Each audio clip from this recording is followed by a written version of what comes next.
Welcome to my channel. We will be discussing recovery today, as per usual. I'll wait for some people to join first.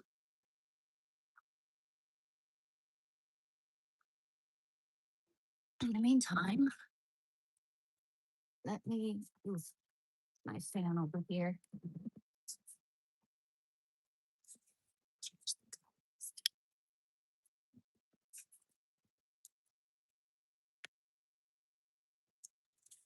Ooh. Hey, Ashley, how's it going? Hey, Mom. Hey, Mom. I'm kidding. I'm kidding. I'm not your mom. Mm,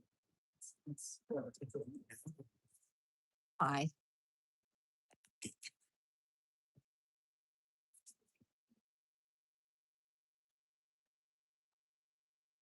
I'm doing good. I'm doing good.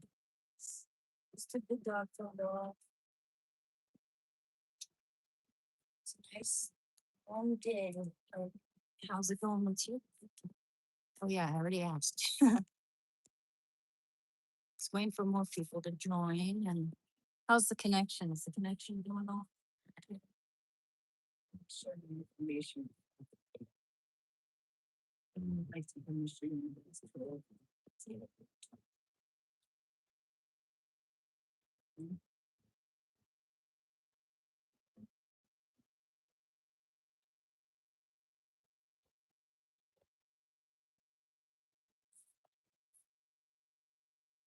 I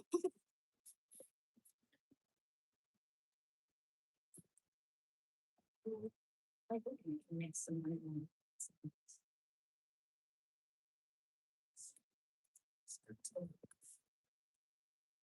Watch soft.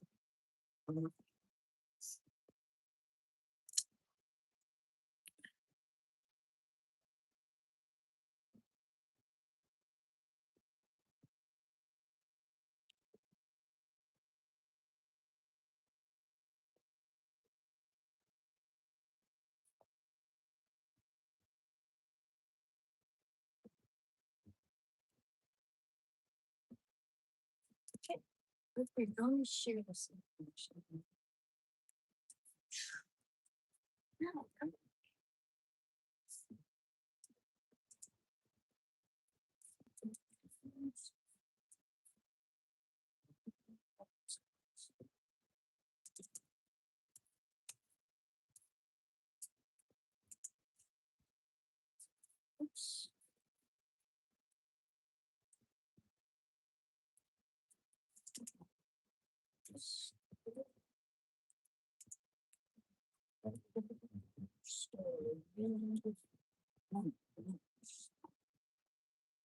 Yeah.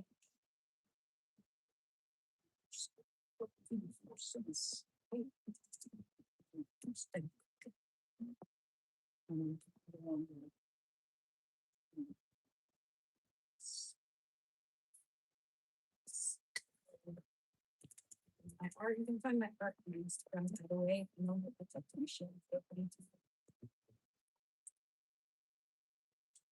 Okay. Yeah. Nat, how's it going? Hello, hello. I said that the way Mrs. Doubtfire said hello after she buried her face in that cake. You just left the meeting. I hope it was good. Yeah, those, I mean, meetings can be either, they can either be a hit or miss. They can be awesome. They can be great and full of, inspiration and useful information, or they can be a little awkward.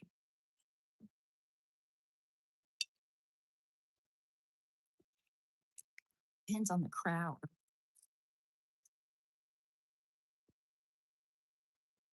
Mm. Slight lag with the connection. Are we doing good now? Seems like we're doing good. Anxiety got the best of me. I left 5 minutes before it ended. Yeah, I hear you. What was I addicted to? I was a heroin addict for 6 years, and I've been clean for 3 years now. Doing well, Michael. Thank you.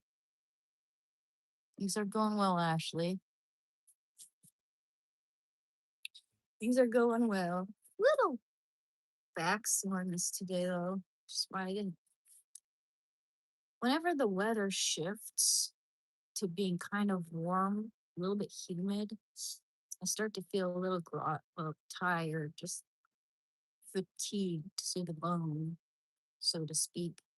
I don't know what that is, because I would think that as soon as the weather becomes nice, I start to feel more energetic. But mm, um,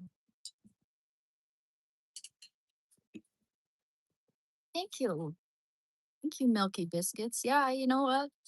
Let me show you what's actually been working for me, just to see on. And I'm not sponsoring it. I don't make money by showing you this, and I'm not sponsoring it. But I just want to show you what's helping me.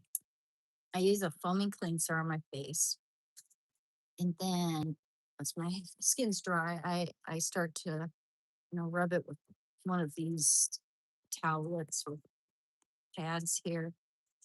Salicylic acid, it's that stuff. It's really nice. And then if I have acne, which I have just a few days ago, I had a big bright acne spot here.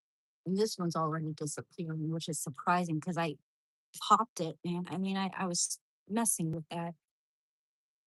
There's a pimple that's not like smack dab on my face where people can actually see it. Sometimes I know it's like I'm gonna see, I'm gonna sneak around and pop it, but even that's starting to disappear because of this treatment here. So it's tiny little scab because how it is. But this is severe acne spot treatment. You just apply a really thin layer there on any of the problem areas. And today, actually, I haven't been playing this one as much, but it's this Pulse cream here. You don't have to get that something like that. I mean, tell you what else helps. Butt cream.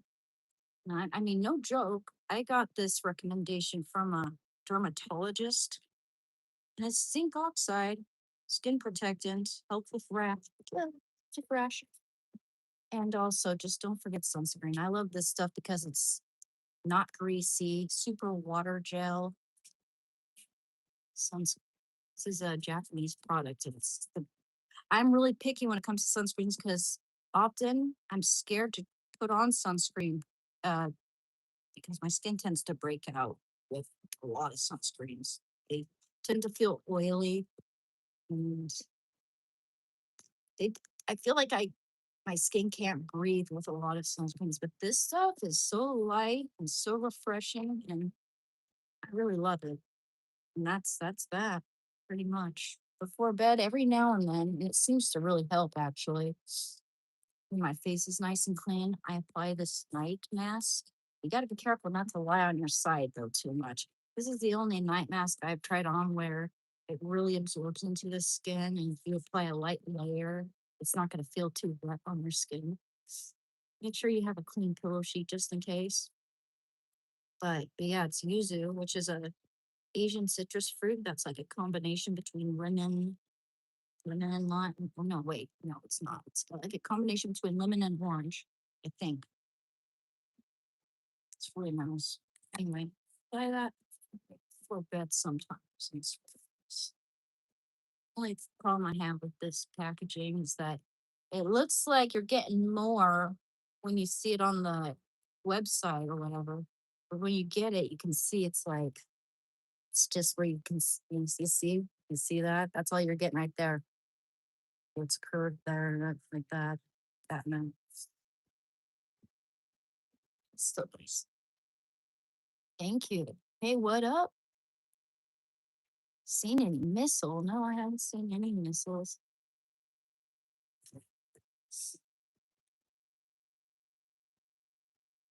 Hey, COD Ford Enjoyer. I'm doing good.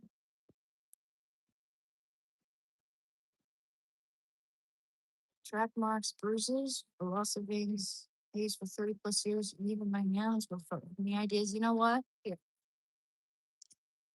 anytime I go to get my blood drawn, I don't know how it would be now, a couple of years later or so. Actually, it's probably only been a couple of years. But they have to use an ultrasound machine on my arms because they can't find any veins, and that's really disturbing. I mean, that just makes me feel so sad. The fact that I fucked my arms up to that extent in my body and my teeth and a lot of other things that used to be absolutely a okay perfect. Now it's like I have to compensate. I have to ask for them to go for my feet instead, my arms, and that can be uncomfortable, if not dangerous even. They fuck up. But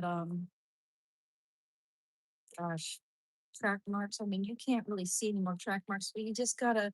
I would recommend wearing a light long sleeve blouse if you have very apparent track marks and you're kind of embarrassed about them. Don't want people seeing and judging, which people will. People do judge, especially if they know you've been an addict. If they see track mark, they're like, oh, what have you been using again? Those track marks will disappear, or most part, unless you have a huge scar from whatever. I don't think a needle would fall. I mean, if you embed a needle into your skin enough times into the same area that you pretty much damaged, that's just gonna yeah. I would recommend scar cream. I don't know. I don't use uh skincare ointments on my track marks. Actually, it just looks like I don't have any more veins. I don't see any track marks anymore on myself per se. But let's see if I can just find an example if I have anything. Yeah, I just used to be I had pretty prominent veins on my right ear. Oh man, I used to have really prominent veins, and I don't see anything. One problem I do have also is sometimes my hands will start to feel uh, numb or like they're not getting enough circulation, little little puffy sometimes. I don't know what it is, but it's probably just because I'm not getting good blood circulation due to the fact that I messed with my veins so much. And that can affect just your nerves. And one time I bashed my hand against the side of the bed, the bed frame, very lightly, but it hurt like a bitch. And I could already feel the swelling. It just seems like my hands are more sensitive to nerve pain, nerve damage. I don't know what if I had acne scars, I'm not acne scars, needle marks, track marks that were showing even 3 years after using. I would start applying scar creams or a salve or something, some heavy duty salve to see if that will do the trick. Don't go for anything expensive. Just look into the ingredients and find something that's uh, clinically known to help with the appearance of scars and such.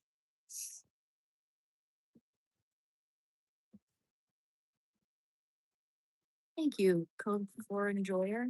It's very sturdy, actually. It's a car part.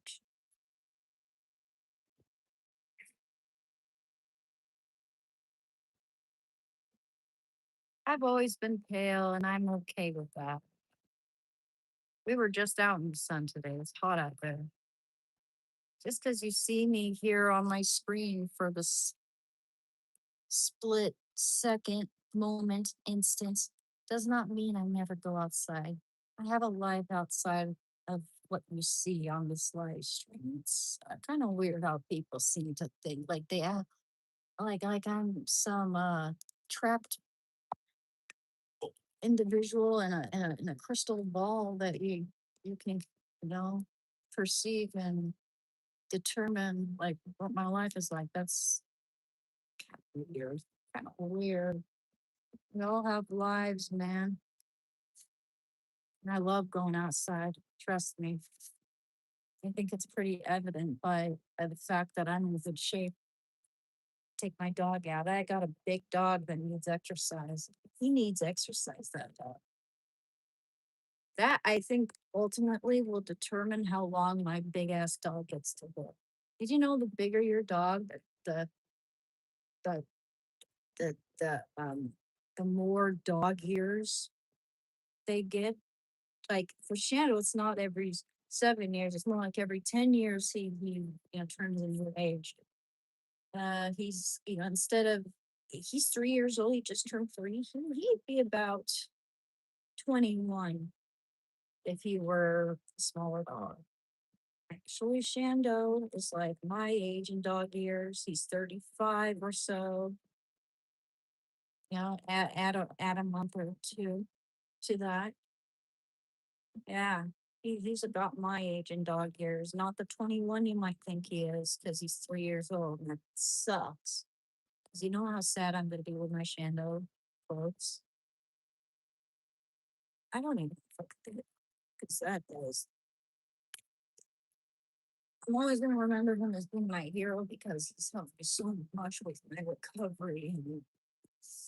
And the hell, man, he was born around the time, like just a couple weeks before I decided to get clean. I got him when he was 2 months old. Got him in April the 22nd. 2 days it's gonna be our anniversary. His birthday's on February 8th, and our anniversary is April 22nd, which happens to be my brother's birthday. I felt kind of bad after that, after realizing that. It was like early in the morning. I forgot it was, I have 8 siblings, guys. I'm not going to remember their birthdays every single year.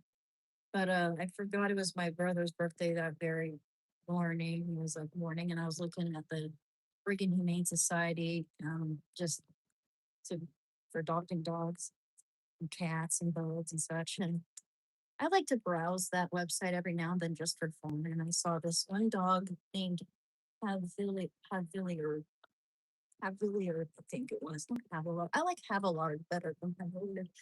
But it was actually a chocolate lab, and I thought it was so cute. And look at him. And my dad actually saw Shannon and on the website, and he's like, "I like this dog," and I agreed, and I said, "Well, whichever one happens, to be there, we'll check it out." So I actually it was the day before that we did all this. The day before my brother's birthday. So I pretty much planned out, signed up to adopt this dog, and then we were gonna come in as soon as I got this email saying that the dog, I get to have the dog because I was first in line. We would go over there.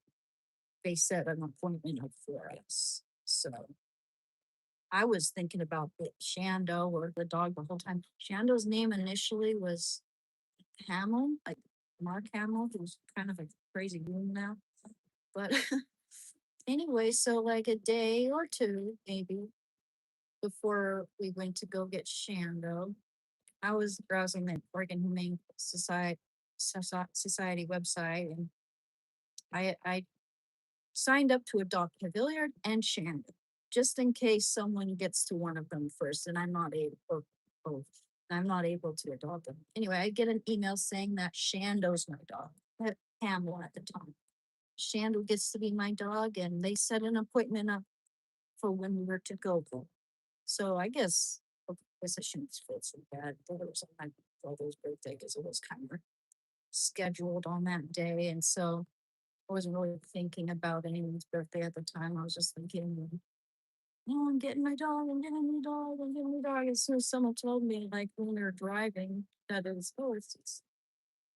my birthday. I'm like, Happy birthday. Sorry, sorry. Oh my goodness. It's like going to go out and get me a new dog on your birthday. That makes me feel terrible.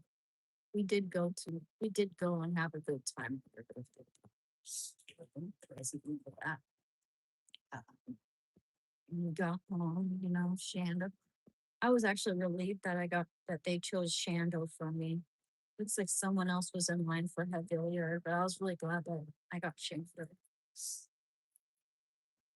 He's just, we were just meant to be. As soon as they think, my goodness. So, goodness, someone's getting deleted. Why for a good reason. I'm just talking about the time I adopted Shando and how much of a blessing he is in my life as someone who's recovering from hard drugs.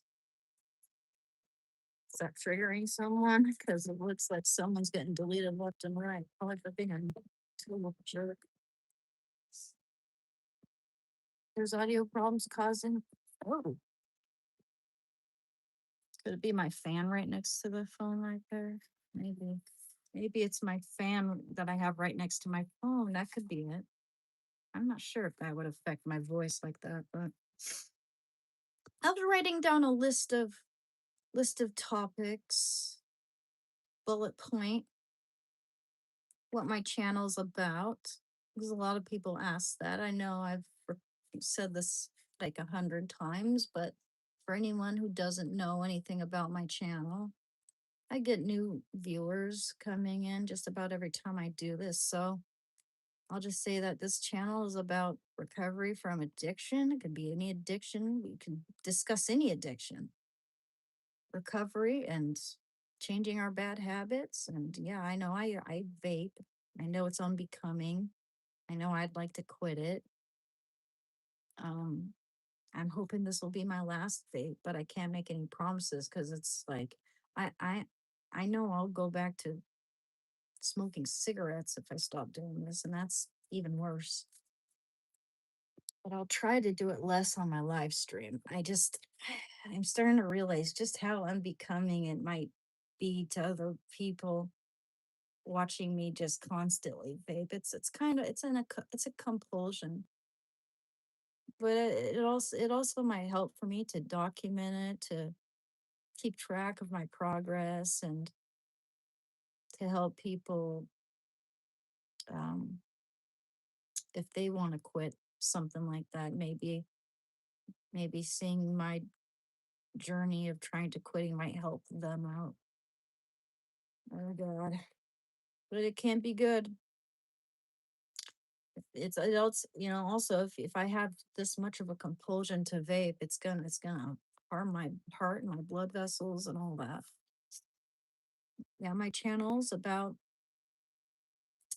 just trying to make the best of a situation and moving on from trauma relating to drugs and things that have changed our lives for the worst. We can try to make it better. The brain is malleable. We can it's not like an instantaneous gratification bouncing back. It's something that takes commitment. It takes cultivation, takes self-respect, it takes patience, it takes devotion to getting better. Everything good takes effort, absolutely, and people these days don't seem to realize that as much. That's why, I mean, people are really trying to get that quick fix. And I know most of us can't really afford it, but it's like the way people resort to getting on some type of expensive medication to look younger, or to lose weight, or you know so and that you could these people fail to look into the long-term effects of these substances that they're taking. I think it's good to you'll research, and then in the end, most of us realize that the best way to go about looking good is to exercise and get fresh air and drink water and get all the colors of the rainbow in your diet. You know, things that are purple and red and green are super good for you. Probiotics, gets, exercise, walk. It doesn't have to be like going to the gym and doing Pilates or whatever. You can just walk every day and your health will get so much better. In fact, you won't feel like you're even trying. Eventually, you'll just feel inclined to go take a walk. Like when I was doing yoga every day, any day that I didn't do yoga felt like, oh, I'm missing something in my day. That's kind of how habits form. So I wrote down, yeah, we do recover. You have to have patience. You have to keep your eye on the ball. In the moment, it might seem hopeless, like it's not getting anywhere, but you have to be in the moment and realize that it will pass, and that if you keep going in this direction, keeping away from that stuff that's harming you, it'll get better and better and better. If you don't believe it, look into other people's accounts, genuine accounts of people actually getting better by the year after they quit whatever was harming them, whether it be alcohol, whether it be hard drugs, whether it be binge eating or eating too much sugar, or whether it be, uh, I find like as someone who struggled with anorexia, and I had body dysmorphia before I could even see my face in the mirror. I was that young. I was that short. I remember being at my grandma's house when I was like 6 years old or so, and thinking that I'm disproportionate, hating my baby fat, like, oh, I want to look like Avril Lavigne circa 2000. Like, it's crazy how impressionable we are when we're young when it comes to seeing pretty women on the screen, or women or other women we think look cooler than us, or you know we try to emulate their makeup choices, or make it so that our lips are shaped like theirs, or eyes, or anything. And I honestly, at that age, I just looked like a clown wearing any type of makeup. Like, my mom didn't really let us wear makeup. There were times when I snuck around though, just to see, just experimenting really. And then even then I realized I don't look good. Why do they look good and I don't? It's because I had a baby child face. Only thing I looked good in was the lip smacker freaking lip gloss that we'd get as kids. But yeah, I mean, you just try to find what works for you. You can, I find it helps also when I look up other people's daily routines, see what works for them, and just kind of, take on some of those habits to just emulate some of their habits, but make it my own thing. Just the way artists do. We draw inspiration from various sources, and then we combine it or manifest it into our own making. There's a quote that good artists steal, but not stealing in the sense of plagiarism. It's not that type of stealing. It's drawing inspiration from various sources and creating something out of that is our own. Yeah, I'll be right back. I gotta use the restroom. I drank so much freaking coffee today. Ugh. Be right back.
baby boy.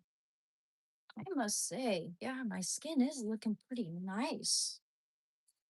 In the bathroom lighting, it's a lot more. You know, if your skin isn't looking too good, you can see it pretty apparently. It's actually looking really nice. Look, no, I want you to see the difference between the filter and not. I'm never gonna abandon the skincare routine. Whoops, oops, oops, oops, oops, oopsie daisy. Okay, this is without the filler. You see, I mean, you can see a little bit there, like, hardly anything. Yeah, there's little that I played with. Good things kind of hidden there. um, Now look at it with the filter. See, now I have the filter on. See, even the filter doesn't fully cover, the skin texture there, but like far away, yeah. I'll bet most people on their live streams put on this filter, because people put filters in their photos all the fucking time. Even and my sisters do it too. You know, I'm thinking there's this.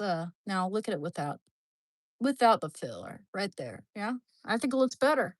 Looks human. Looks natural. I don't get why people use filters when. Well, here's the thing. There's this I don't know if I'd call it a dilemma or an epidemic but everyone's spending so much time online looking at people, influencers, whatever, seeing their photos, and they're obviously photoshopped or filtered or whatever. Then when they see these people in real life, they're like, "Oh my gosh, is that the same person?" It's kind of weird. It's kind of weird. It's kind of gives uncanny valley a little bit.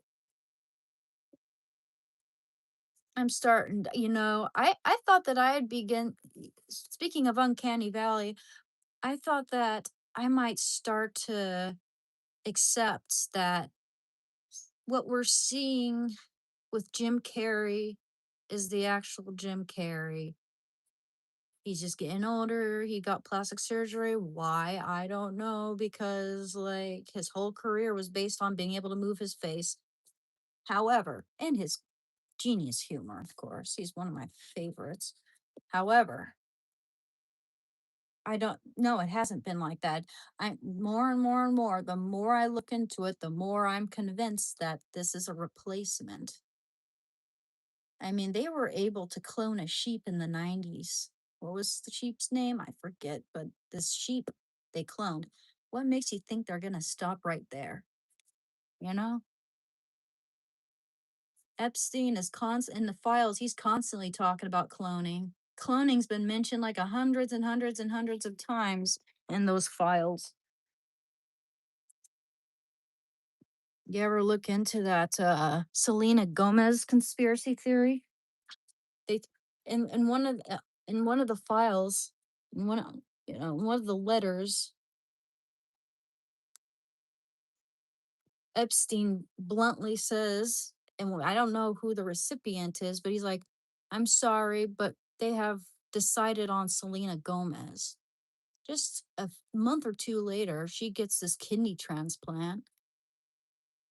So they're thinking that like they wanted to take Selena Gomez as a baby, but instead she's like, "No, take me instead." And they took instead took whatever stem cells from her kidney or whatever. And I don't know. This is all conspiracy theory. These are all just.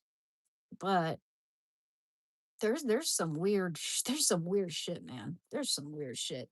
And what we saw with Jim Carrey is nothing compared to how he was. Like, remember when Chris Rock got slapped by Will Smith? Yeah, of course you do. Jim Carrey, remember his response? He was still saying that Hollywood is spineless en masse. He was, expressing sheer disapproval.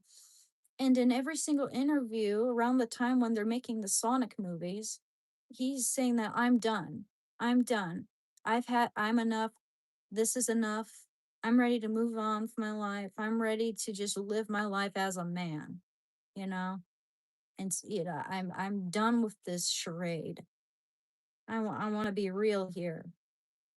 He spoke with integrity. he spoke with substance. You could tell that this is just Jim. This is who he is. He's a good guy, you know.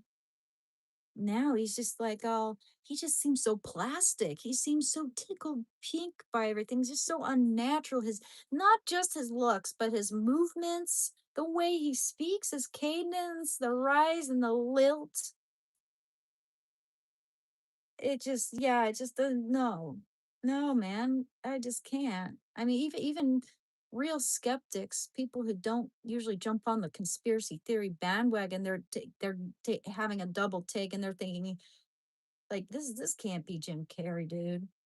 And with everything we're learning about Epstein and what celebrities are doing with it, and I know it's kind of it's alleged, it's conspiracy, but this the baby eating. Look into Nicole Kidman's dad. He's part of this whole thing, this weird shit, and he's apparently he has something to do with these rituals where they extract the stem cells of the very young. It's so fucking weird, dude. It's a rabbit hole that I never thought we'd ever get into. That never would have occurred to me. The clones are out. Yo, man, it wouldn't even surprise me.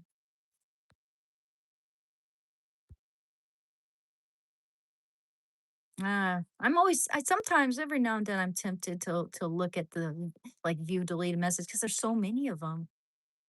But it's okay. Is it one troll?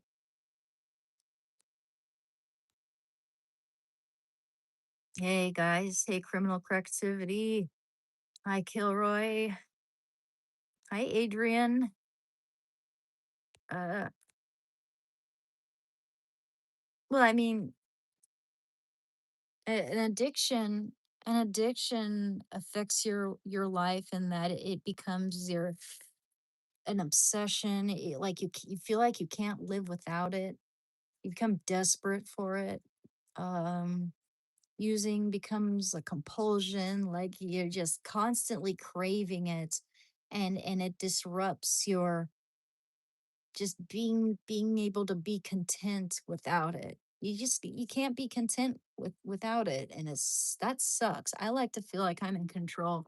I like to feel like, with me, I just don't want to have this mm, all or nothing mentality either.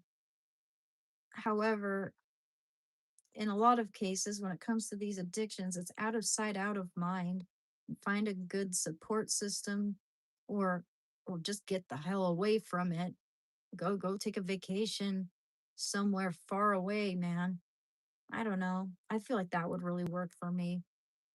I feel like, when I was working at the cafe, that was super. It was such a toxic environment towards the very end, but it also made it really hard to quit. I was around the same people that where we used and stuff, and there's the stress, there was a feeling of not being able to get away.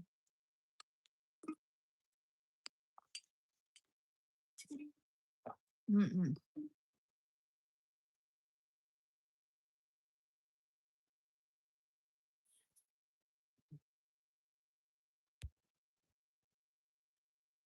Thing need to be talked and communicated about the raw and real use what you know to educate people. Mhm.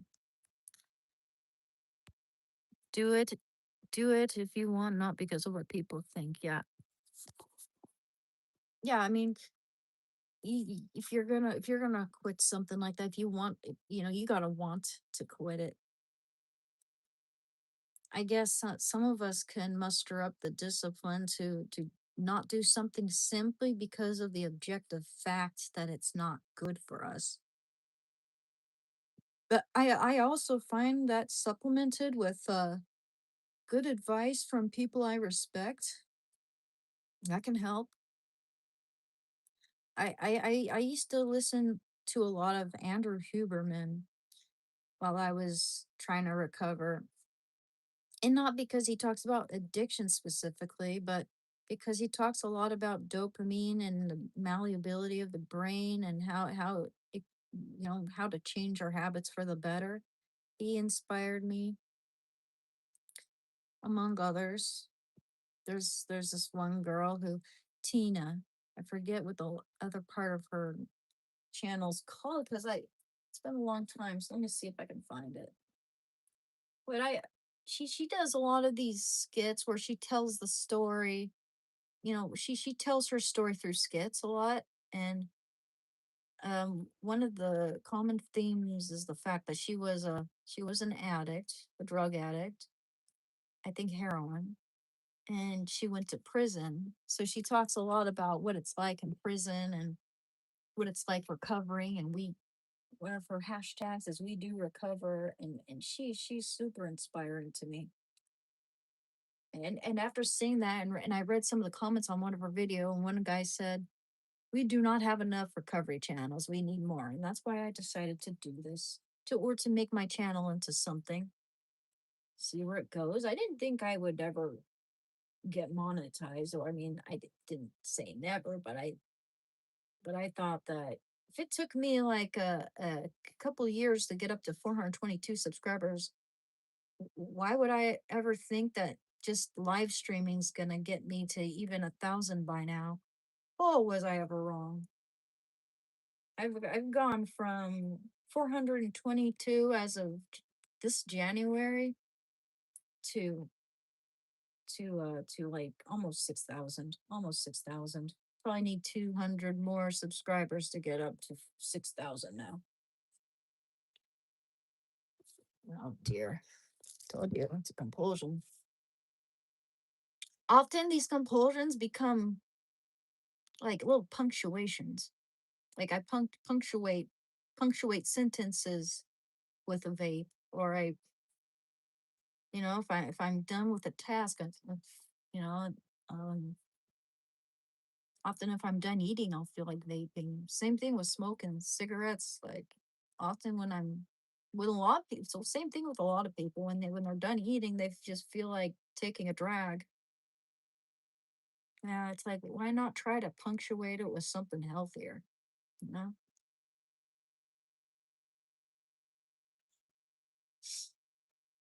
Mm, dude, I wish I could show you that. What the hell?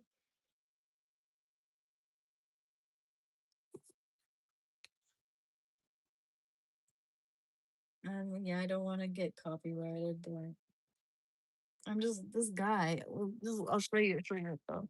What's up with this jawline? Looks maxing?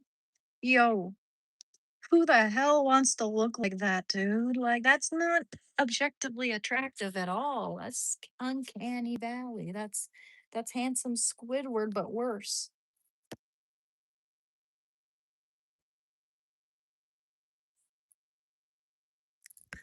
Yeah, I think.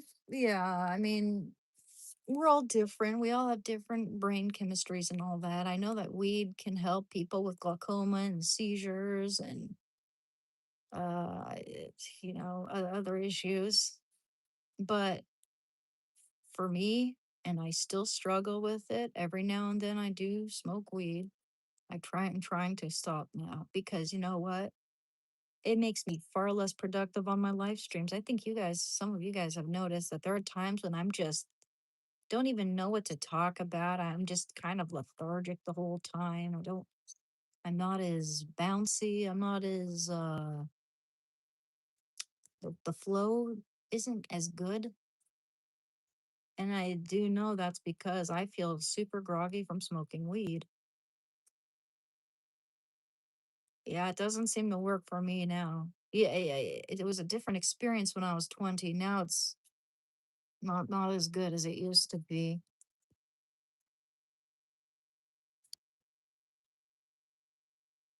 The floss, but the floss be with her.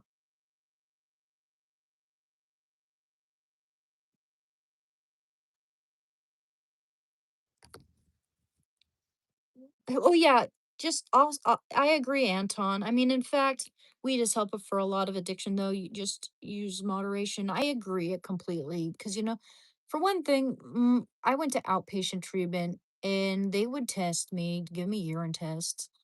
Well, they never had an issue with me smoking weed. I was very open about it. I didn't like advertise it to like the meeting, because I knew some people might be trying to quit that, but when it was a one-on-one with my counselor, she had absolutely no issue because here's the thing, early on in my recovery process, I'd have really vivid drug dreams, which would prompt me to look in my backpack, searching all around, thinking there's got to be something in there. That dream just felt way too real. I must have gone out to get drugs and forgot about it because I was that high. But no, it was just a dream. As time went on, I began to realize it was a dream. But first thing in the morning, some of those dreams could be so vivid that I start to crave it. I start to feel desperate, and the weed really helped with that. I'll just say, like, it really helped with that. But as someone who deals with an addictive personality, uh, I have a hard time going on with it. That like continuing to smoke weed because it doesn't necessarily make things better. In fact, I found that when I stopped doing it for a whole month, I started having good dreams. I never once had a drug dream. I only had good dreams. So I think now is the time for me to stop doing it because I feel better without it. It's not the same for everybody though. For some people, it really helps with certain conditions, certain ailments. And it can really help when you're trying to recover from opioids. Absolutely. No argument there. That's why I try to emphasize the fact that we need to do what we know is good for us, not just because someone else does it, not just because someone else says we should. To do what you know is best for your body and your brain and your mindset. A lot of people will act like, or even seem to be convinced that whatever's good for them is going to be good for everybody else. Even older people is like, if it's good for me, it's got to be good for you. Like, if I should do it, you should do it. And it's like, no, no, we need to cater to the individual's needs. People will use any excuse to smoke weed. Yeah, I mean, there are a few instances where weed can be helpful, I think, but it's not for everybody and shouldn't be used out of moderation because that'll have a negative effect on just the brain. Hey, Dante, time to find some hobbies, something you enjoy when not smoking. Yeah. Yeah, and a lot of it's that oral uh fixation. It's that compulsion to constantly be you know? It's really hard to overcome that sort of thing. But that's why I think it's important to get outside, experience new things because the brain craves novelty. I think that's a good exercise for your dopamine receptors. Try something new, even and it doesn't have to be uh cumbersome or intimidating. You don't have to learn how to play a new instrument right away or you learn to paint right away. Start out with a little sketchbook and make a little cartoon every now and then, even if it's super simple, man. It doesn't have to be Michelangelo. Draw for the sake of expressing yourself. Try to design a new fashion piece, but don't take it seriously. You know, start out mediocre, start out amateur, because that's the way everyone starts out. A lot of us, we love to draw from childhood and we just get better and better and better. Same here with me. I was drawing since I was a child, started painting as in my early adult life. Like, actually, my first painting was a watercolor, my first full painting. And that was when I was 11, granted, but I didn't paint very much, because I guess paints were messy and I don't know.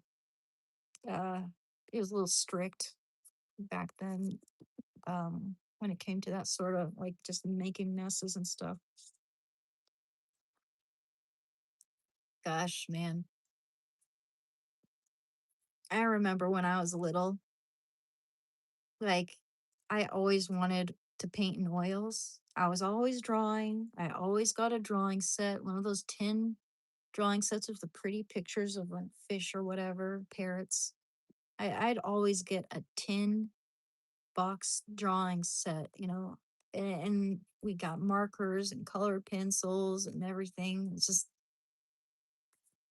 always the best present for me. And I remember one Christmas when I was really young, probably under 10, my parents had gotten me a French easel quite similar to the one I have down there, you know, little tubes of oil paint. I didn't know they got me this, but man, would have meant so much to me. My sister, I always butted heads with my sister, my 3 years younger than me sister. We're kind of polar opposites in a lot of ways. I'm sensitive. She's really not. Uh, and I mean, there's nothing wrong with not being too sensitive. There's nothing wrong with being sensitive as long as it's not like super self indulgent. I have kind of a sensitive soul, and um, she took advantage of that and bullied me quite a bit growing up. Anyway, uh, I remember at Christmas time, I was told that this was intended for me, but they gave it to her. I was told by someone else that this painting set, of course, was intended for me because I was always painting and talking about painting stuff. Instead, they gave it to my little sister because my little sister whined for it because my little sister wanted to paint, to be a painter, but she never once used it. Not even once did she ever use it. No, she just wanted the idea. She was jealous of me. She wanted the idea, the romanticized idea of being a painter. And so she whined and cried and said, "I want it. I want to paint. I want to be a painter." And it's like, okay, fine.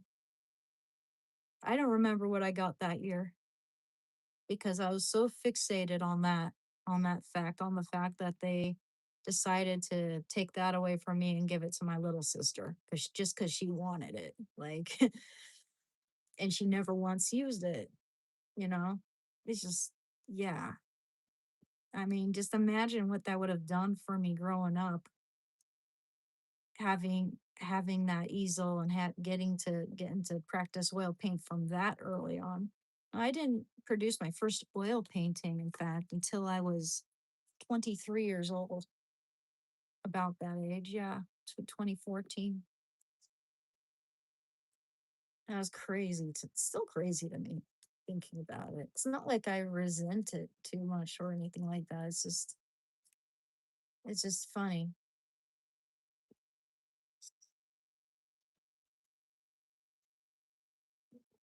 It was almost like they were thinking, well, you get enough attention for your art. Let your sister have some of this, you know, take a whack at it, or I don't know. Yeah, I could show you some paintings. I'll show you one that's right next to me, right there. It's one of my favorites. This is oil on panel, and it's taken from a photo I took. I took this photo downtown. Saw two guys who appear to be veterans shaking hands. Let me see if I can get better lighting on that for you. Ow. There's some doggies. I like to abstract them a little bit. Semi-abstract is my favorite. My biggest inspiration in painting is Toulouse-Lautrec, and I like how the trees turned out.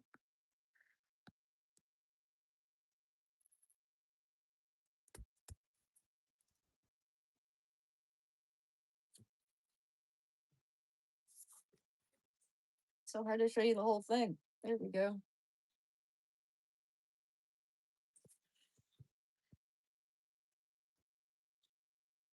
Okay, that's my one of my absolute favorites, if not my favorite. Yeah, it's okay, buddy. It's okay. You don't have to go anywhere. Let me show you a portrait because I do portraits really well, actually. This is a portrait of my best friend, Adrian, who passed away in 2021, July 25th, 2021. That's he was very brilliant. Struggled with drugs too. Unfortunately, he didn't make it. Wasn't he didn't die from ODing. He passed away because he had a variety of cancers ailing him. He was homeless due to the struggles of drugs and the fact that, yeah, I mean, various other factors. But he always had had a glint in his eye and a smile on his face. He never complained about things until it got super, super bad.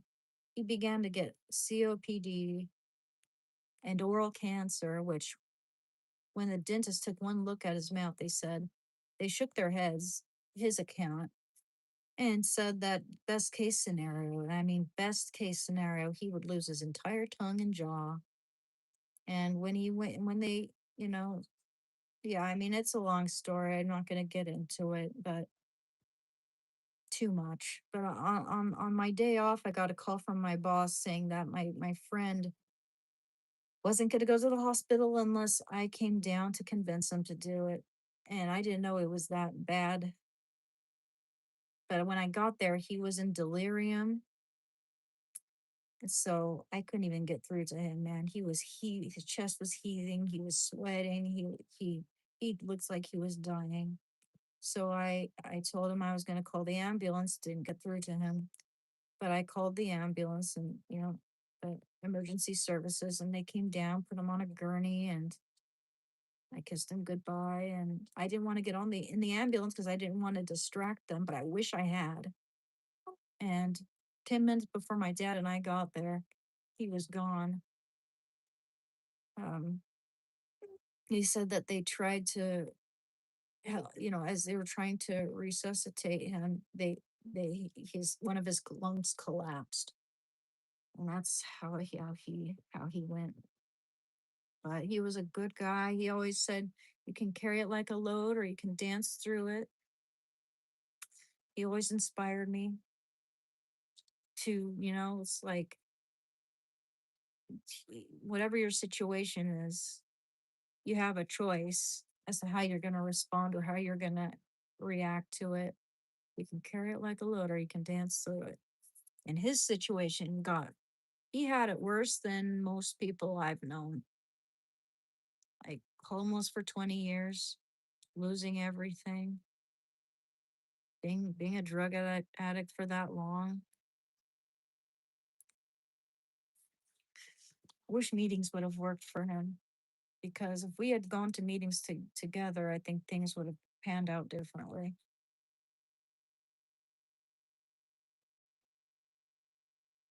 I don't care if you don't believe it. I don't give a shit. I'll be right back. I use the restroom.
let's see here.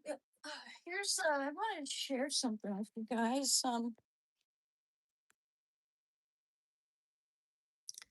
This was an little bit in the newspaper that was published about my best friend right after arranged his memorial.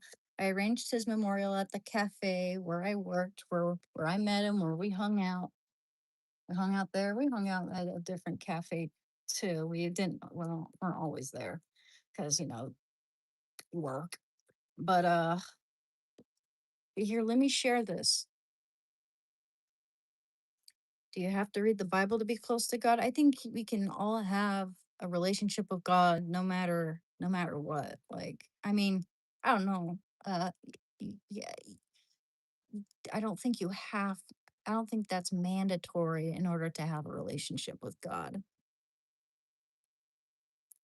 Just try to be a good person, and even when I wasn't reading the Bible, I had a relationship with God. That's not the end all be all, I don't think. But here they even showcased the photos, the paint my painting. See, they showcased my painting in the article, and they showcased my drawing of him, a photo of him and me. That's him and that's me sitting on the steps of the cafe, and that's him in front of the cafe again.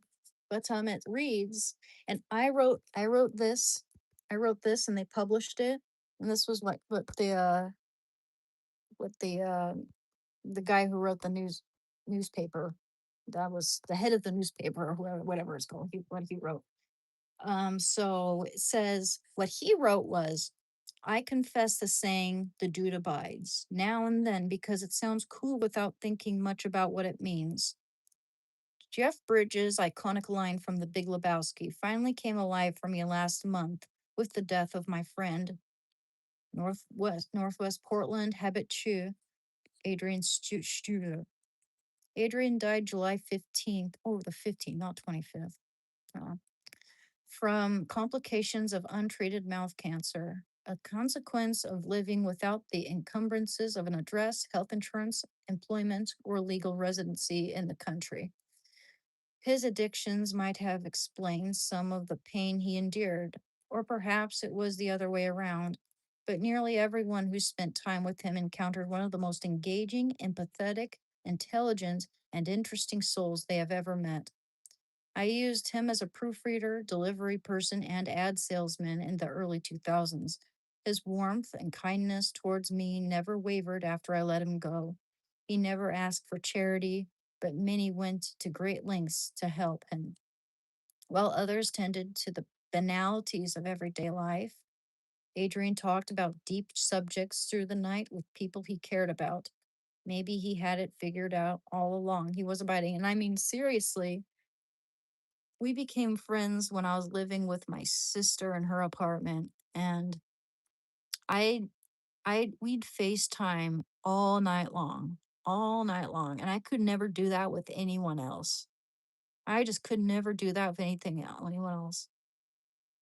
Our conversations came so, just our connection came so naturally. We were able to talk all night long until we both fell asleep at our computers with the FaceTime still on. It was That's insane to me. And this is what I wrote. Oh yeah, and he said Ann Gibson left captured Adrian Struler's likeness in photos, drawings, and paintings. And this is a quote he took from me. Spending time with Adrian was nothing short of an adventure, Anna said.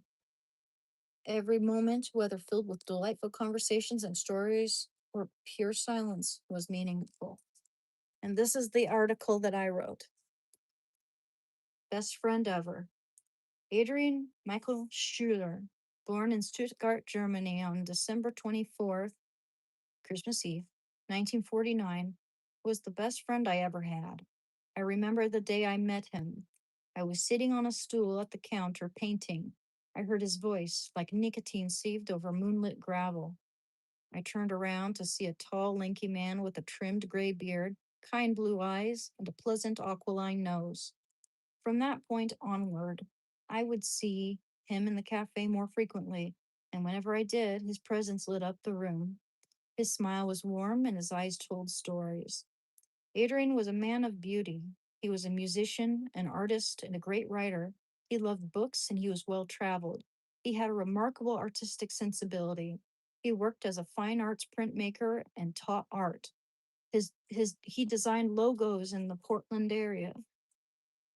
One memory always induced a smile on both our faces. We were walking through downtown Portland one night when I said, Racia, and I ran up several flights of stairs to the top of a parking garage. He followed me, laughing as we reached the top. Spending time with Adrian was nothing short of an adventure. He was a man of so many stories. Over a glass of whiskey, one learned so much. Every moment, whether filled with delightful conversations and stories of pure silence, was meaningful, or pure silence was meaningful. Although his years were punctuated with life changing tragedy, he avoided cynicism and embraced a life worth living. Despite everything he lost, he saw beauty in life. I believe that's one of the many reasons he was so beloved. He would often say, you can carry it like a load or you can dance through it. Ann Gibson met Adrian Schuler in 2015 at Anna Bananas. 12, okay. The accompanying paintings and photos are hers. Yeah, 2015, around the time I just started working there, actually. So it was a little longer before that. However, we became close friends in 2016, like about a year later. He was just like a regular who'd come into the cafe before then. And we'd have little tiny conversations, but we weren't necessarily friends, you know? And he was my best friend. And I don't care if you don't believe whatever you just someone said, I don't believe you. I don't believe that. Like what the hell are you even talking about? What do you not believe? What do you think that all women online are pathological liars or something? No, I love that guy with all my heart, and that, when he passed away, it sent me down a very dangerous road of drinking. I mean, even before then, I was not drinking very much at all. In fact, I had the eating disorder, and I was worried it would make my face puffy and red, and which that can happen if you drink too much. But I was worried about what it would do to my appearance, for one thing. So I'd always pour my drink into his drink, and so he could continue to tell me more stories. Really, I even asked him if I could record his voice, and I did. I have his voice. I even wrote down one of the stories he told me about how he was a conscientious objector in the German army. He had a lot of compassion. Like he refused to shoot anybody. So they had him designing insignias on the uniforms instead, because he was an artist. They asked him, "Well, can you hold a pencil?" And he's like, "Oh yeah, yeah." He's an artist. That's one reason why we got along so well. We always talked about art. I let him, live in my apartment pretty much. I was living in student housing, and I at that time. And of course, I couldn't let him, come over to my sister's place or anything. But when I moved into student housing just a couple months later, I let him live there basically. He'd be reading or reading the newspaper, or he'd be or any book. He's a avid, voracious reader, or he'd be just chilling and I'd ask him to critique my art every now and then, or correct my essay, proofread my essay, and he told me that I was really good at writing. He said there was barely anything to correct when I would write an essay. I'm taking the writing seriously, take grammar seriously.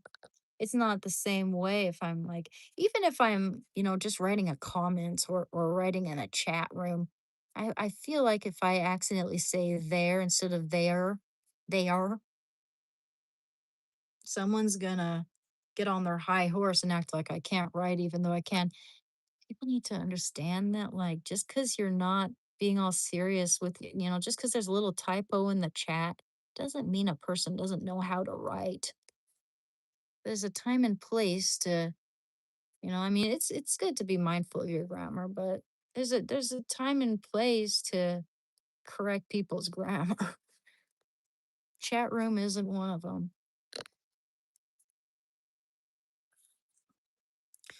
Yeah, I can show you some of my artwork again. Did you just get here? Just one second. I just displayed one of them. Yeah, sure. I'll show you. I'll show you one. I'll show you one. Oh, how about this one? John Steinbeck, watercolor on paper. This is an older one, 2016.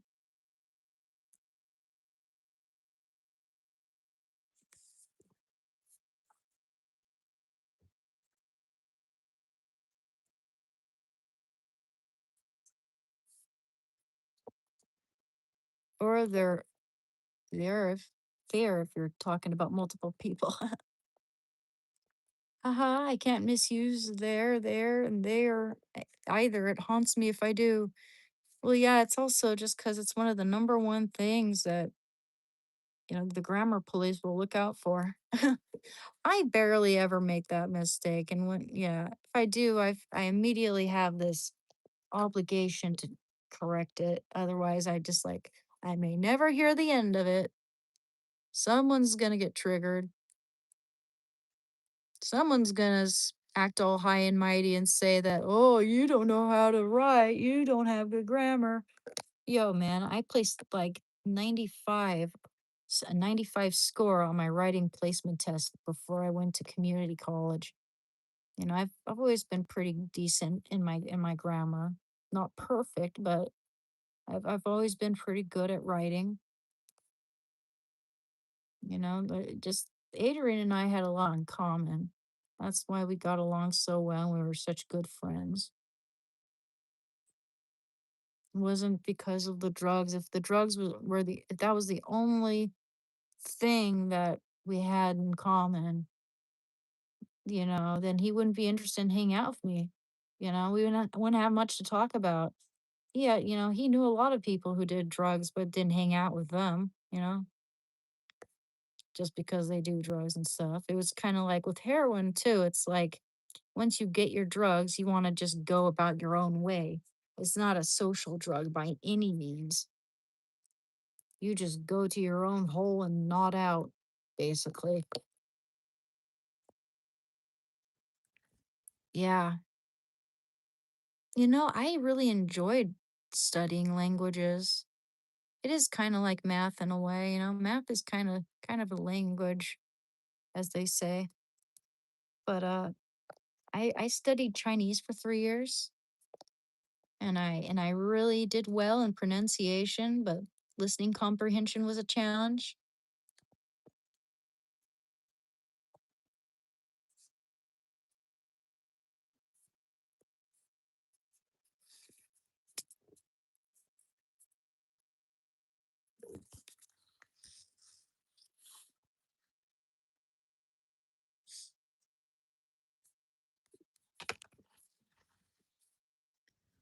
Math is the language of science. Yeah, and I took geology and aced every single geology class at community college, but I didn't continue on with it because I'm terrible, terrible, terrible, terrible, terrible at math.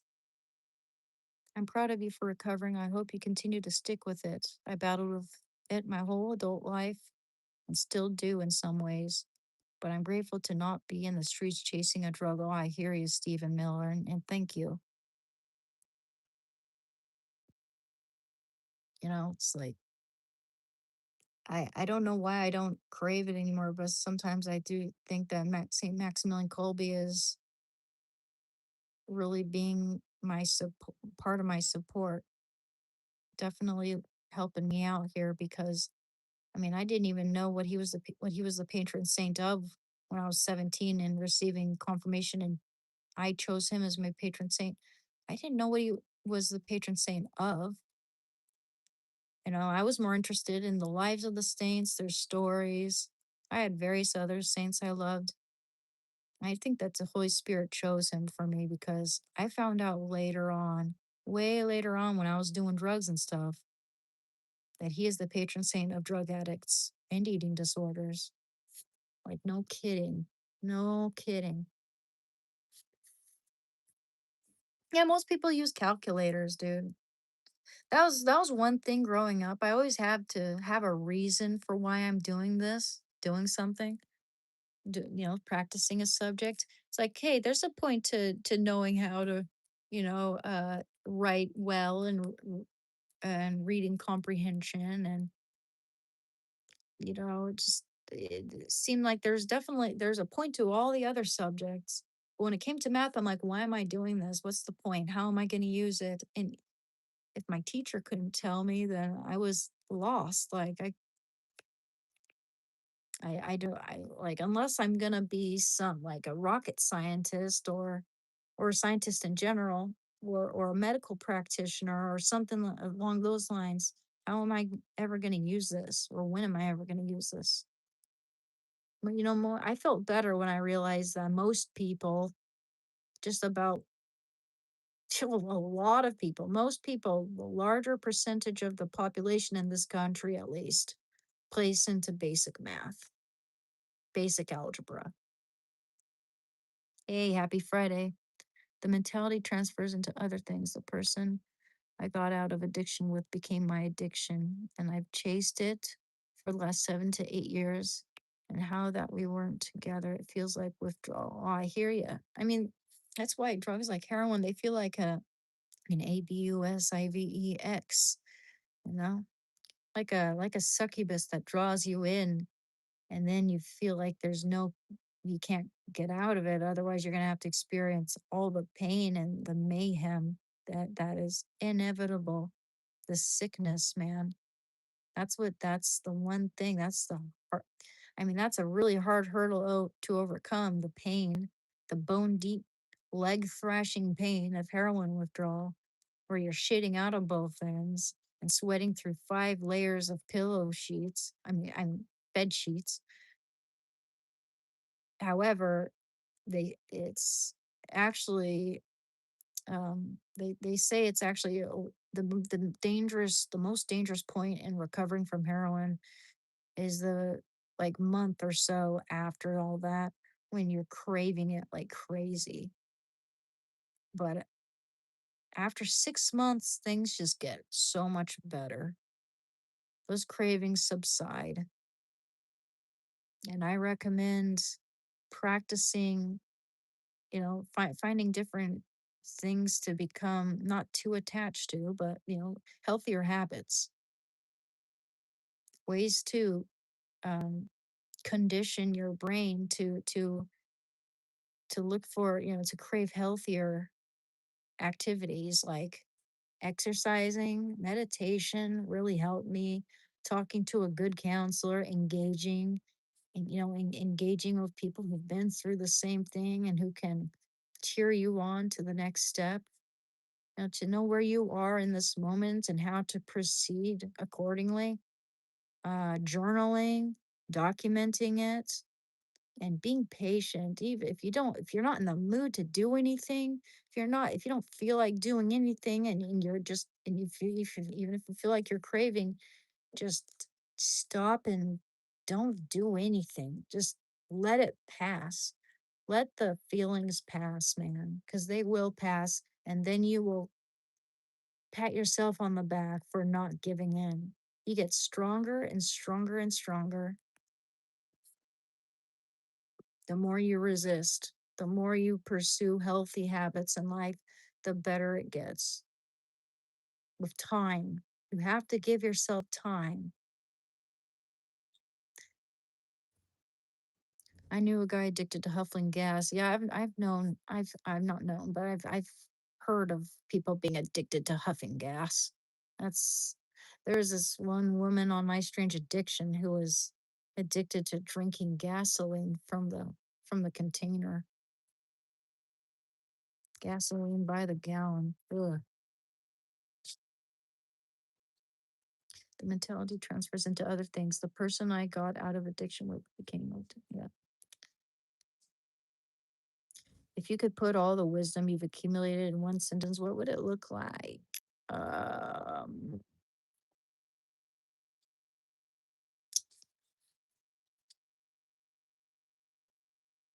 hmm, that's a hard question to answer, dude.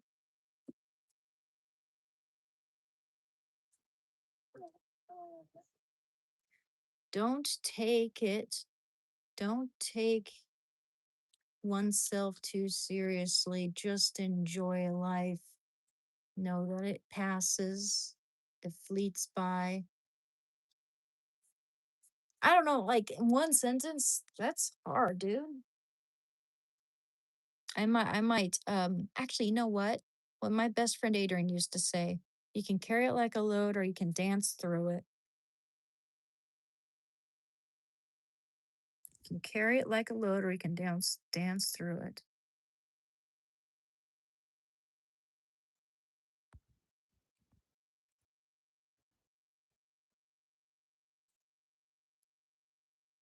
I'm doing good, reptiles, rodents. How are you doing? Nice answer, thanks. Thank you, Master Lester. That's a hard thing to, sum up into one sentence though. Follow your own path, what you know is right. Don't forfeit your integrity. Don't do something just because everyone else is doing it. Just because they're doing it doesn't mean it looks good.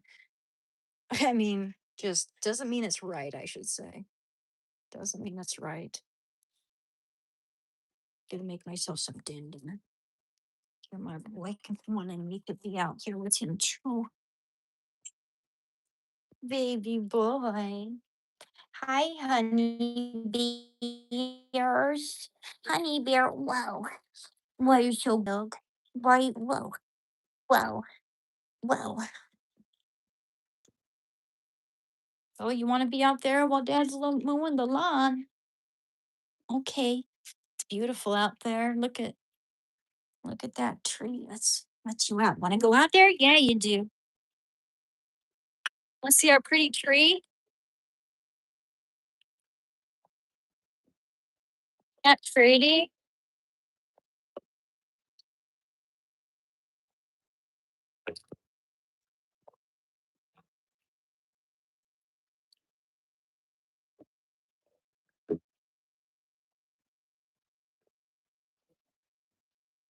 Aw, you saying hi to Artie.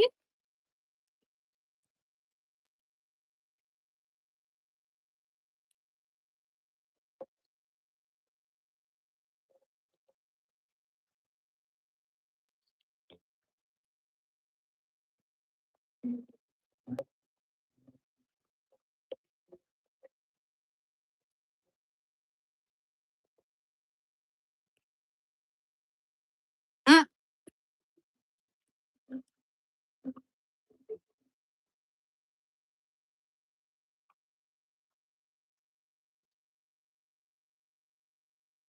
mm. There's Daddy old. There's our beautiful crabapple trio. This crabapple tree will only stay in bloom for like a week. Yo, this won't last. This won't last. Look at those boys playing. Being friends.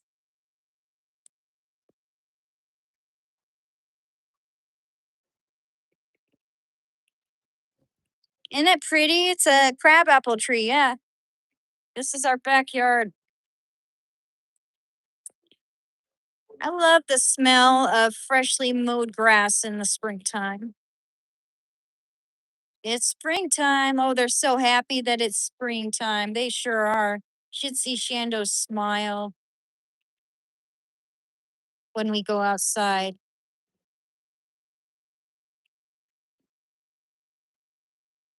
The dogs are conspiring against the humans. Hey guys, hey Justin.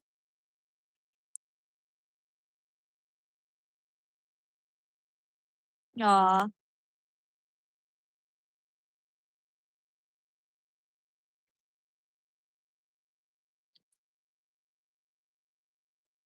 What did you doing?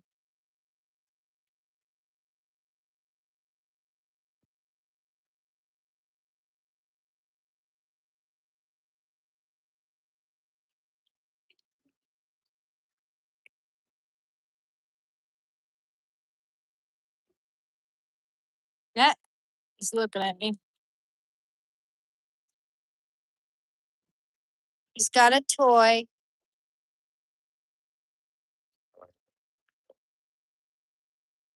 Ah, here he comes. Comes Dad.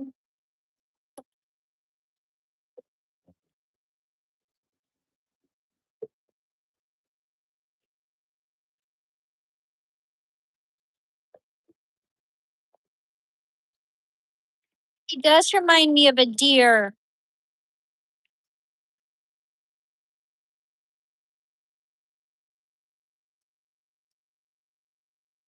A little flower island, I guess.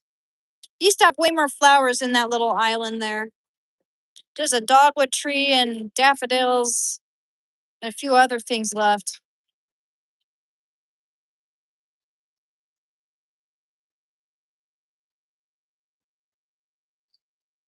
Yeah, we got those. Yeah, wildflowers like dandelions. We got those purple flowers, and we got what appears to be right there. Those yellow guys there. They can be a lot. I'm more bloomy. A little more lush than this. They're little I mean, not. They look like buttercups. I think.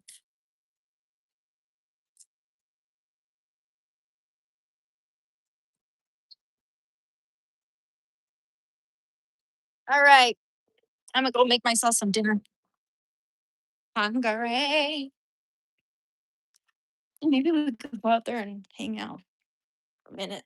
Uh, yeah. You know what? I gotta go use the restroom. I'll be right back.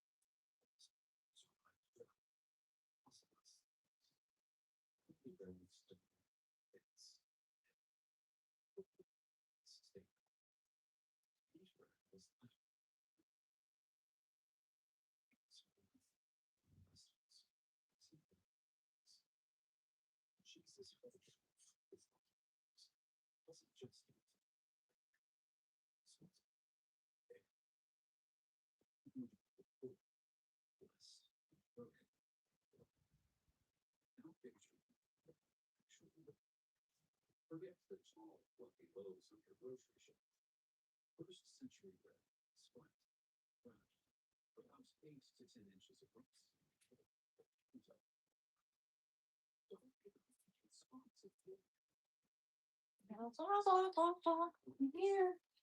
I'm back. Oh, I had to do dishes this morning, but my back was hurting so much. Back pain. Huh?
Lights on my way.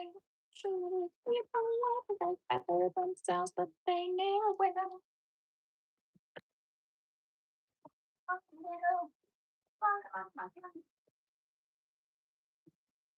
Ball.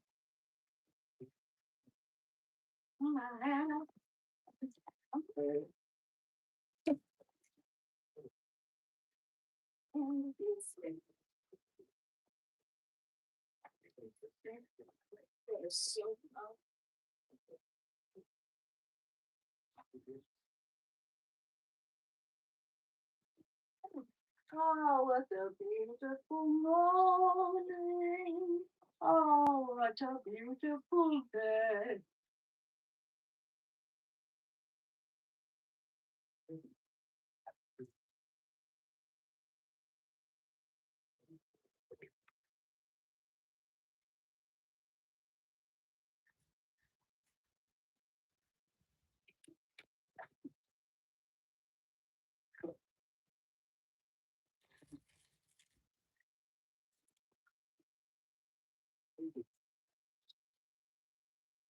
Hello, hello, hello. Catfish? Catfish? Catfish? What the hell are you even talking about? Who's catfishing who?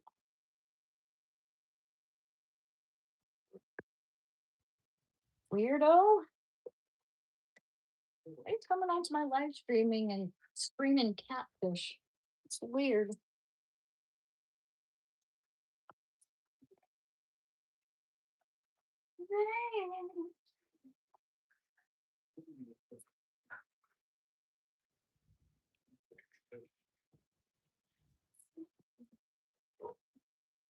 Oh, I don't need to be catfishing anyone. I know some people go crazy, but I'm aware that I'm good looking. It's like this one dude came onto one of my videos and was like, "Oh, you're so filthy for," because one of my videos was like, I was taking advantage of a trend to get my channel, to get more people to see my channel. Like those skits, those little shorts that people do. It was the one where you kind of show like a feature here and a feature there and a feature there. I was like, okay, I I embrace the way I look or whatever, that kind of thing. But see, if you're actually good looking and you do something like that, people be like, "Oh, you're full of yourself." What is it? It's like, no, that's not the reason why I did that. I did it just because it looked like an easy skit, an easy. Yeah, I try to find easy to do little videos that I can, I can turn it into my own style or my own content. But it's that those little shorts, those little skits are just ways that I can get my channel to grow. That's it. Like it's not that complicated. But I don't care. I don't care what any sexist jerk is gonna say, about me expressing myself. That's weird. But maybe get on to some strange stranger's channel and start, spewing all kinds of things, and they don't even know what they're talking.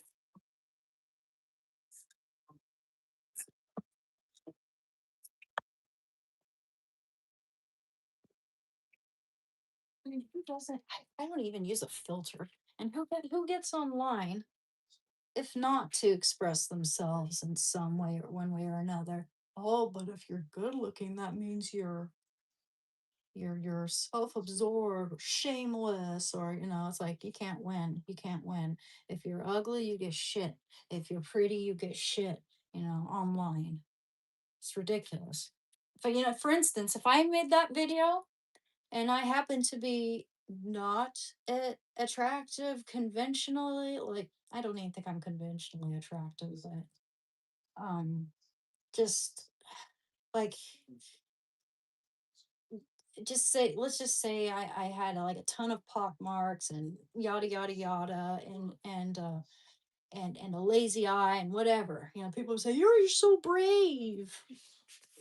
You'd have trolls too, but you'd also have quite a few people saying, "Oh, you're so brave," you know. Yes, yes, Queenie, slay.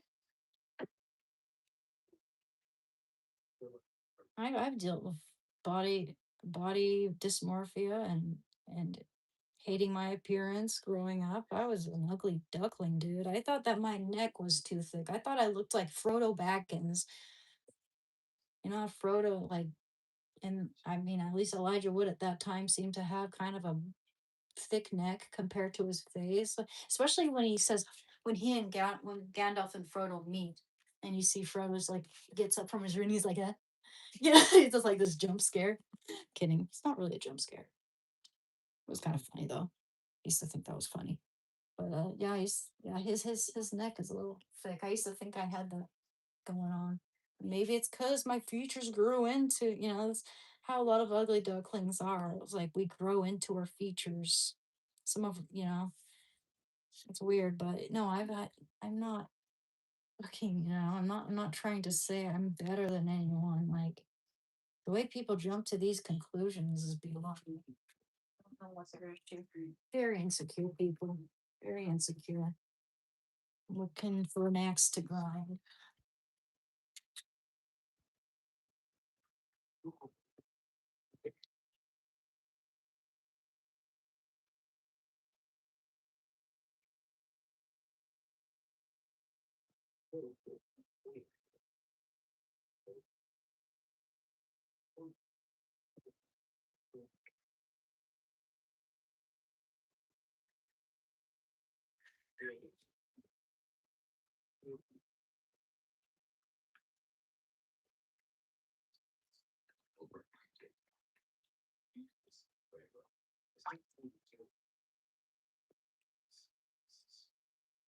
So if you're attractive in any way, I guess I think you should become Amish or hide your face in humility.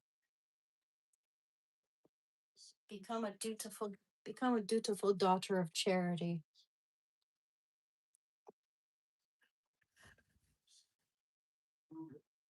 Nothing wrong with that if that's your choice.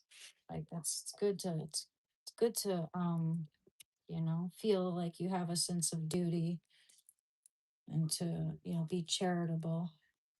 But a lot of people these days they do it to get feedback.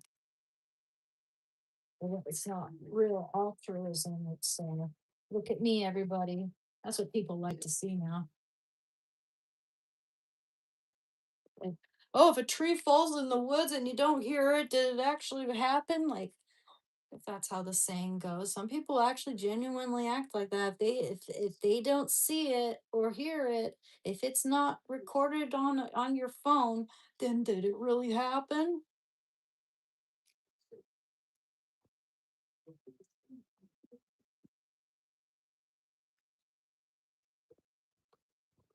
Snap. Stir this up. My chia pudding, an absolute must.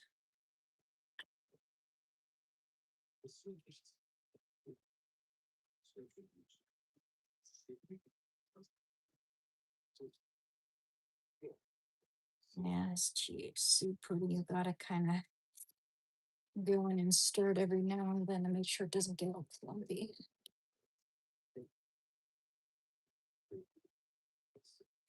Hey, baby boy. I like a few little clumps in there though. It's kind of fun. Dance, dance the night away. Hey, Heather. Ooh, does sound like a good day for tacos, but I don't have the ingredients for it now. I need to go grocery shopping sometime soon. Got to get more frozen fruit for smoothies and stuff. Bananas. I chop up one of these plums and put my green. That'd be good too. Plums and prunes, and I got like a couple more big strawberries in there and some blueberries.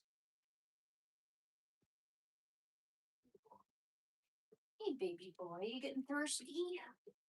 Don't you have water in there? Get you some fresh water.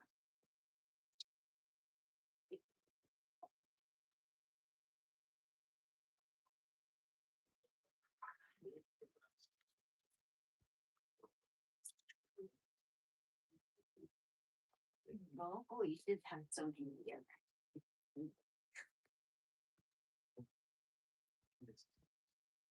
Dance. Why is that gonna be stuck in my head now? I haven't even listened to that song. I must have heard it in passing somewhere. It's stuck in my head. Doesn't it make you feel old when you like have no idea who the like pop stars are, like up and come, the new pop stars are. Anytime you see someone new, you're like, who the hell is that? Oh, they've been around for 5 years. Seriously? Hey, thank you guys. It's been going good. Taki flavored hard shell tacos. It sounds delightful, but I have to check the ingredients because I do not consume vegetable oils. Mm, chia pudding though. Now that's good for you. Yeah, I'll look into it. I'm a bit of a, you know, try not to be as, orthorexic or anything like that, but there are a few things that I'll avoid, and that is vegetable oils and processed sugars if I can. The only time I ever consume processed sugars really is if every now and then you know, I have a cake, like the sweet potato casserole I make. It's got to have those marshmallows. Homemade marshmallows did not improve it much. In fact, it just made it bad actually. It was bad because like the gelatin that was in the marshmallows seeped down to the sweet potato mixture layer, and it gave a this weird gelatinous layer that was just disgusting. I'm a big textured girly, and I hate that shit. And the top was just it was like crystallized. I didn't want it. Some people liked it. I just slice the top off, and just just the bottom layer was pretty good. Oh, not perfect. So it's so good, man. Get more sweet potatoes. Yeah, make that at least once every 2 weeks or so. That's my treat. My treat is sweet potato casserole.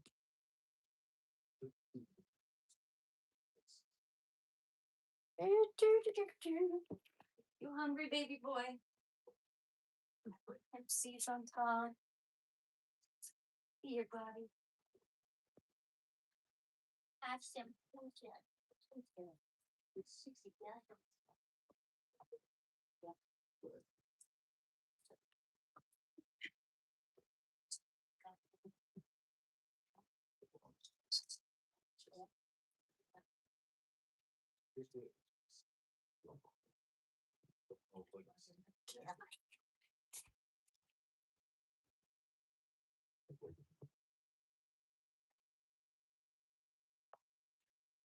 Keep stirring.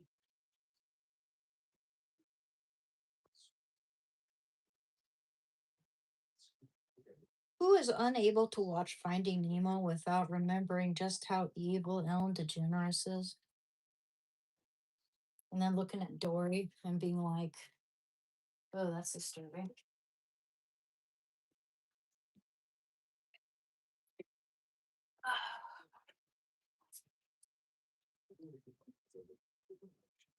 Okay, where did it? Here, I guess.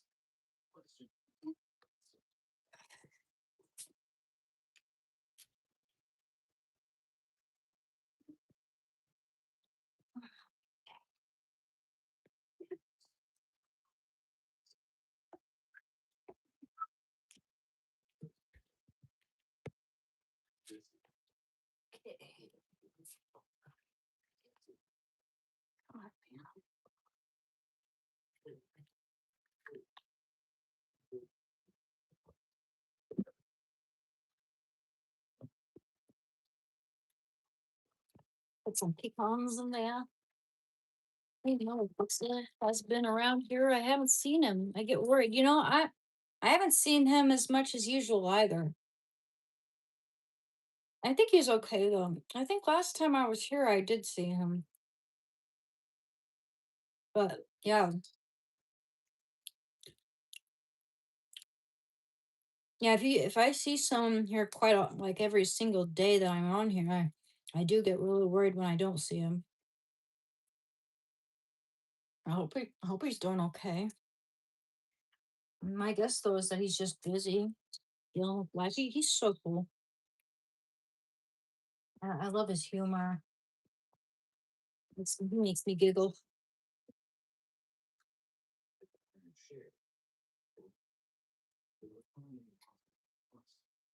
I love pecans. Yeah, good question.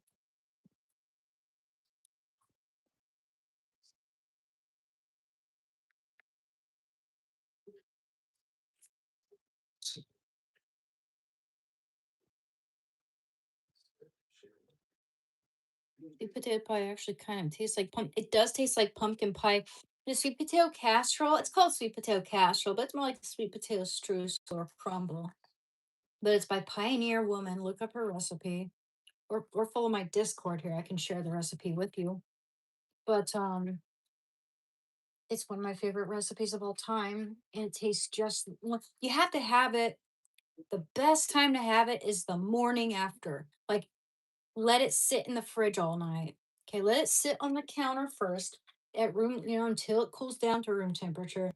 Then cover it and put it in the fridge. Because if you put saran wrap over something that's just cooling, the heat is just gonna keep releasing that heat, which is gonna be like, steam it up. It's just you're gonna collect too much moisture on top of your delicious, beautiful creation. So yeah, let it cool down on the counter on the stove, and then put it in the fridge once it's at room temperature, and let it sit in there overnight. Even if it's at room temperature, it's the taste and the structure of it is going to be not nearly as good as it will be if you wait overnight. So the colder it is, the better. It is just like pumpkin pie, except that in the recipe they call for um like 3/4 of a teaspoon of uh paprika and about a quarter teaspoon of cayenne. I always double the recipe though, and that imparts a nice, delicious spiciness at the back of the throat, but it doesn't make it like a spicy dessert or anything like that. It just you have that aftertaste. And it's so fucking good. It's my favorite. It's my favorite. I should also make tres leche cake. I've been wanting to make that for a while. I don't know if I have all the ingredients for that, but I'm gonna have to get more flour and stuff. Write that down. I know I'll forget flour unless I write it down. One of those things I'll forget. Hey, baby boy. And I got this really good quality cocoa powder, which I haven't even opened yet. Make some brownies sometime. It's been a long time since I've made a chocolatey dessert. I love brownies with white chocolate chips, and walnuts. Walnuts and white chocolate chips.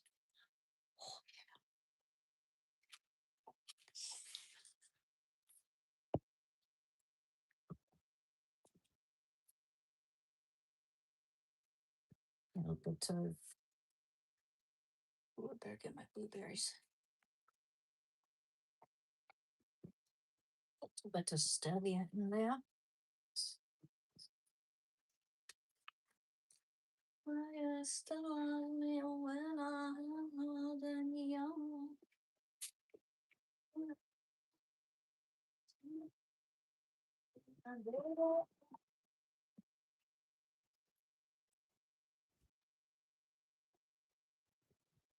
Oh, that's all my strawberry. What a shame. A shame.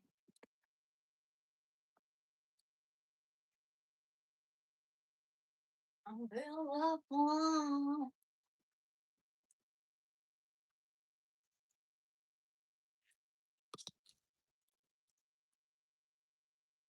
Is that sweet enough? A little bit more.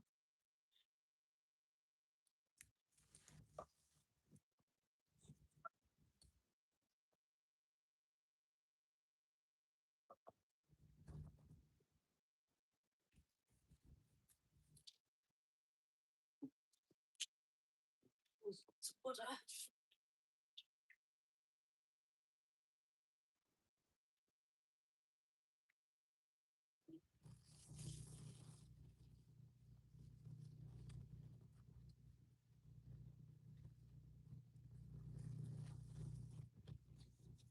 water.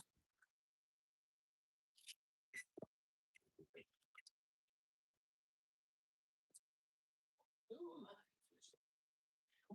that's why I like this. The blueberries look cool. Fall up, I should say.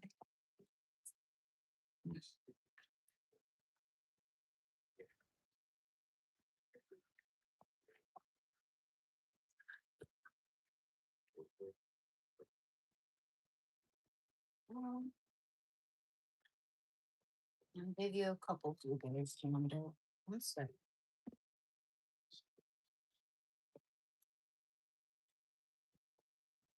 Oh, there's no milk there because I'm almost out. Yeah, you go. I know you love those.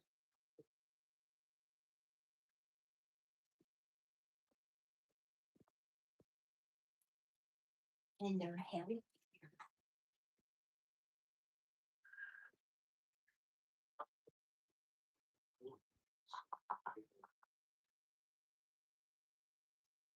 Coming to my room, I got to know you. I dreams of whales and hours that I look up in fear.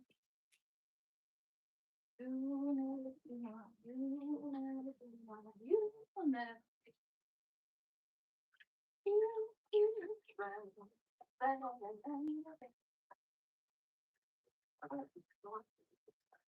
Just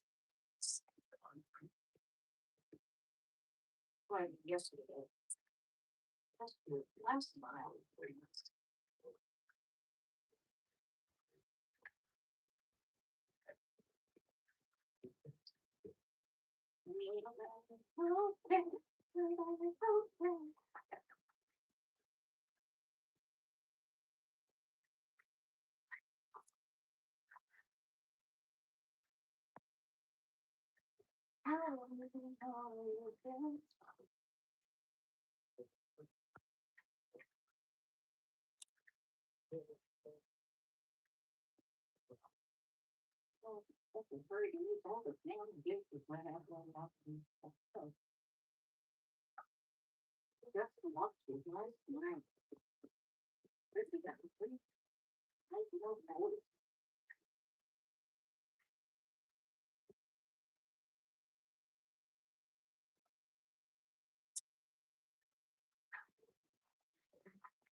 Hey, there's trousers. I didn't even know if Fix's been around and seen them. I get worried. Yeah, I'm a little worried too. Finding Nemo became totally creepy after the deep dive video into male clownfish eating their own young. I think it was on. Yeah, I remember that. Yeah, I have no idea, but I'll check on Discord and see if I can get a hold of them. Yeah, I'd like to know. I'd like to know how he's doing.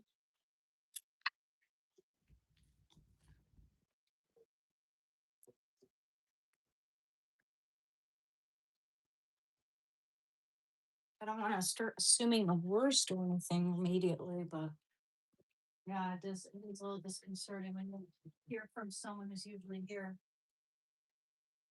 for a little while. It doesn't seem like it's been that long.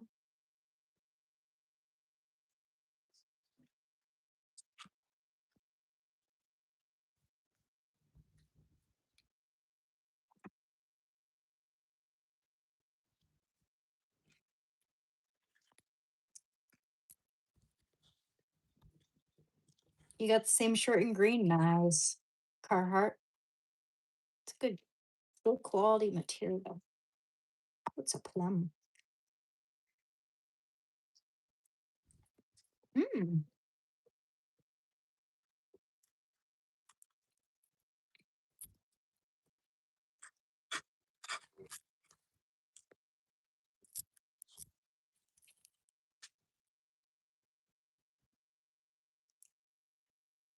It's gotta be done though.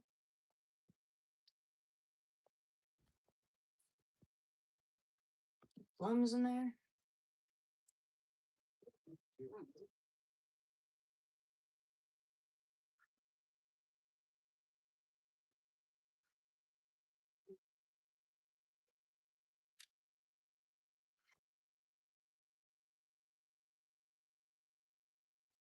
Yeah, you never know. I mean, he could just have be busy or probably busier with something in his own personal life or but I'll check it out and see if he's doing okay. Via Discord, I'll see if he's on Discord or anything.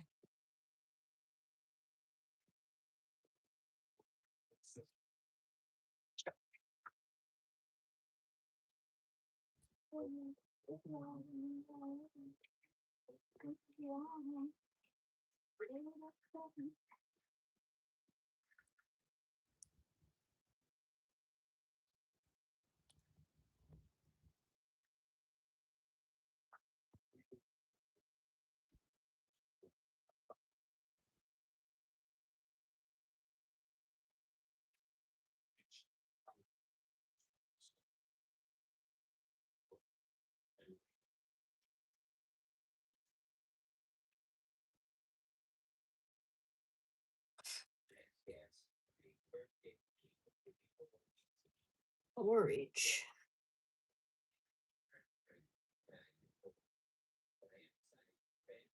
Just a usual comfort food I have often.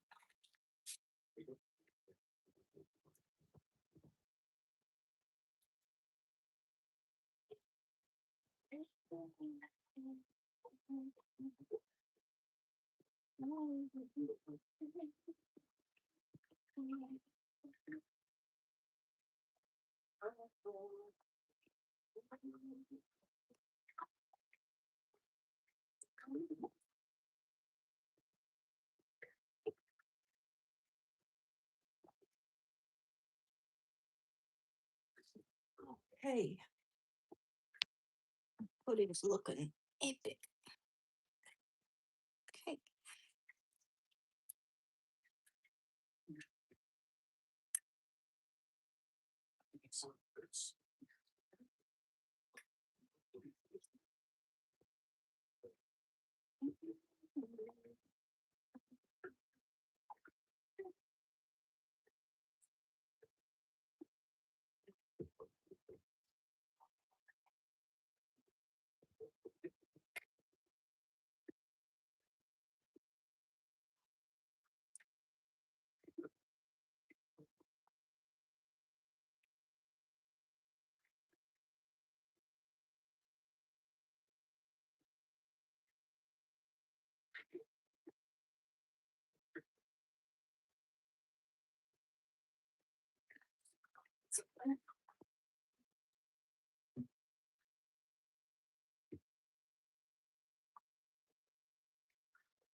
Well, yeah, sorry, I'm not gonna do dishes right now.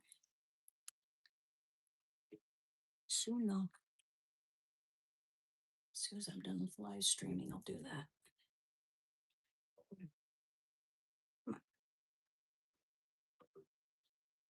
Chia pudding is like one of the best parts of this. Goes so well.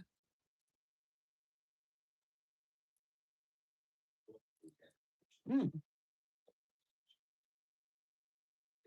texture.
I did think one along here. Oh,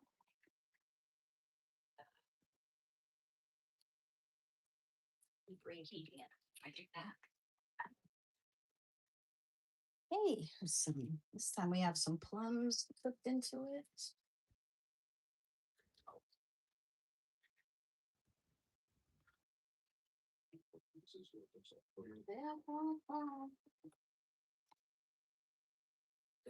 Yeah, buddy. Okay. What was I? Yes. Yes, yes, yes.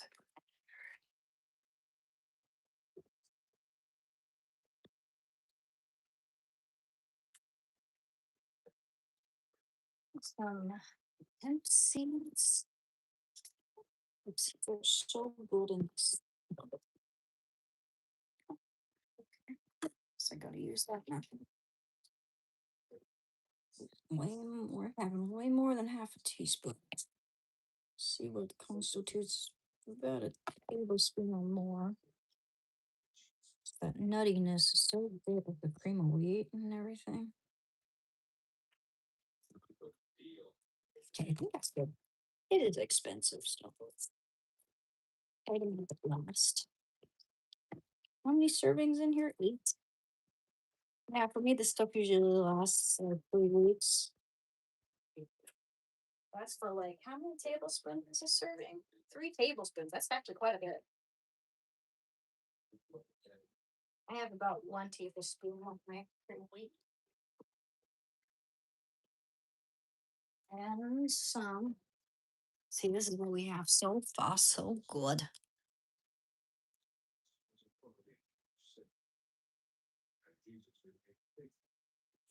Then I just put some fruit all over it. It's got quite a bit there. Shando, I bet you'd love a few blueberries, buddy. Yeah? Have a few blues.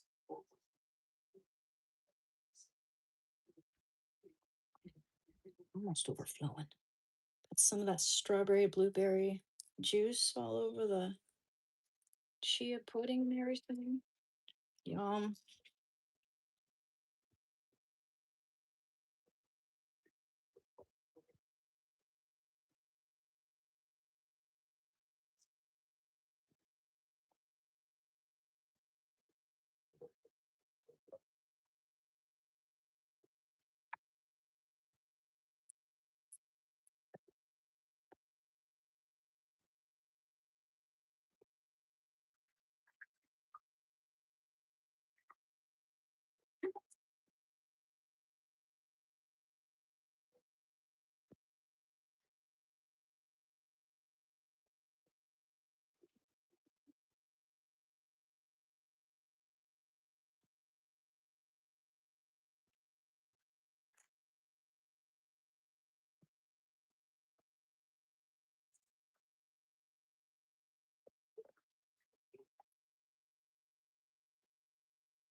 A little bit of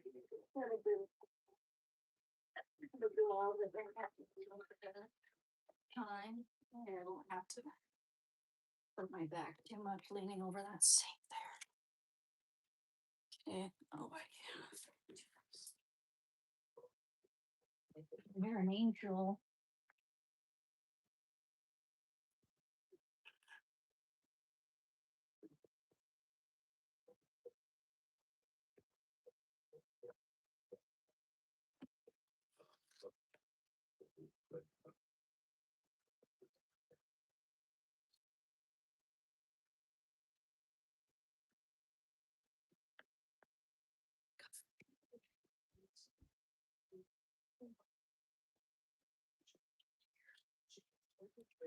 Cool. Now the prunes. Scissors.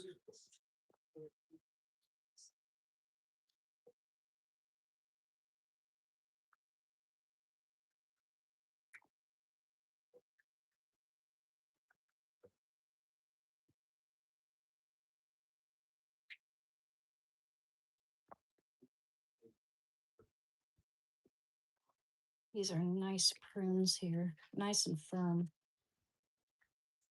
And I never knew this before, but you have to refrigerate. I mean, it says that they keep better. You don't absolutely have to, but they keep better in the fridge. Yeah, it's always best to store prunes in the fridge, apparently. I didn't know that.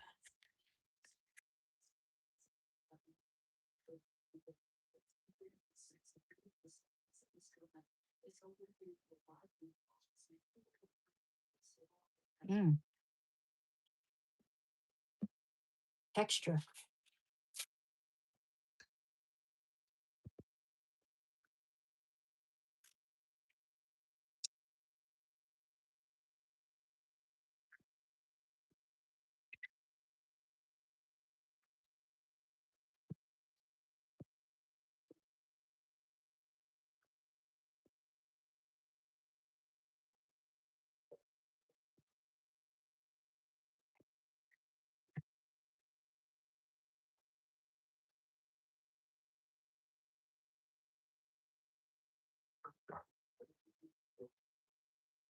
Okay, well, all right, time to eat. And I'll worry about everything else later.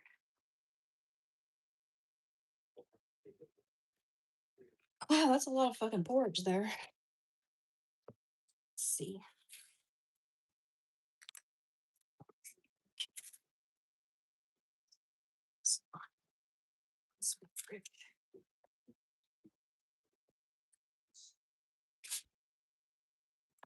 Look how beautiful.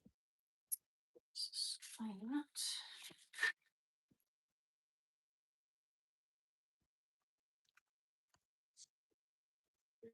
Look at that. Isn't that pretty?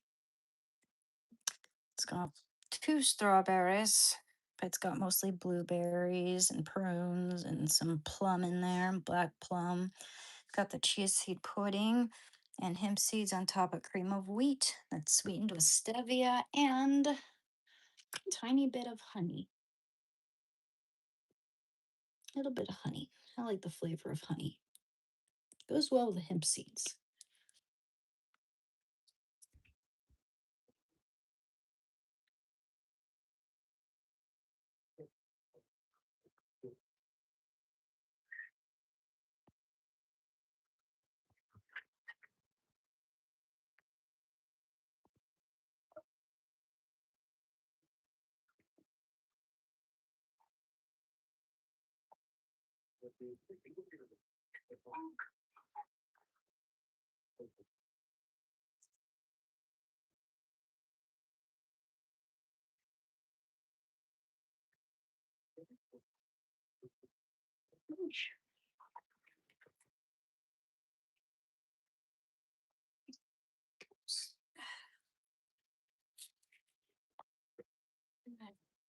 I tell myself. Let's see if that needs to be heated up again, probably. Mm.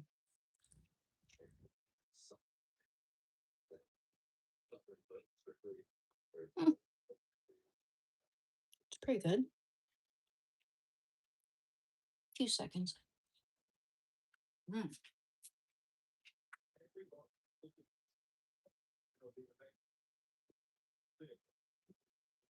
Oh, much.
Yes, God.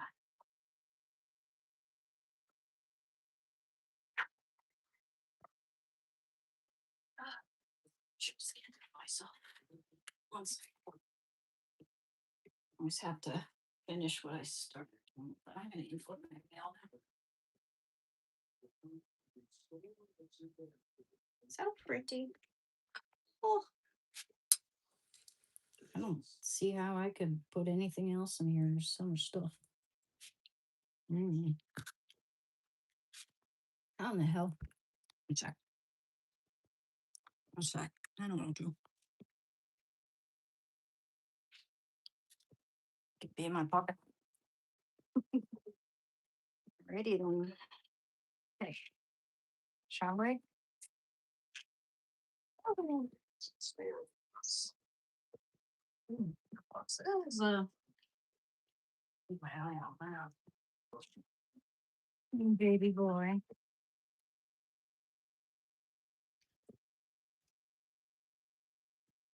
Ice. Wowzers, trousers. Hey, buddy. What you thinking about, kiddo? Yeah. Let's see if I can turn on the light there. Oh, there you are. Hello. What you gonna judge me, Shando?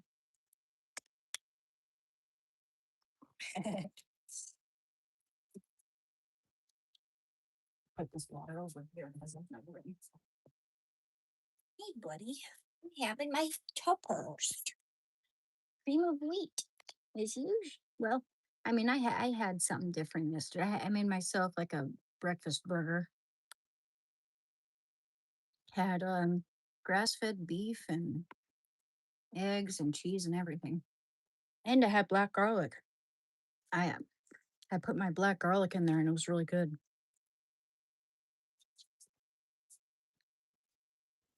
Hey, anyone see Fixa yet? Goodness, I'm getting concerned for him too. The more I think about it.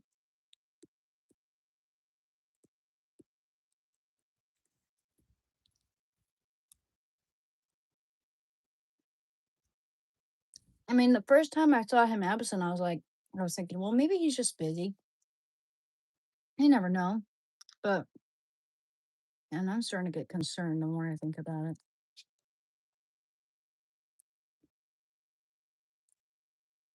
Why are you calling me mom? I don't look like anyone's mom.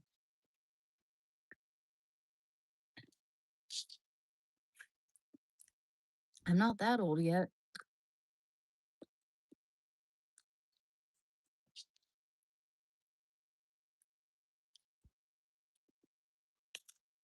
Let me open the window.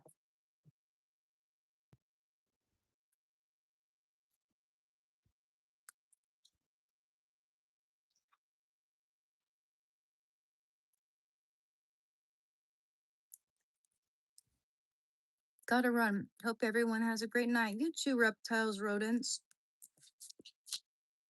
You have a good night too.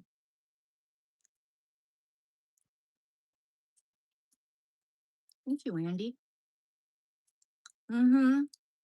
Well, it's cream of wheat, and I cooked it with pecans, and I put some of my fresh plum in there, fresh black plum chopped up, and it's got sweetened with stevia, the cream of wheat, and cooked in whole milk, uh, like 2/3 whole milk, 1/3 water, and then a little bit of vanilla extract, and it's got chia pudding on top. It's got hemp seeds on top, and it's got frozen blueberries that have been thawed, and a couple of thawed frozen strawberries, and chopped up prunes. Really good. Mm. And honey, and yeah, those plums in there are good.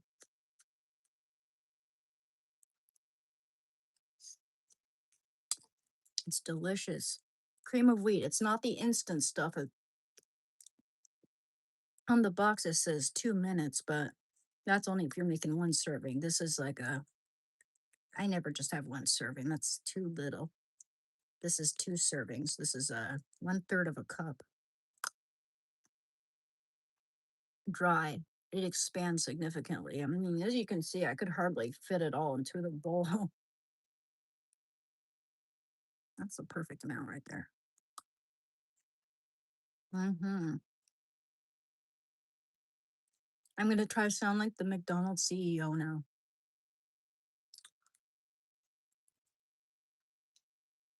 Wow, that is a good product. Oh dear Lord, man. It's funny. It's funny that he thinks that that's gonna appeal to people. Mm, didn't seem very enthusiastic to me. I gotta heat that up again. Be right back. Mm.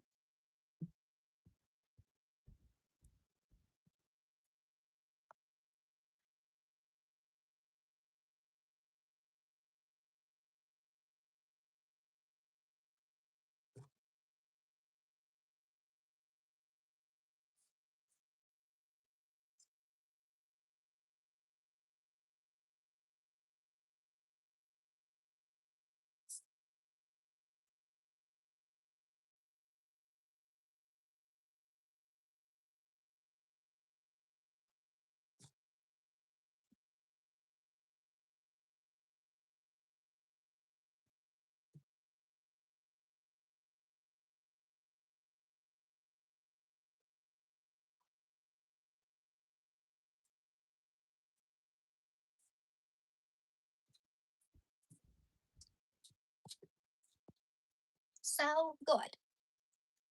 多好. Uh-oh, looks like my phone's about to die.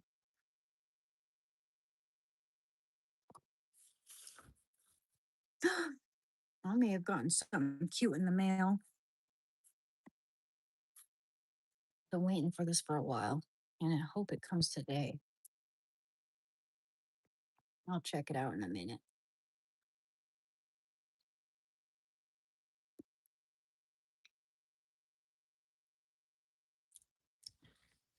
Haven't seen fixes since the Great MAGA Hat Troll Battle. Jeez, man. Then, in that case, really. Well, I took a day off right after that, and it wasn't because of that. It was because I was burnt out and tired, and I had all these things to do, and I wanted to work on the painting. And my dad had to use the table with my brother, so I couldn't use that right away, and so I had to wait around, and it's kind of messed up. But like, just my whole schedule was a little bit messed up, and so I just didn't end up live streaming. Really, that's the last time you've seen him. I should let them know that I'm live streaming on Discord and see if I get a response. A little disconcerting.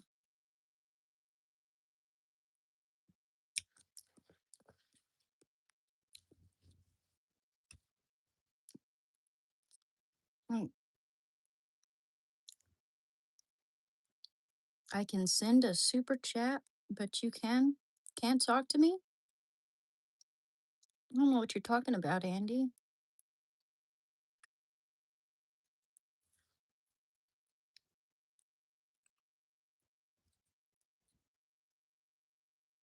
I'm hanging out with everybody here. Anyone has questions, it's like I can't always read every single comment that goes by. It's impossible, especially the bigger my channel, you know, the more viewers I get. I'm sure you understand. I find it crazy when people don't understand that, especially when I'm doing stuff, other than just looking at the screen or reading the comments. It's like when I'm cooking, for instance, or painting, or even just talking about stuff. It it's not like I'm ever trying to avoid the chat. It's that I'm trying to share things with the chat, and I can't always be doing two things at the same time. Hmm.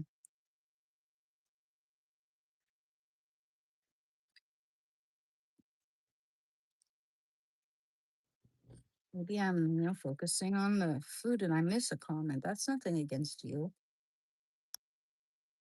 Duh. I'll be right back. Try to put something away that needs to go. Where-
Oh my. Oh my. I did splurge a tiny, tiny bit. Wow. It's like Christmas. Let me just show you my little haul here. Don't do that very often. Sorry. Sorry, I'm back. I'm back. The dinosaur story. Mm, dude, no, I don't have bulimia. Come on. Come on. I want to put my bowl away because there's no room in here for me to hoard dirty dishes. Not only that, but even if I did have room, I wouldn't do that because it's gross. Anyway, I was also getting my package and just putting a few more dishes in the dishwasher because I clean up after myself. Anyway, I shouldn't have anything to prove. Honestly, if I were doing that, I wouldn't feel up to doing this live stream anymore. When I was 17 years old, I did that. And I looked up graphic image. I was, for one thing, my gag reflex was compromised. And I was doing lots of dangerous things, sticking dangerous things down there to try to get things to come back up. It was a very dangerous time. So, what I did was I looked at graphic photos of someone who was deceased due to bulimia, leaning over the toilet, blood flowed down to their extremities, very graphic. And I stopped doing it ever since.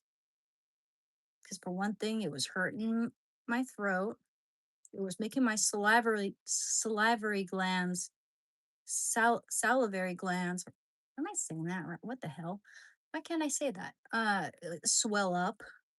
It was causing, you know, little bite marks on my knuckles. It was just ugly. And I looked it up, all these graphic images, and stopped doing. I scared myself out of doing that. No joke.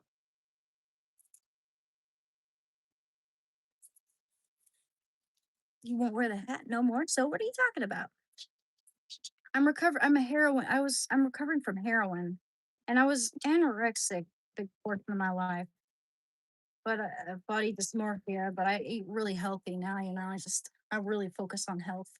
And I was a heroin addict for 6 years. I've been clean for 3 years. And I'm not just not wearing the hat right now because I don't feel like wearing a hat. What? Just because I got a Trump hat doesn't mean it's an appendage now. Doesn't mean like I need it to breathe. Also, maybe sometimes I don't feel like getting into huge arguments every single time I log in. But this is first and foremost a channel about recovery and bettering our habits. And also just maybe inciting other people to think for their fucking selves. People can't think for themselves. No, it's just some pimple patches is for that, but I probably don't even need it. I just keep safe lows, keep them at bay. Okay, what else did I get? Okay, I got some. Okay, I ran out of some just the face mask that you wash off, but this is supposedly really good. I'm not sponsoring it, by the way, but it's Japanese matcha. Hey, how's the connection here? Let me check on it. Okay. We don't have that many. That's not true. I'm not ashamed of anything. I don't feel like wearing a hat. I do support. Want me to put my hat right there just to prove myself? I keep my look it. Look it. I got two hats up there and I'm proud of it. Proud of it. See? Two of them. Two Trump hats. So you know what? You can screw off. That's the dumbest thing I've ever heard. Oh, he said her mega hat she won't support because she's ashamed. What an idiot. What an idiot. Anyway, got myself this Japanese matcha cream mask. I want to smell it. See how that smears. That's one thing about recovering that I like. I like to pamper myself. I like to feel refreshed and clean and smells good. Love it. Good. It's a good value size right there too. Trump has lost the plot. I used to support him. People are spreading all kinds of lies about Trump, acting like he's going in and killing civilians when he's not. No, he's not. He blew up their nuclear base so that they couldn't kill us, because that's their whole, like, in Iran, their whole, part of their whole agenda is to kill Americans, kill America, make sure, get rid of America, and oppress their women, abuse their women. And Trump's putting a stop to that. The fact that, liberals are going around twisting everything and making it seem like he's the new HITLER is just so corrupt and so wrong. It's like, why don't you focus on fucking the Clintons and how corrupt they are? Of course not, because they still support the Clintons, a lot of them, no doubt. But, anyway, I did not come here. I didn't feel like talking about politics right now because it's exhausting. It's futile to argue with people who can't think for themselves and who just continue on the same hate trajectory of no return unless they stop to think that, hey, maybe I'm wrong. Maybe I had Trump derangement syndrome. It's like, I don't approve of how he handled the Epstein files. I think those could have been handled a lot better. But he was by no means on that island. Otherwise, Biden would have outed him on that when he was president a long time ago. No, if you look into the Epstein files and see his name, he's there because he because they wanted to blackmail him. He was exposing them before it was ever mainstream. Epstein invited so many rich people and socialites to parties. That does not make any one of them guilty unless you can find proof. And the only proof we have of Trump, the only time he's named in the Epstein files is when they're trying to plot against him to get rid of him because he was exposing them. That's why none of these celebrities, even though they promoted Trump again and again and again, like even Oprah said, maybe you should be president, like a long time ago.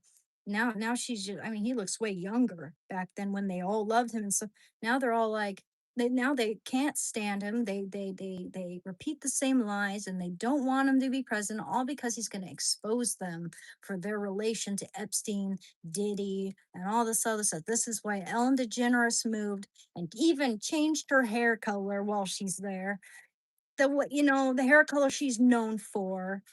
Like, they're just trying so hard not to be exposed. Anywho, here's a here's a repair mask. This looks fancy. This has a fancy lid too. It's like these little striations. I like the way it feels. Is this a Korean? No, it's a Japanese product. Yeah, it smells. Mmm. Oh, it smells great. A little citrusy. A little floral citrus. It's kind of has this almost grainy, ricey like texture. That looks nice. Not sponsoring TFO, not sponsoring it. Oh, I'll bet my valerian root, as recommended by my therapist when I talked about my troubles with sleeping. And my candle. Let me light a candle. It almost felt like having a peaceful, kind of relaxed live stream. It got so fucking heated at one time. And it's not like, I just realized that people people aren't going to listen. They're just going to throw insults, and I'm not up for that right now. I mean, go ahead if you think that that's a if you that if it gets your rocks off, then go ahead, insult me all you want. Doesn't mean you're right. Doesn't mean I believe a word you say. Doesn't mean that I'm going to take you seriously. Oh, these Yankee candles were on sale, so I had to get one. Also helps when Shando drops a new. I got kind of, ooh, yeah, I got Sicilian lemon.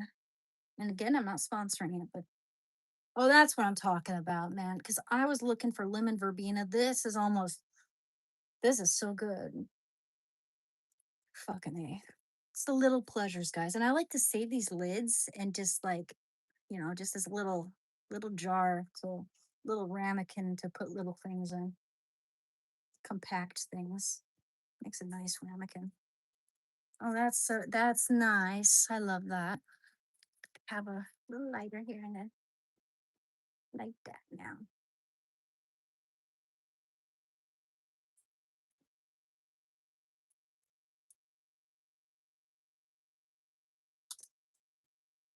Lemon verbena, or just like sweet lemons, one of my all-time favorite scents ever. Love it. Love it. Love it. I just think people should think for themselves. And also, again, we don't have to prove ourselves to people to prove our moral value or what our values are in general. We don't have to prove ourselves to anyone like that. They're just trying to poke and prod the bear. That's all they're doing. I'm proud of where with how far I've come. I had Trump derangement syndrome. I hated Trump at one point, and I realized I was wrong. And it was from watching liberal leaning platforms often where I realized that, oh, I can't agree with that side anymore. Similar to Amala Epkenobi's, uh, her development, uh, her change and perspective. Okay, now this is what I'm talking about right here. Look, this is what I've been looking forward to. Oh, let me see. It's much. Oh, sorry, baby. It's all right. It's a much better size than I even hoped, man. I got myself a little purse. I've been wanting to get myself a purse for a while. Just for going out and just to look pretty instead of having a backpack always on. My back and shoulders and neck kind of suffer when I do that too much now. So I got myself a beautiful Calvin Klein bag. Isn't that pretty? Oh, the color is so much prettier than I thought it would be too. I was, you know, I was looking at the cranberry colored one, but it was a little more expensive, so I got this one. No, this is a much better color than I thought. It's even wrapped up nicely, so I can have some things. Come on, buddy. It's not for you. Not for you, goofy dog. Goodness.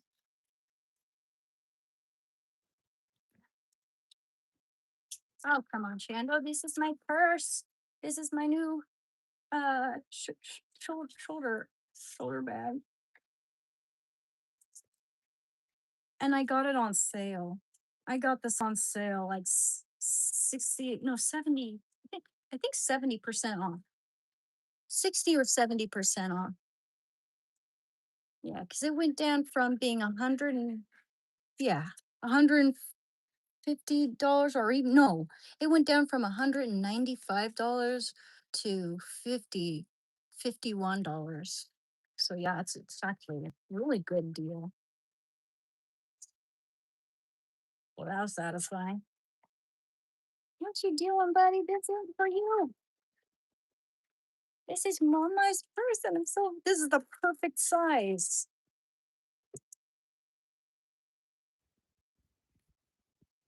Well, I can use these for packing up art stuff. Put those over there. Shandy, you don't let me put things anywhere. Well, these, I'm gonna save these on the side so I can use them for my painting pack, when I send paintings and stuff. This is perfect, man. Cause I was looking for a bag where I can fit a book, I can fit it my necessities, but large enough to fit like a sketchbook or any book. Because often I like to bring those things. This is perfect. Okay, okay, I'm happy I got this. I'm really happy. Isn't that pretty? Look how pretty that is. And I'm not sponsoring Calvin Klein, but I'm not sponsoring it, but goodness, it's one of my favorite brands. Only place I'm able to find a comfortable bra for one thing. I think the bands could be a little bit more flexible, not as tight. But I mean, 'cause I'm a skinny ass person, and usually my problem with finding bras that fit is that the band is too tight. It's like just the circumference of my rib cage is too much, or I don't get it. But yeah, I found some that fit perfectly. But yeah, look, Shando, I can't do this when you're on my way, baby. Okay, no room here. Gotta keep this up here a little bit. Move it, move it. There we go. What are you doing, buddy? It's not your purse. Isn't it pretty though? Isn't that a pretty bag? It's a perfect size. I love it. It's gorgeous.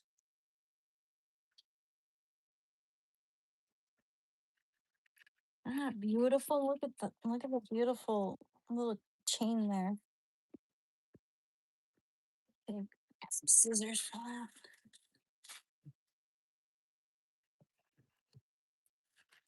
Isn't that beautiful?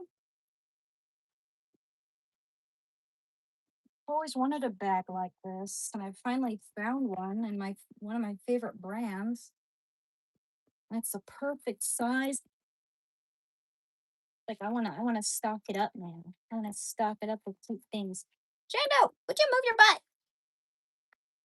You're being so goofy. Hi. Hi. Hi, dear. Wow. You think I got something for you? Oh my goodness, you're so cute, Joe. Okay, well, I don't really mess with this stuff, honey, because that's for my when I pack put away pancakes and stuff, okay? I don't I she's too weird. Stop it. Shando, would you move that? Come here. Come on. Come on. Over here. Over here. Over here. Over here. Here, I'll give you one of your supplements. How about them apples? Okay, now you have to let me. You gotta let me chill now, okay? Gotta let me just chill here without running over my cords with my chair. That sucks. Oh, Chando treats. Here, baby. Here's your supplement. You guys want to see how much he loves these supplements? Mm.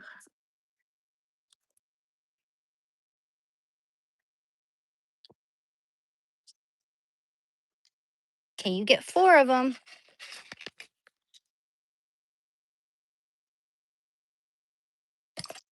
Uh-oh, it's right there. Here, buddy. Want more? A little more? Good. Good cat. Good cat. Yes, you little good dog. Okay, okay. That's all you get, kiddo. Okay, you get 4 per day. That's the most. That's the biggest dose because you're a big dog. It says weight up to 10 pounds, one soft shoe, 11 to 20 pounds, two soft shoes, 21 to 30 pounds, three soft shoes, 30 pounds plus four shot. Technically, he could probably eat this whole thing and it wouldn't hurt him at all. 30 pounds plus? Dude, like Chanda's 105 pounds. Oh, I love this so much. I was worried it would be so small, but this is perfect. I was so hoping it would be around this size. This is absolutely freaking perfect. Hey, you. I put my Dr. Dog Body. Yeah, I got another edition of this. Dr. Dog Body's leg. I'll put that in there.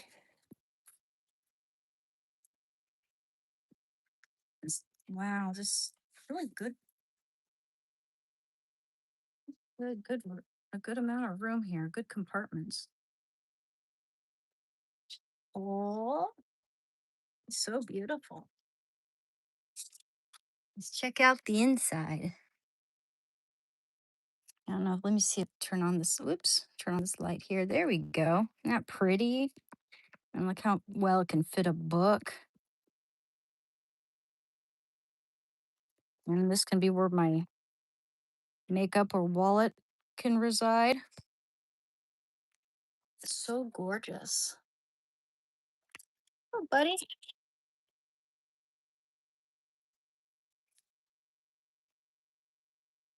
Huh, what else can I put in here?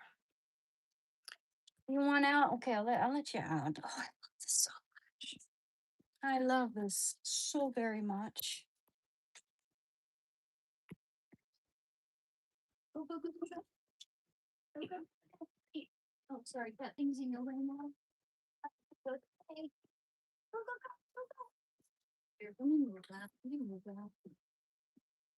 I know. Are you sad that I didn't get you anything this time? I'm sorry. I'm sorry. Next time I'll get you something, okay? Sweetheart. Hi there. Yeah, it's very high quality, and I got it for like I don't even like 70% off or so. Okay, it went from like $190 to 51 dollars. That's a good deal. That's a good freaking deal. And I love the color. I like it's just the sleekness of it. I always liked it when there's like a little metal chain that doesn't weigh it down too much. Oh, it's so pretty. Oh, I know what I was putting here. I'm gonna put this over on the table. You can have over for makes the room smell nice. And so I'm gonna fill one of these makeup bags here. I have this one. I have this one, and I have this one here. I think I'll use the colorful one because I like that one the most. And I think it just looks cute with that. And let's see, put that back there. Just gonna put my main makeup, my essential makeup in here. One red lipstick. I got a little cute little compact. I have a cute one. Ooh, you know what? Not that compact. This one here. This one, I think this goes well with it. What you doing, Shando? Have in here. Little sparkly lip gloss. Or that one. Should do that one.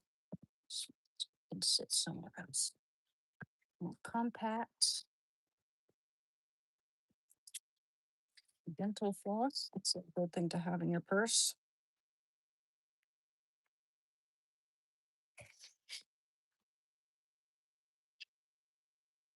Cute pen. But I have a pen in there. See if I have another slot for that. Yeah.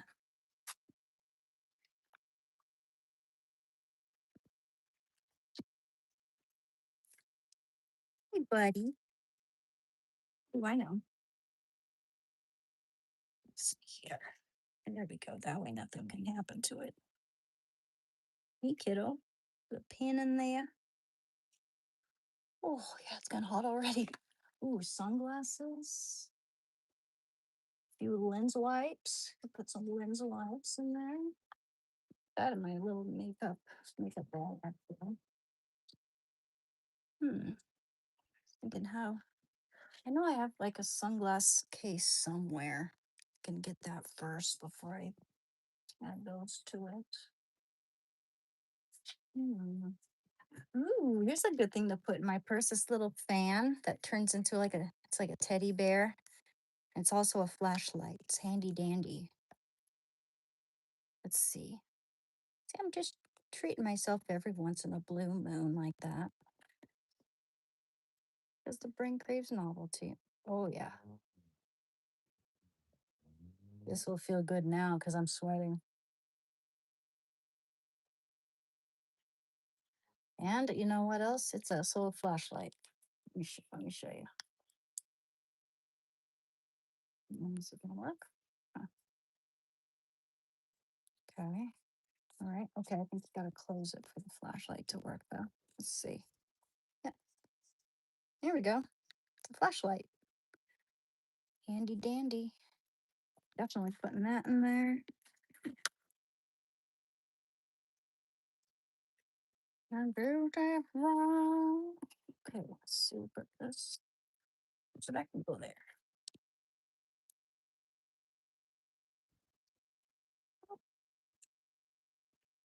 And makeups. Let's see, what else can I put in here?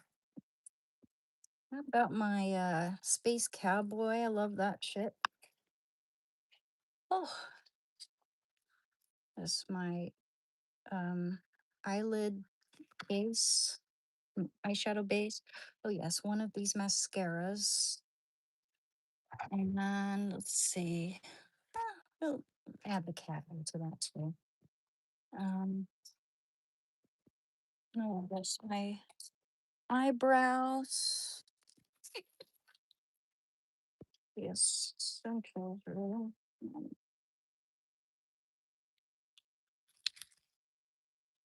It's not that fun for me to put too much makeup in there, but okay, there's a okay, not that sharpener. One of the smaller ones. I'll put this in there too. Hmm.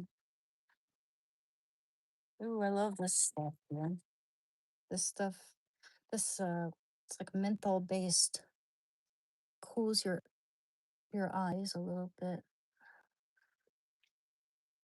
Cooling balm for your eyes.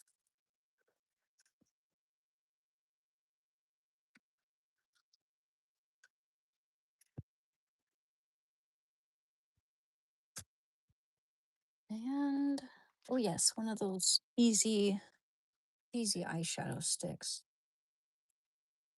Yeah, yeah. Oh, that looks good. A little lip gloss, a little bit of lipstick, some face, little makeup. I'm doing it. Yeah, beautiful fan makeup. Um, for my book that I'm reading. Ooh, this is a good thing to put in there. My hair's feeling a little bit flat. Just apply it. Let me see. Show you how it looks. Doesn't seem to come out of the bottle easily, but it does say to add a pretty generous amount. Not too generous though. I don't think so. Let's see. Yeah, it seems to be coming on. I just can't feel it as well.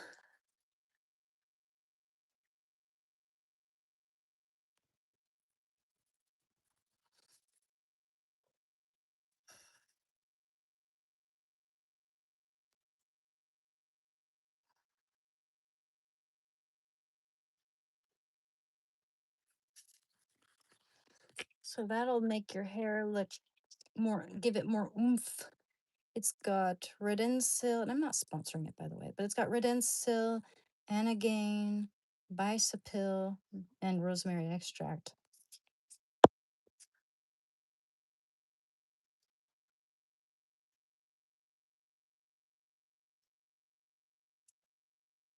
So put that in there.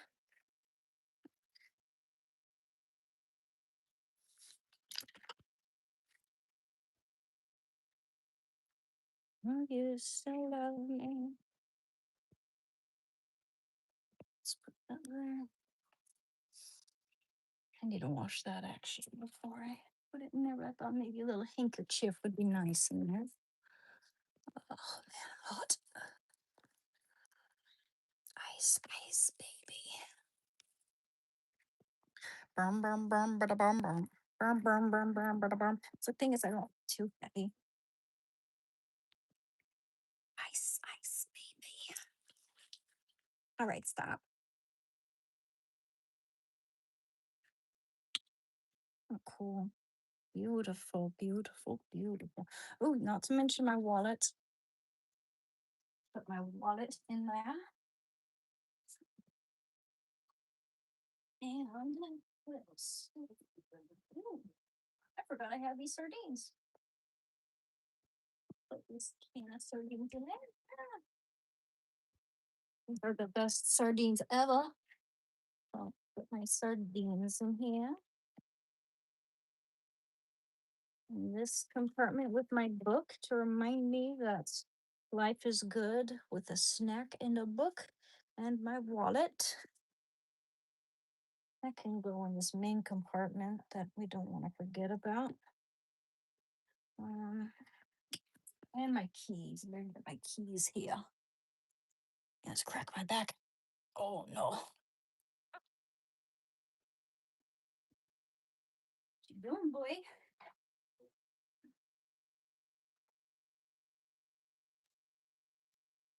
Oh, don't be sad, honey.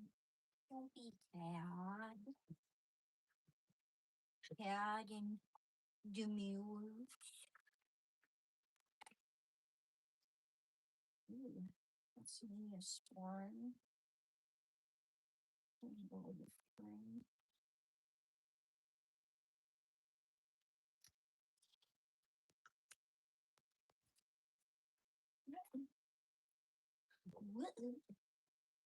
Oh, yes, my little travel rosary. See what my travel rosary looks like. It's even got some little case here. Oh, Neosporin, tweezers, and a lighter just in case. So Neosporin.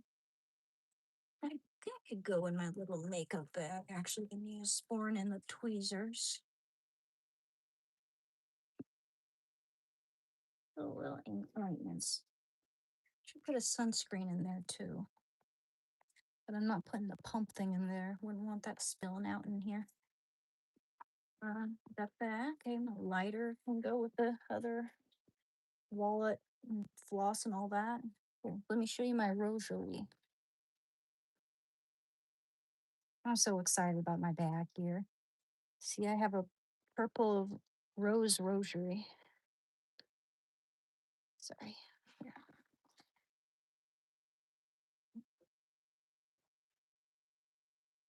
Oops, sorry. It's a little bit gets a little tangled there. At least it's one of those. It's a cheaper rosary. It's not like it's like aluminum or something. I'm not sure. Or plastic maybe. But that's one of my rosaries there. It's the one I can carry around without worrying about it breaking or anything. Put that in here. Oops.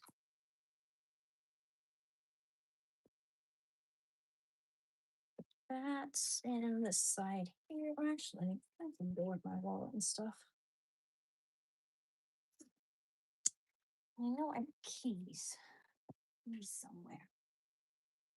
Oh, I know where it is. Oh, yes, we also need doggy bags here.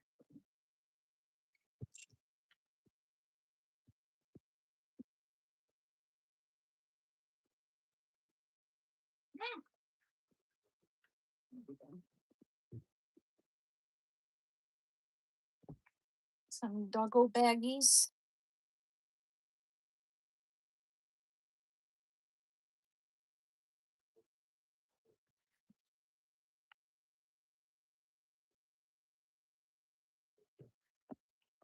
Those in the apartment too. Beautiful, beautiful. Feel too heavy. This stuff. Yeah.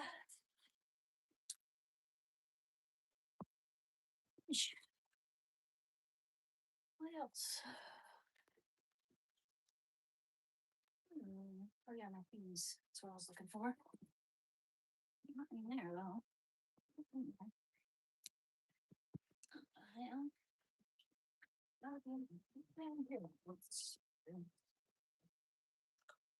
My keys.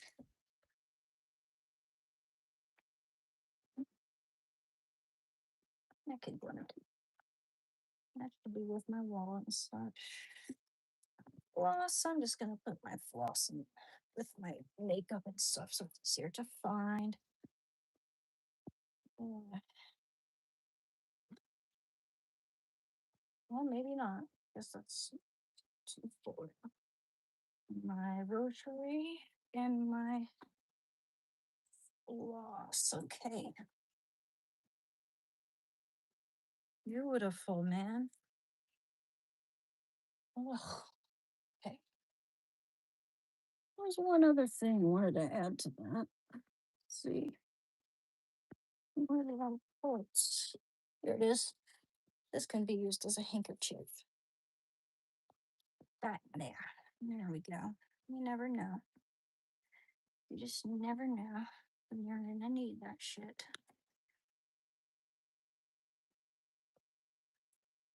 That's beautiful, man. Gorgeous. Beautiful.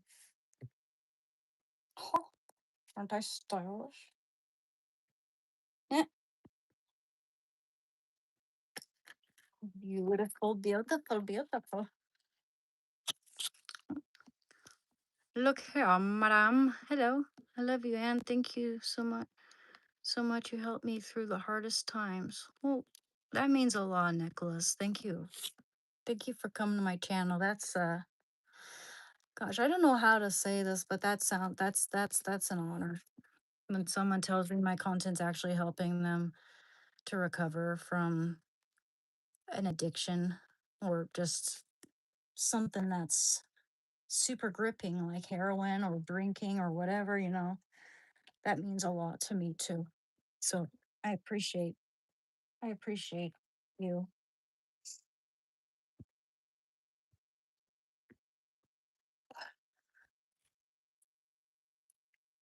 No, my name's not Annabelle, it's Anne.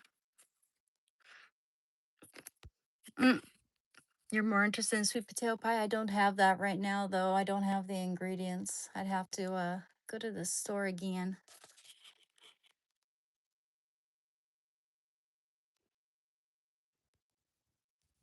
Gaming today?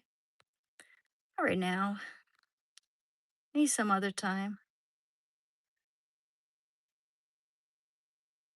Thank you, Justin. Yeah, I think so too. The color is exactly, it's like 10 times better than I thought it was. It's like one of my favorite colors, cranberry. It's beautiful. I love it.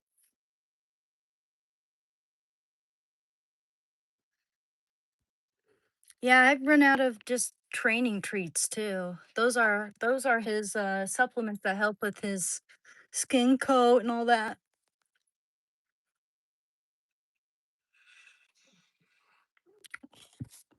If I ran for president, what would my campaign slogan be? I have no clue. Because I probably wouldn't make a good president. Straight up. Like I don't know if I perform all that good under pressure. I get anxiety, panic attacks.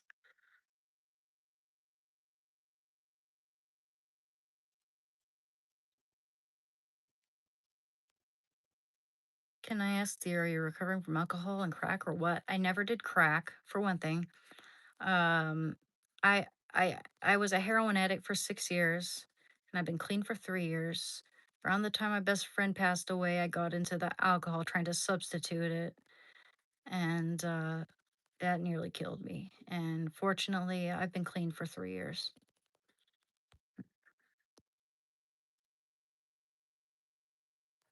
Thanks, guys.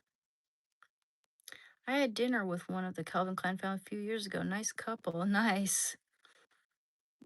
Yeah, I love their stuff.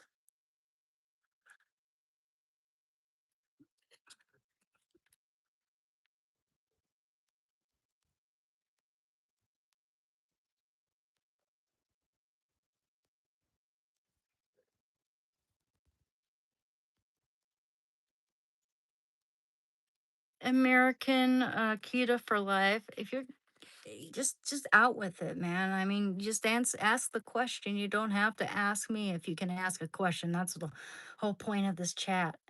Usually when people kind of like when they're like, "Hey, can I ask a deeply personal question?"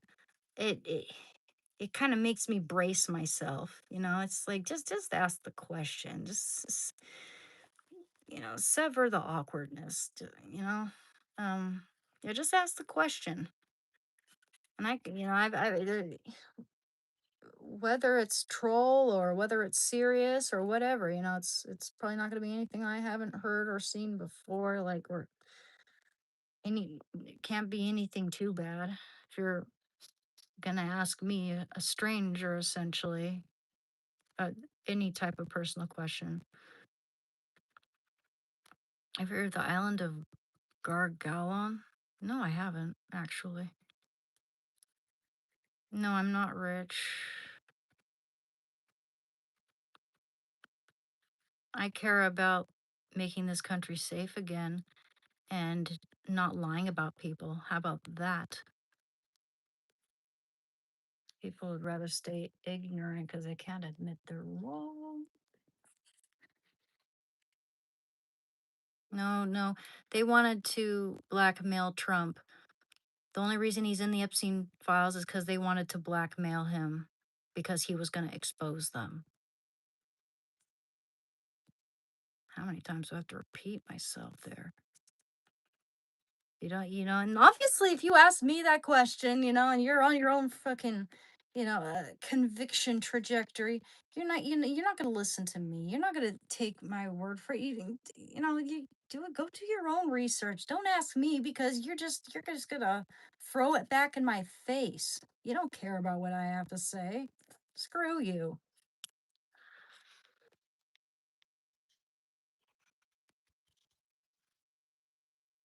Oh, brother. Yeah, I know. People are getting triggered. People seem to think everything's all about them. Like, no, I didn't get, you perceive it 100% wrong. If someone, for instance, an example, asks me, "Hey, where do you live?" I'm like, "I'm not going to tell you. I'm not going to tell you." And there are people here who will try to gauge where I live a little bit at a time. And I'm not going to, I'm not going to hand out that information. That's foolish. I'm careful because I have to be, because there are real slime balls who will try to gauge a woman's location by the architecture around her house, or they'll they'll they'll try to see how many people live in my house, for instance, just to see, gauge like the threat level for them if they ever try to stalk me or whatever. No, I'm just cautious. I'm just careful, and I don't entertain stupid questions either that I've answered a million times.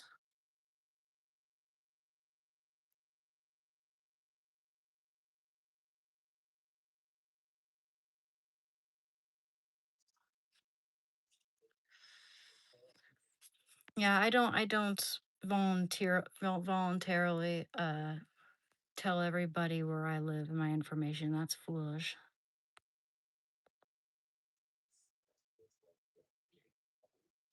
Trump is good for this country. You're damn right. And also, pe- people in people in Iran are are celebrating that they now have, they're not going to be oppressed by this dictatorship, hopefully, anymore. A lot of them are thanking Trump, and the liberals are going around lying and saying that he's bombing everything left and right. Liars. Because you want it to be true. That's sick. Sick that you want that to be true, even though it's not. If you're to do even just a little bit of research other than CNN and The View, you would see you would see that he's definitely not bombing civilians. That's a lie. Lie, lie, lie, lie, lie.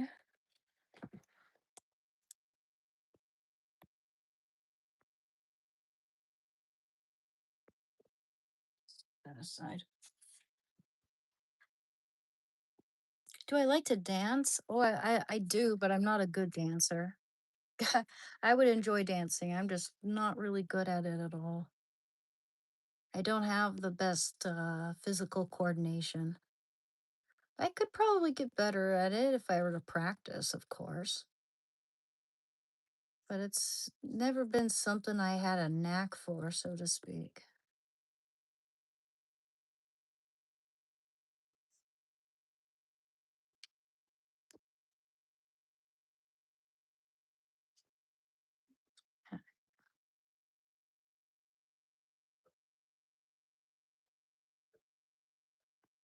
How are you going to fish for a question on our location when she just told people, Jason, she's not divulging that? Thank you, Uncle Sanitariums. Thank you.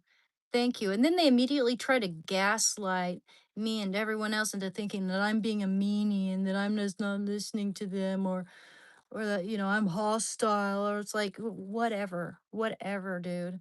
You're like just like that those typical guys who like, if a woman doesn't like smile at them, or if a woman smiles at them, they'll think that we're hitting on them, and when we inform them that we're not, they're like, "Bitch, you're the same type of person probably." No, you don't own my reactions. You don't dictate me and how I react or my personality or anything. I'm my own person. Nothing you can do about it. If that pisses you off, then whoopsie.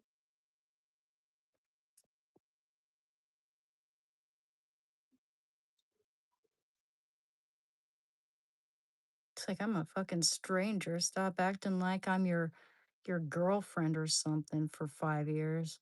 It's weird.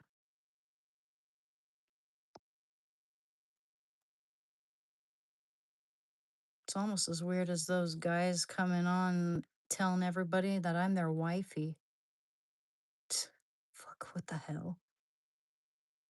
As if anyone's gonna believe that, unless they're completely brain dead.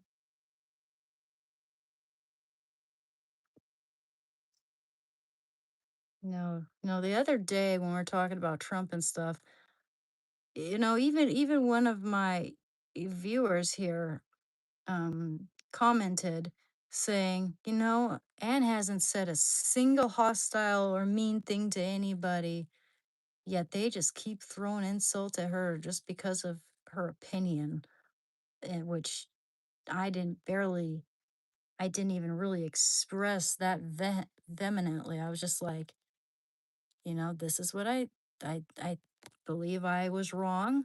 I had Trump derangement syndrome at one point, and now I realize that I was wrong. And that was pretty much it. And my gosh, the name calling, the hate. Mm-mm-mm. No wonder people choose to just stay hidden. When in fact we as, you know, Trump supporters need to be heard. Need to let our voices be heard, because then it's going to seem like, I mean, the minority, aka the people who voted for Kamala Harris, unfortunately, they're louder. They're loud, like big babies,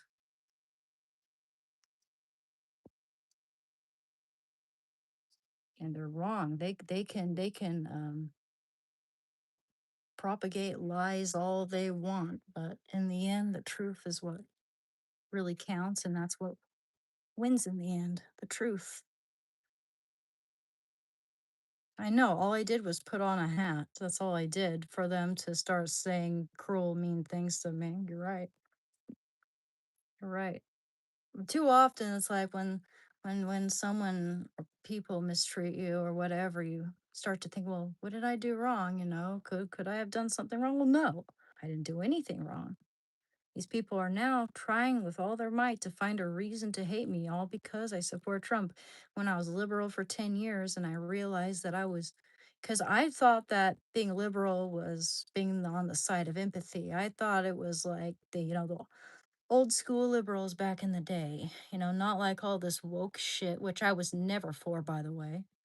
Even when I was in college, I was like rolling my eyes when my teachers were having a drawing class where one of the only men in my I had as a classmate, he did the self portrait of him on a horse overlooking the landscape, and her response to that was, "Oh, so you're like a white man owning the land." in this very just snobby way. And I was just thinking, God. And they're constantly regurgitating buzzwords like one of them. It's like I constantly heard this word in 2016, 17. It was collective. We're a collective, collective. Oh my gosh, collective. And I was just like, I wanted to roll my eyes so fucking hard, like until my eyeballs just would turn all the way into the back of my fucking head. I'd never want to see anything anymore. Like that's how annoyed I was. There was just so much goo goo gaga kumbaya bullshit.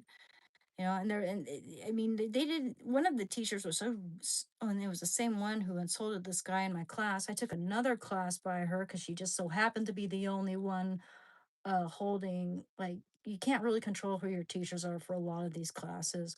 Anyway, so at the beginning of the class we always had like 10 or 15 minutes of meditation. Then at the very end she's like, oh, there's like 30 minutes or more of class to do, and I can't think of what we should do. What should we do? And so we all did this, like, little stuff little kids, red light, green light, put your red the hokey pokey and like running around the room, run backwards, run forwards, run while kicking your legs, run while flailing your arms. And I need you to lay down on your back and just do the fucking snow angel thing. And it's like, why are you making me do this? What am I, 5? Why are you making us do this, man? And if we leave the class and she feels offended or slighted, then you get some points down. You're forced to participate in that hokey pokey bullshit. And God, that was the dumbest class ever, man. Almost as dumb as eco critical Shakespeare. No doubt, man. I took a class called Eco Critical Shakespeare, where they try to see Shakespeare in a very woke context where all men are bad, um, white men, that is. And, like, it's all about trying to uh, steal the land and destroy the land. And oh, Shakespeare was, like, connected. All Shakespeare's books are all connected to that. It was really such a brainwashing procedure they were attempting there. And granted, I didn't get a good grade in that class. I just thought it was so dumb. I did not even attend half the classes. I just thought I didn't really know what the hell, like, back then I didn't know what the hell they meant by that. I just thought, ooh, it was one of those what's it called, capstone or something like that. It's one of those courses that you have to pick one of them. Just eh, I forget what they're called. I think they're called capstones, where you have an option of these different courses you have to take other than the subject that you're studying for, regarding your major.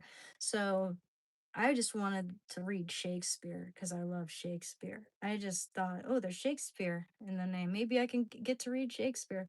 No, you read Shakespeare, but you had to jump through a lot of bullshit hoops. You had to jump aboard the woke train. It was the dumbest class I've ever taken in my life.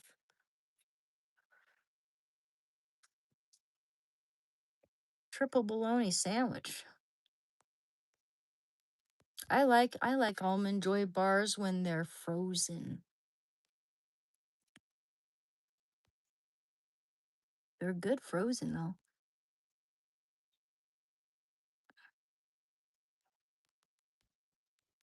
You can literally go around, take pictures of places in the world, and the water level is exactly the same as it was 40 years ago. Yeah, I mean, throughout the history of our planet, we've had climate fluctuations.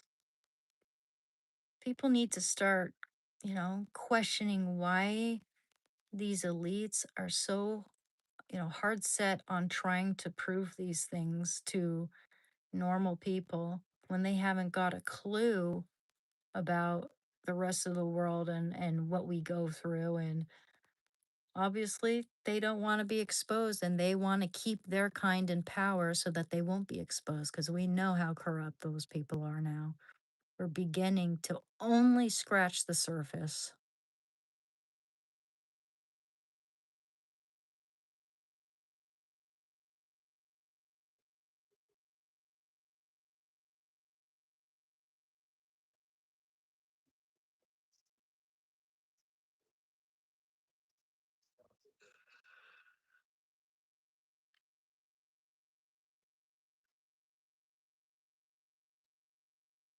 Sure did spice up the chat, though. I know, right? Thank you, Tony Clifton. You said, love you, girl, not romantically, your beautiful soul. Thank you.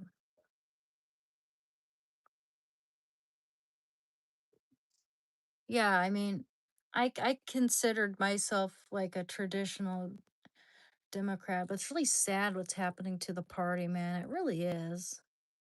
It is. It's really sad because not all Democrats think the way these radical radical left wokest guys think. It's just and it's amazing how many of them are boomers. It's oh, kind of embarrassing to the sensible, common sense boomers.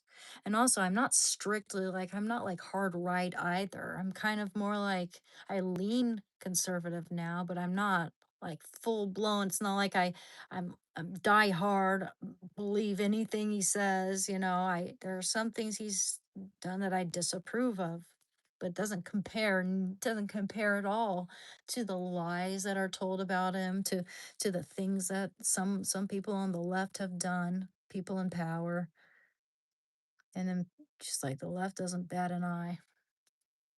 Done. I haven't heard one word about what the Clintons have done from them at all. Never.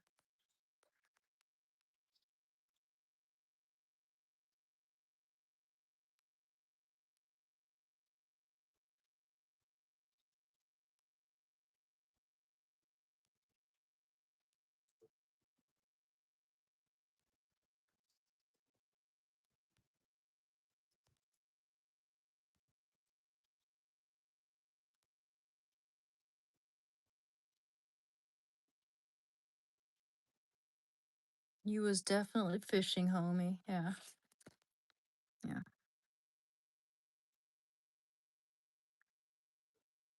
Just because I say I don't want to disclose my location, it's like if they act offended by that, then that's a red flag.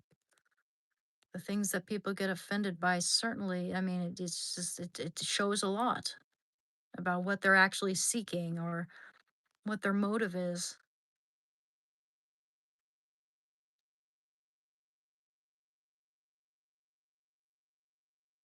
Yeah, I mean, back when I was a liberal, I had some conservative friends and liberal friends, and man, the liberals loved me back then. And the conservatives loved me too, just for who I was. We were able to have conversations. Sometimes we'd have political conversations, and I'd secretly in my mind agree with some of the things they said. Of course, I was worried about ever saying that I did because you know how it is with certain liberals. It's like if you say, "Oh, well, I guess Trump was right about that," or blah blah blah, or that doesn't sound right, what was said on my side, they'll fucking throw you out like a hot potato. But yeah, I mean, when I was liberal, conservatives accepted me as well as liberals. Now that I've come out as like, leaning more conservative, not extreme by any means, just don't believe in childhood transitioning and just letting men transition at the drop of a hat when they're in prison and decide, oh, I want to go to female prison. Like, oh yeah, sure, sure. Like not thinking that people take advantage of that. Doesn't mean I have anything against trans people whatsoever, but then they start twisting my words to make it seem like I do. That's just an example. But soon as I said I was leaned conservative, I got ostracized by a family member. I got slandered and lied about by people who called themselves my friends before. Yeah, it's just, it's ridiculous. It shows you the difference in how conservatives will treat you versus how liberals will treat you typically on average. It's ridiculous the amount of times people put things in my mouth and lie about me just because I said I was leaning conservative, just because I said I had Trump derangement syndrome and I was wrong.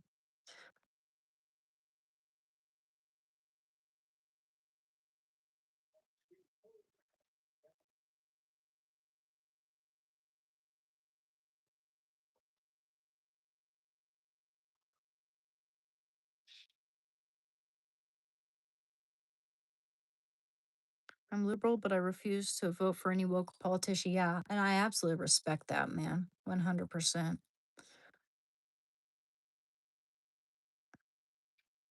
What you don't understand, what he is doing is going to bring peace to the Middle East. Anybody who doesn't understand that wasn't paying attention to what was going on right before the military action. Exactly, precisely. But the thing is, they want to believe that, oh, we got you now. Yeah, you're evil. We got you now. You're gonna go kill a bunch of innocent people. No, he's not, for one thing.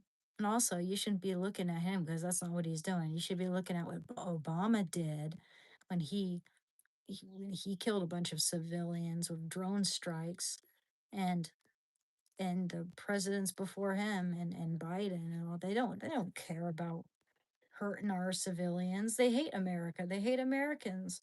The reason why they want all these illegal immigrants, illegal, okay? Remember that word, illegal, because it matters. If you tell people that just anyone that they can come into our country illegally, then they're going to think that they can drop all of our criminals into our country. And also, it's the same thing as saying, oh, he's a good person, just let him off the hook when he's like drinking and driving. Just let him drink and drive, he's a good person. Like, if you're going to tell someone who's a good person that, oh, you can drink and drive because you're a good person, you can break the law anytime you want because you're a good person, that's going to open the door for everyone to think that they can do that, you know? Just because you're a good person doesn't mean you have a right to drink and drive because it's breaking the law. Same thing with coming into this country illegally. You're breaking the law. Doesn't matter if you're a hardworking family man or vice versa, whatever. If you're breaking the law, you're breaking the law. Just go back home, fill out the papers, and come back legally the right way. There's nothing cruel about that. It's what just about every other country expects out of people who plan on moving there. It's just ridiculous. It's absolutely ridiculous.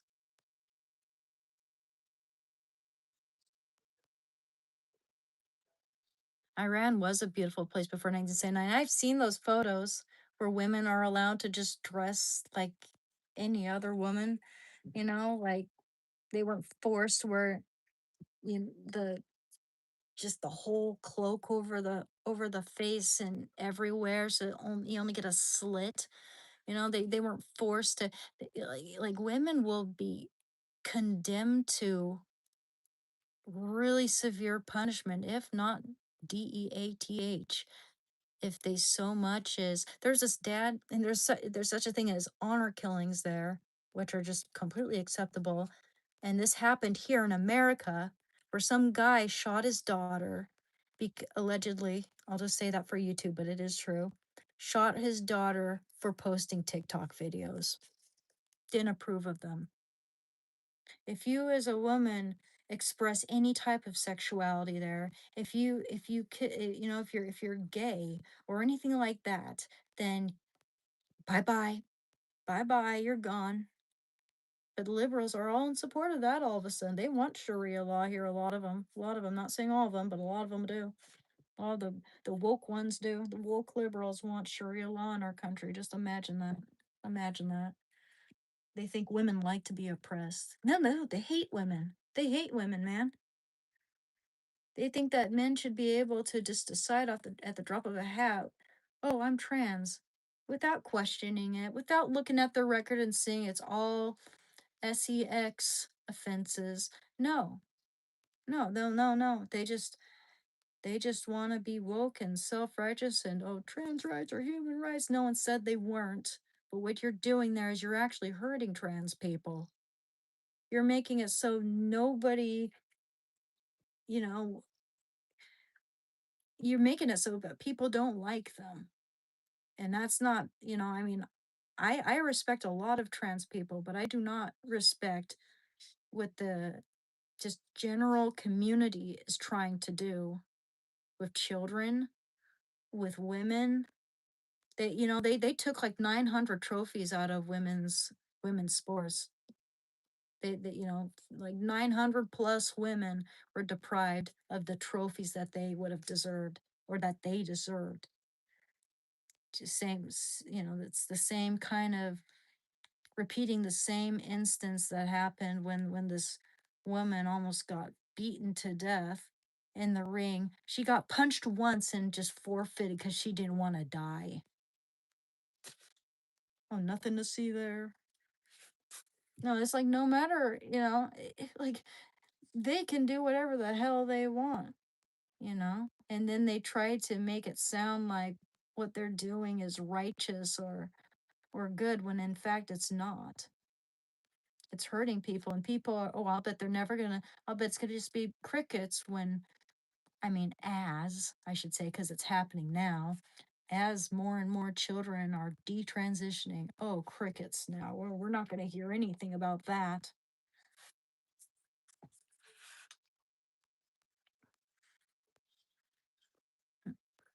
And people try to twist my words around and say that I'm speaking hate. What is so hateful about that? At all. I never said one disrespectful thing to trans people in general. I've expressed how this is actually hurting trans people. This is totally hurting, warping people's perceptions of how things should be. Exactly. Of course I'm not speaking hate. Of course I'm not. I know I'm not. Absolutely not. You're right about that. I am not speaking hate whatsoever. It comes from a place of loving concern and because I have people close to me who happen to be trans, who I care about. Only one of them, I think. I mean, I think only one of them is legitimately, because the other ones seem to be following a fad. There's one of them who seems very genuine to me, always has been. The other two, um, they seem to be following a fad. They're always regurgitating whatever they're hearing, or it's all, oh yeah, now they're all using the. Did you know that different terms? Did you know that the term cis was coined by someone who wanted to make minor attracted persons a thing? Did you know that? Do you guys think it'd be good to normalize PDF philia? Because that's what some of them on the left want to do. They want to normalize pedophilia. Gosh, it's ridiculous how these words are censored.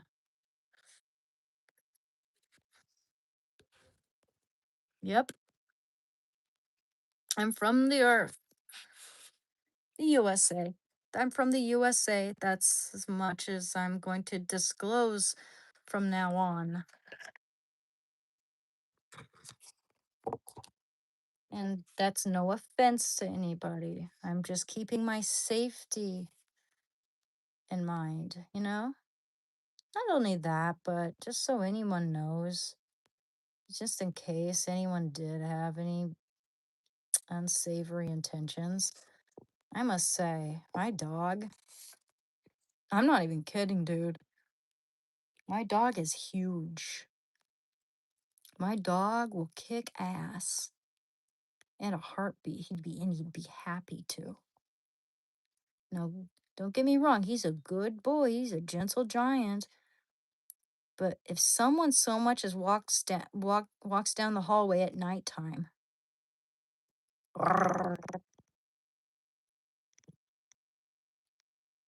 I make him sound like a Care Bear. I cannot emulate the terror of his growl. It's like plague dogs. Anyone ever read Plague Dogs by Richard Adams or watch the movie? Movie's really scary. Oh, and I think it's got John Hurt. Oh, I know Watership Down has John Hurt. I think Plague Dogs might have him too. One of my favorite actors of all time, by the way.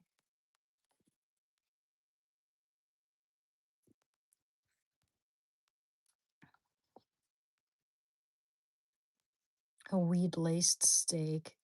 Yo, man, one time I was smoking weed and I blew it in his direction by accident. And he was just like, and then he acted more chill after that. No, I'm not even joking. Shando. I'm like, I'm so sorry, Shando. I'm so sorry. I'm so sorry. And he's just like, dude, what? And then he inched up closer to me. He came up. He hoisted his big heavy body up as he's getting up. Like he always seems like he's hoisting himself because he's so heavy. And then he comes over and lays down right next to me in the bed. He's usually at my feet. He's like looking at me like, "What do you got there? Do you want to partake? Can I partake?" Like, "No, you cannot. No, you cannot. That's not for dogs, you silly goofus."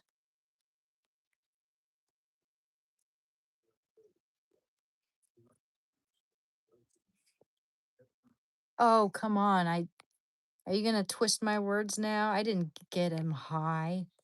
I did not get him high. I accidentally blew the smoke in his direction and he seemed to like it. It was an accident because he's down at the foot of my bed and I'm right here. I'm like, just like, and then it was just like, he was looking in my direction. It was like, but it was just his reaction was kind of cute, but I would never do that on purpose. Ever. Ever.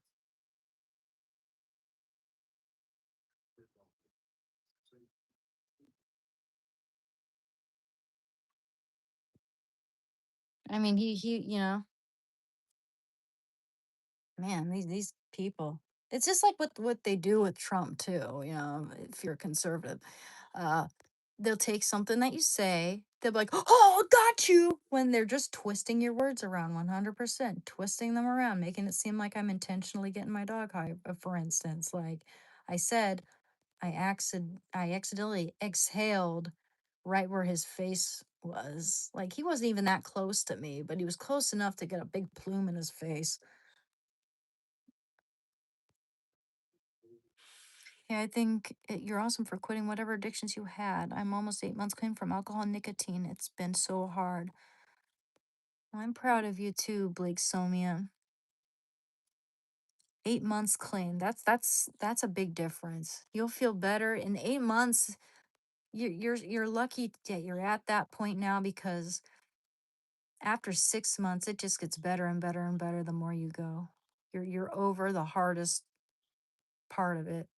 I was a heroin addict for 6 years and I've been clean for 3 years.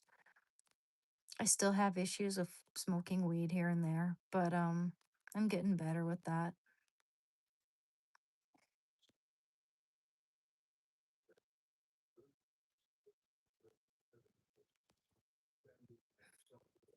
Mm, what is that? Oh,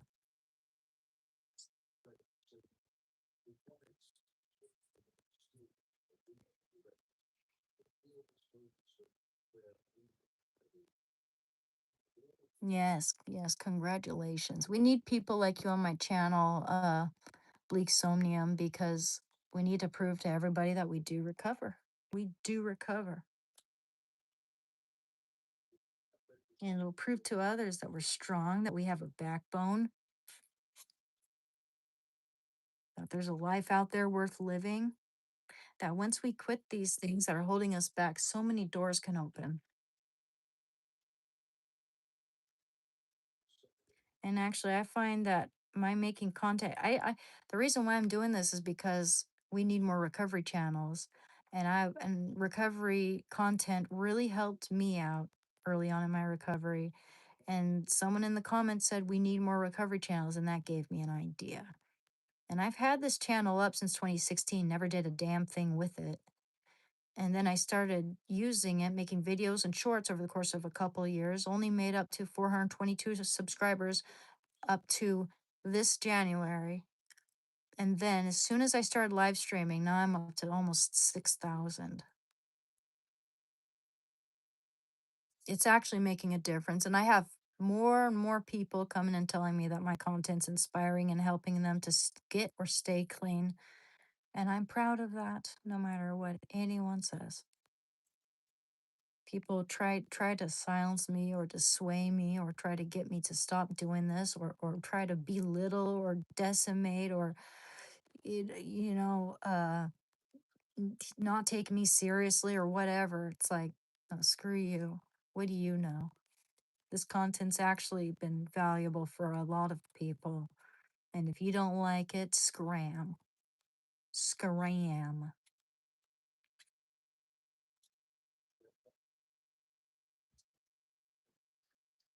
Hey, Heather. Good to see you, man. I still carry Narcan. I've been sober 5 years off meth. Well, good for you, Matthew. Welcome to the channel.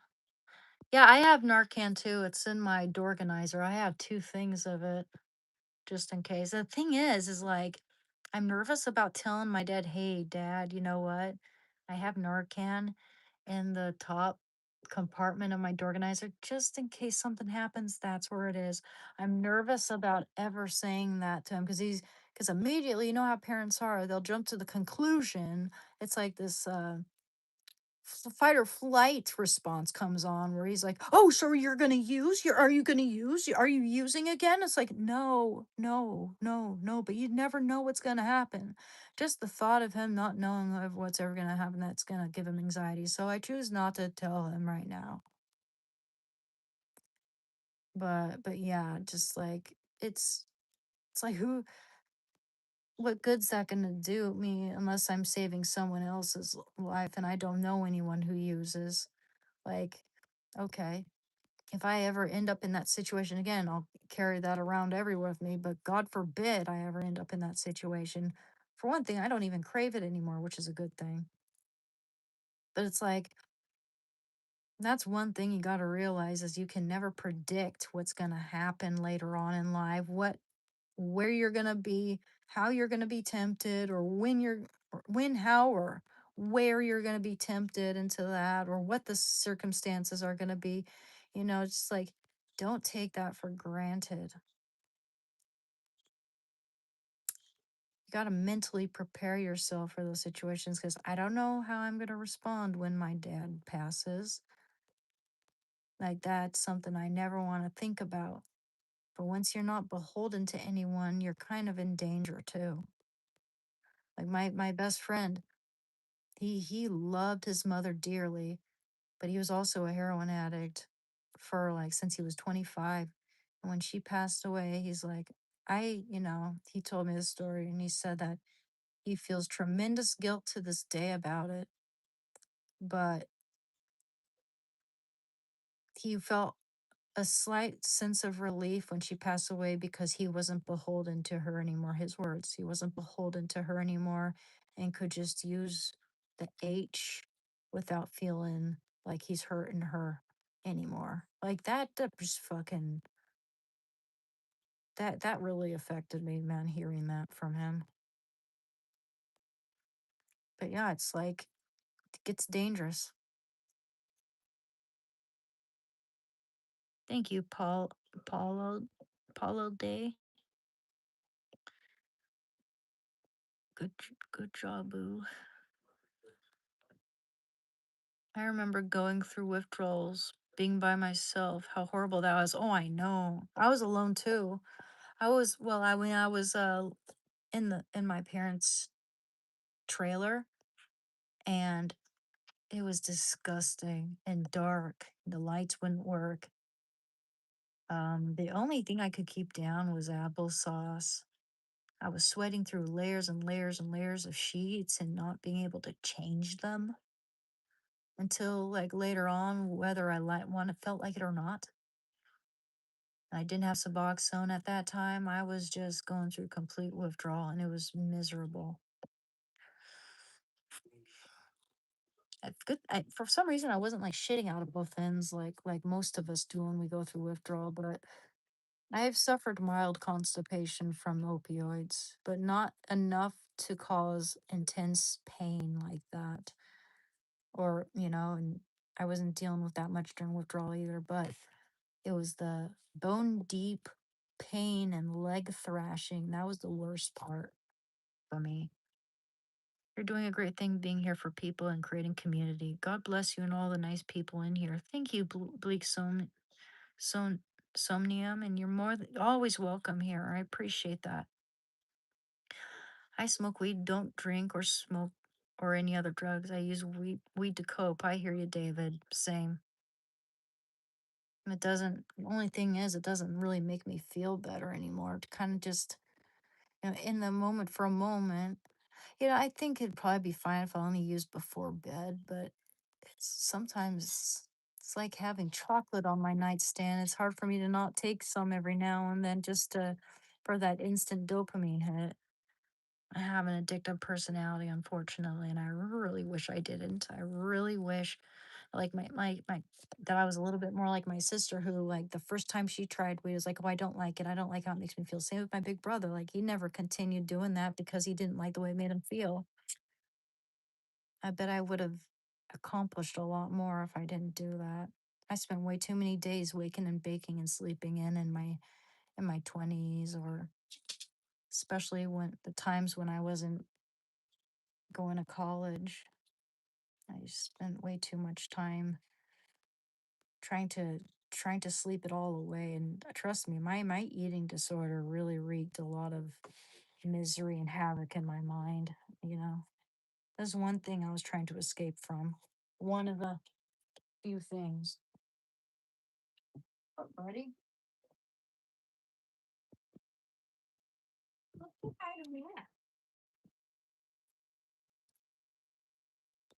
My room's starting to smell like lovely lemons. You look good in the shirt. Thank you, Heather. Yeah, it's a good color, isn't it? I like this color. That's why I was wearing orange eyeshadow today. I thought it would match my shirt. Yeah, a little bit less, actually.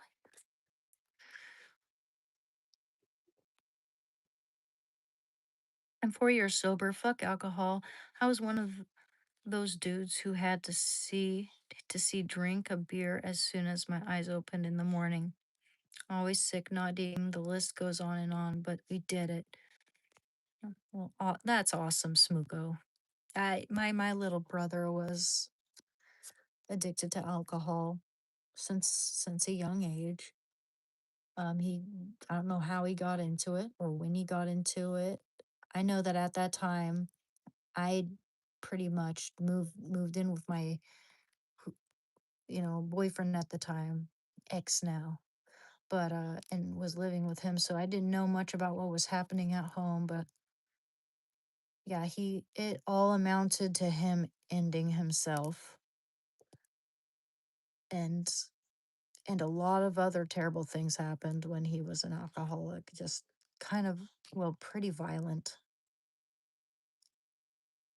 And yeah, it's very hard to think about. Like alcohol ruins so many relationships and families, and not just that, but your health, man. They've found that even moderate drinking is not good for your health at all. So good for you, man. I'm proud of you. You see all of them live streams, they keep you busy and your mind occupied, which is super helpful to get rid of the cravings and stay clean. Keep it up. Kilroy, pass it on. Thank you. Thank you, David. David Solomon. If they ask you that, they probably are. Yeah. Hey, you guys, by the way, Heather, if you know anything about what Fix is up to, please let me know. I mean, I'll try to see if I can contact him via Discord, and if I can, I'm gonna be a little scared. It's incredibly hard to explain to parents and having them understand. Oh yeah, based off what I was saying before, absolutely, yeah. You don't plan relapses. As a gambling addict, it is never planned, but it is part of recovery. Indeed, absolutely, Jamie Cummins.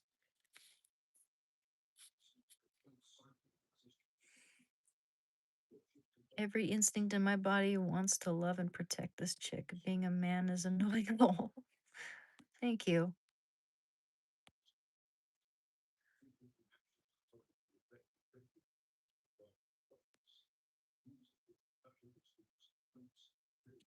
It scares me to think about it. Yeah.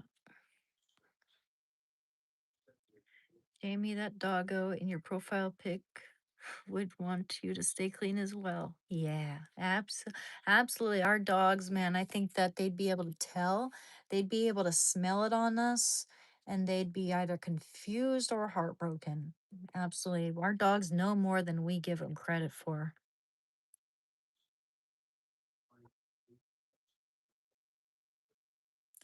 Oh, thank you, Bug. I appreciate that.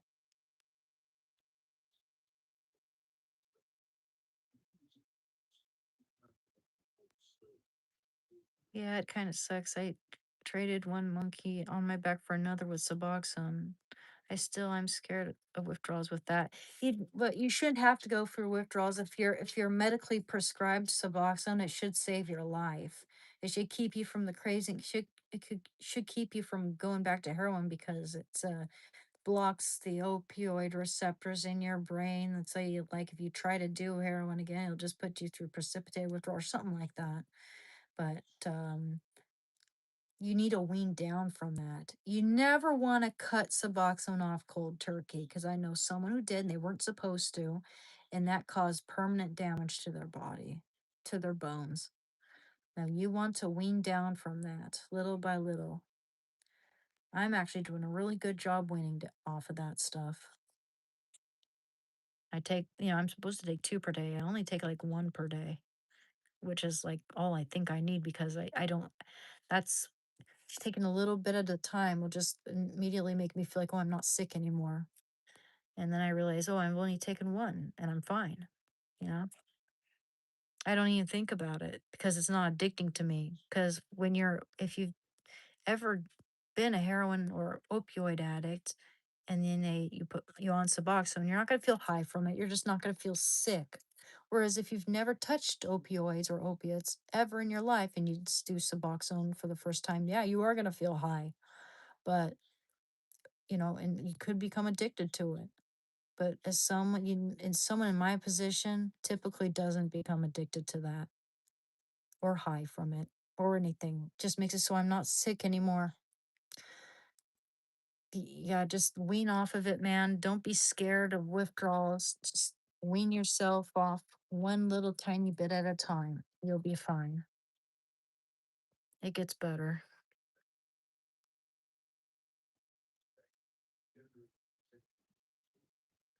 Mm-hmm. Went through a withdrawal from both HMF without any support. It was hell. I can imagine. It is hell. Even with medication, it's painful. But yeah, like I've been on, I've I've been through withdrawals with the medication to help and without, and it is better with.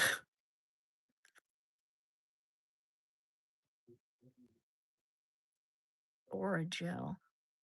Or a gel. What is that? Is that some, sorry, get the water. Is that some, like, does that help your teeth, your dental oral health, or what?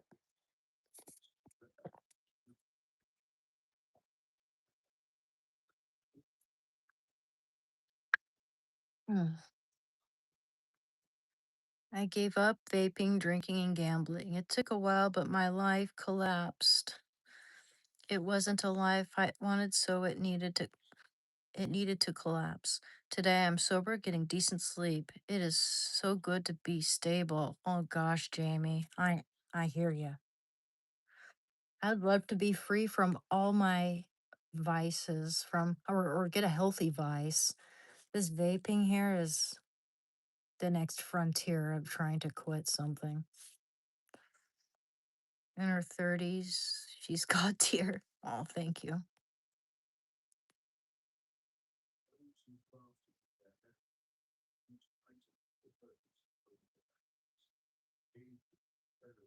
What's my purpose of life? Being an artist and, oh, improving my relationship with God and being there for my family and maybe having my own family someday and loving and appreciating nature and being healthy and exercising, the little things.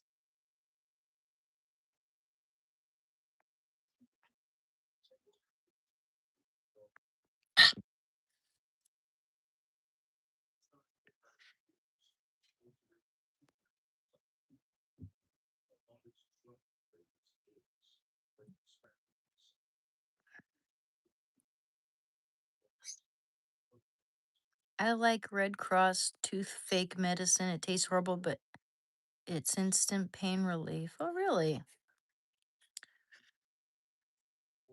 Fake medicine gives you relief. Isn't that like placebo? I'll look into that. Just curious. Drinking got out of hand when I turned 30. The hangovers lasted 3 to 4 days. Oof. Yeah, it's like once you hit 30, these things, your body just can't tolerate it as well anymore. Well, for a lot of us, not everybody, but like I noticed that I do not experience weed the same, or a lot of drinking is a good example for me. Like if I like on New Year's, I just had like 2 or 3 drinks and well, it was in a little cup, so it's probably just 2 shots, but it made me feel sick for like another 2 or 3 days, just like that. It's crazy.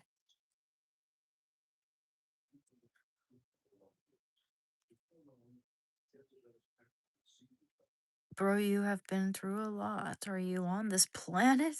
Lord have mercy. No, I'm okay. I'm doing better and better each day. Some days are a little lower than others, some are higher than others. I mean, in terms of my mood being elevated and feeling good and all that, but and that's normal. And every day that I'm clean is a little victory. I think I might be finally done with my Sublocade shots now. I have a doctor's appointment this week to find out for sure, but I think I'm done. Well, good for you, Slurms. That's awesome. And yeah, that's kind of what my provider's gonna do with me as well. Once I'm weaned down the Suboxone enough, they're gonna put me on Sublocade too. I'll do some more research into it as well. Maybe I won't even need to do anything, but we'll see.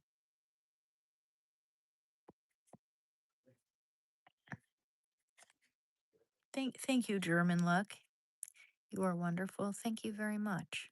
You're wonderful too.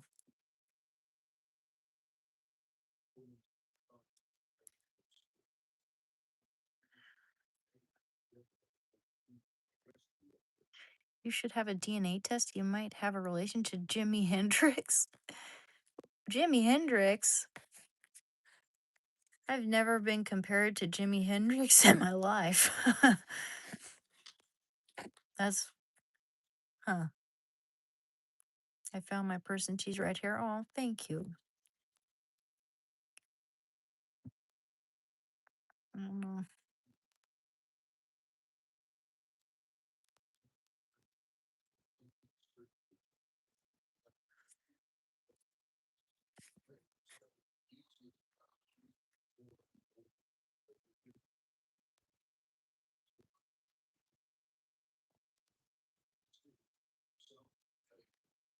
numbs your gums. Oh, for toothache. I might want to keep some of that around just in case. With how much Suboxone damages your teeth, I never know if one of these days I'm gonna start having extreme nerve pain, which scares me. This is why I'm trying to wean down. I can't go too fast, but I'm going faster than a little, weaning down a little faster, a little bit faster than recommended.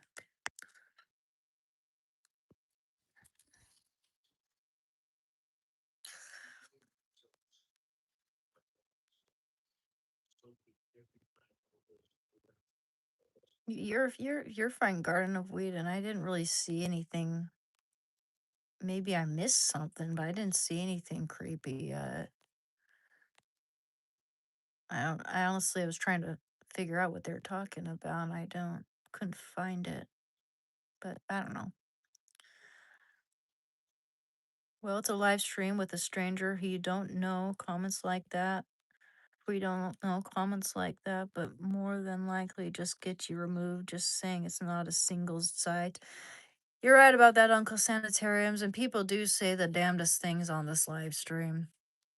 I mean, but I've heard worse. I don't know. I didn't take it that way. I didn't take that the wrong. I mean, I don't know what the guy's thinking really, but I didn't I didn't think of it as creepy when I read it. But I've read some things where I thought it was really creepy, and I said it was creepy, and yeah, I mean, then they'll come back and tell everybody that you were mean to them or something. It's just like whatever. Yeah, I mean, I deal with that. I hope I'm not becoming desensitized, but or maybe it is a good thing that I become desensitized. Like, who cares? But yeah, I don't know. They seem to be nice. But yeah, it is weird when people are constantly asking me if I'm married or telling. I'll tell you what's weird when people go around telling everyone on this live stream that I'm married to them, that I'm their wifey. That's really fucking scary. Well, I mean, creepy. Um, or or people ask me sex questions and stuff like that when that's has nothing to do with my channel. And that's creepy, man. Like I do get that a lot here, and it can be a headache. With your recovery, has life improved? I mean, in terms of prioritize, I still struggle to accept that I can enjoy life over suffering. It really feels odd and out of place. I got used to suffering. I hear you, Jamie Cummins.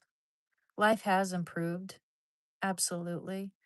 I have the love and support of some of my family and friends and my dog, and I just try to look at the bright side and try to pay it forward. That really helps, just trying to give back, making meals for my family, cleaning house, or even just donating all my clothes that don't fit or that I don't wear. Just trying, getting back into a into my hobbies and my skills like painting and you know meditation really helps. Yeah, I mean, life has improved and exercise has been helping, meditation has helped. Just got to take it one day at a time and ask yourself, what are you going to do today to make today a little more fulfilling, a little more endurable? I know exactly how you feel though, man, because it does. You do get used to suffering, and it can feel out of place when something good finally happens. Actually, when something good happens in my life, oftentimes I've had this really unfortunate mindset where I'm like, "Oh, it's not going to last." One w- at, in this moment, I'm in this good place, but unfortunately, it's not going to last, which is sad. We should be trying to have more of those good times and being patient for you know for them to happen again.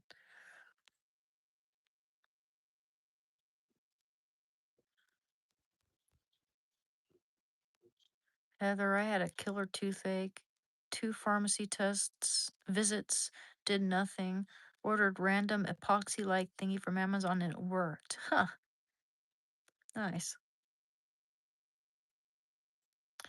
Get Polybuzz and I'll send a 50 donation. I don't even know what Polybuzz is. I have no idea.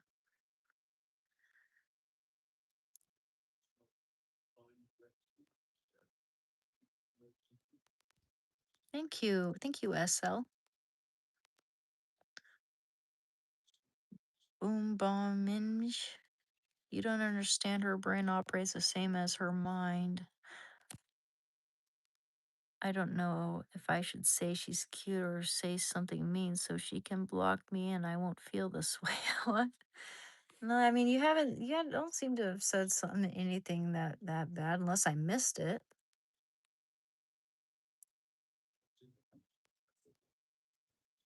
Huh? I'm trying to prevent, avoid too much conflict and confrontation, but people will get offended over the damnedest things. For instance, like if the chat's going real fast and we have a troll who's trying to get other people to use H or tell people it's so great you should use, and I delete them from the chat, I block them. It's happened before where I don't know if it was me or one of my mods, but I have no idea. But someone accidentally got blocked, I think. If it was one, maybe they deserved it, cause the way they came at me made it seem like, yeah, maybe you're trying to gaslight me or whatever, but he's like, "Oh, I said something nice and you blocked me. I'm unsubscribing now. You're nothing. You aren't what you think you are. Blah, blah, blah, blah, blah, blah, blah, blah, blah." I'm like, "Whoa, dude, don't you know that, like, it's quite possible that that was an accident? If indeed you were just saying something nice, I would never ever delete someone or block someone for saying something nice. Like, when people jump off the handle and go crazy like that over one little instance without questioning it, that's a big red flag, man. That just goes to show that maybe they did say something inappropriate. And I trust that my moderators know what they're doing. I have good moderators, man. I'm careful about choosing my moderators.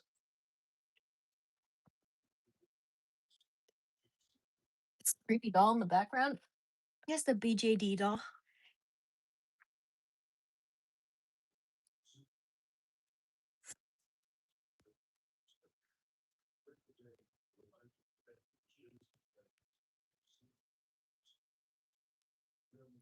Thank you, Michael. I mean, yeah, I don't have anything against people complimenting me. That's really nice. I mean, I can usually sense it when people are being creepy, like asking me, trying to gauge my whereabouts, where I live, trying to see how many people I have in my house. Oof.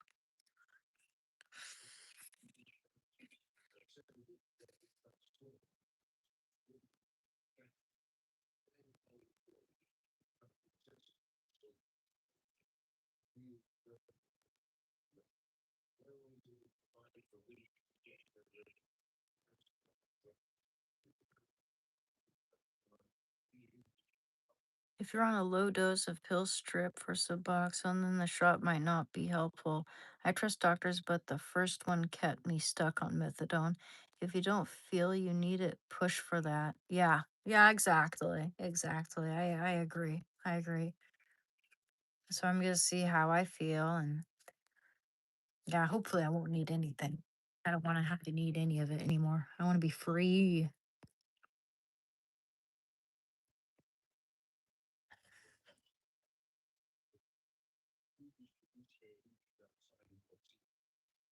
I'd have no idea. Vivance's. Mm. Hey, happy Friday, first person Victoria. Yep. Well, yeah, my relationship with God has immensely improved, Elijah. I was agnostic for like a decade, and then I finally found God. I don't know how it happened exactly, but I my faith came back somehow.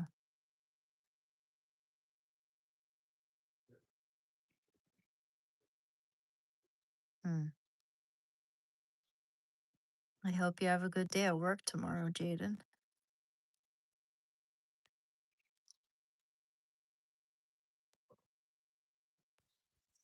Yeah, I mean my mind is quite a bit calmer now that I'm clean. Been clean for 3 years, 3 years and 2 months now.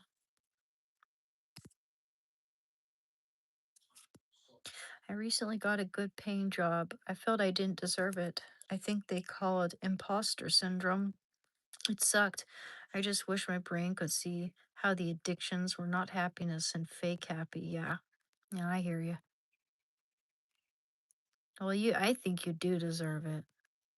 You seem like a good person just trying to get by, man. Don't ever deprive yourself. Don't ever think you don't deserve to be happy. A lot of us have a guilt complex, man. I'm an artist too. I picked up on your love by that Michelangelo replica on her desk. Oh, thank you. Hey, let me show you one of my paintings I have here. This is this is take okay, so I painted this from a photo that I took on the street, and it's on my Instagram. It's pinned here in the chat, my Instagram and all that. But I painted this from a photo that I took, which I turned into a black and white photo on my Instagram. But there's that. There's some of the detail.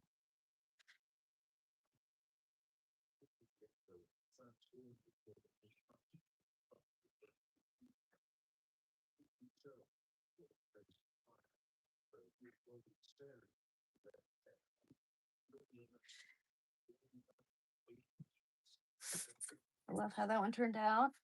And I'll show you another one. That's right. I'll just show you the one that's on my wall here. Oh,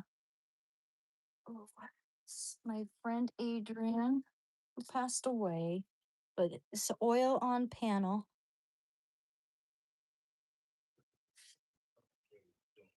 Get this light turned on there. There we go.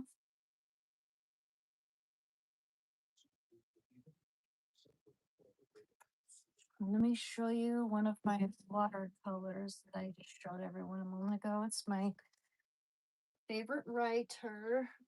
Let's see, John Steinbeck. Here we go. My favorite writer, John Steinbeck. Hmm. It's that. Oops. Lovely.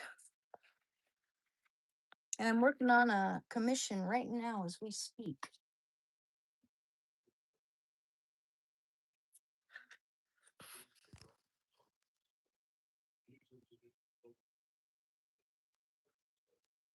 I'm doing good, Nex. How are you doing? Why are you doing horribly? I hope you feel better, man. If I knew you, I guess I'd know what to say. But I hope you're doing better. It's good to have you on my channel.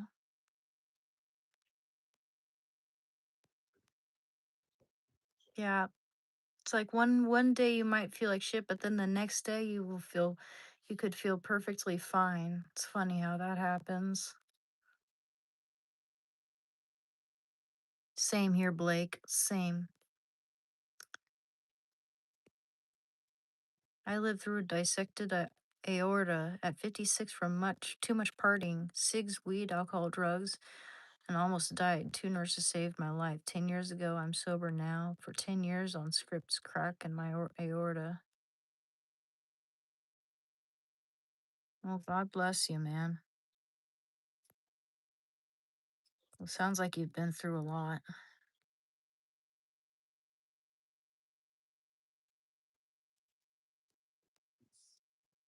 I I I hope you have a good, I hope you have a good life ahead of you, man, because you seem like you've been through it. It is good to speak to someone. It is good to speak to someone also going through recovery. We may have different addictions, but destruction still was the result. Exactly. So good to see how you are going with your one day at a time recovery. Thank you, Jamie Cummins. Absolutely. I mean, we could be addicted to anything, and anyone can become an addict.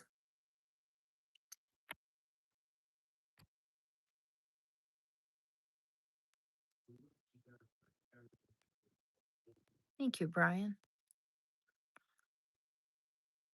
Turns out one of my friends was fake and manipulative all along, and they didn't trust me, but they were stabbing me in the back at the same time. Fuck that person. Fake AF. Fakes their personality. I've had people like that in my life. I'm sorry, next. I hear ya. Yeah, screw them.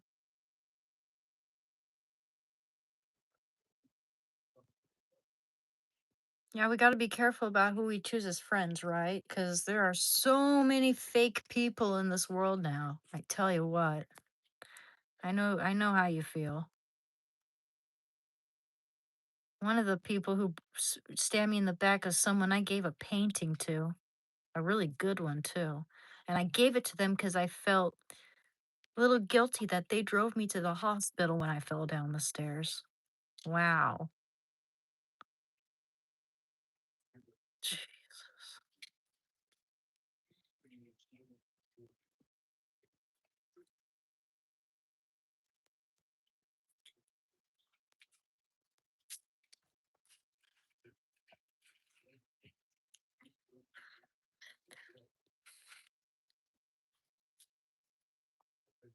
Yeah, I tell my moderators I'm a free speech absolutionist. I'd be a terrible moderator. Oh yeah. Well, I usually just let the trolls be if they're not being too harmful. But if they start being super malicious and trying to encourage other people to use H or whatever, or being racist or stuff like that, then bye bye. We don't need that negativity on here, and it's also gonna make everyone else feel like shit on my channel. We don't need that. I mean, there's a difference between I mean, just because free speech is free speech. I'm an advocate of free speech. There's a difference between that and threatening hate speech that where you may think you have the freedom to say those hateful things, but that gives everybody else the freedom to respond to it. That gives everybody else the freedom to respond however they choose all around. It goes both ways. Thank you, Tony. At least I have my meds. They make me feel a little better.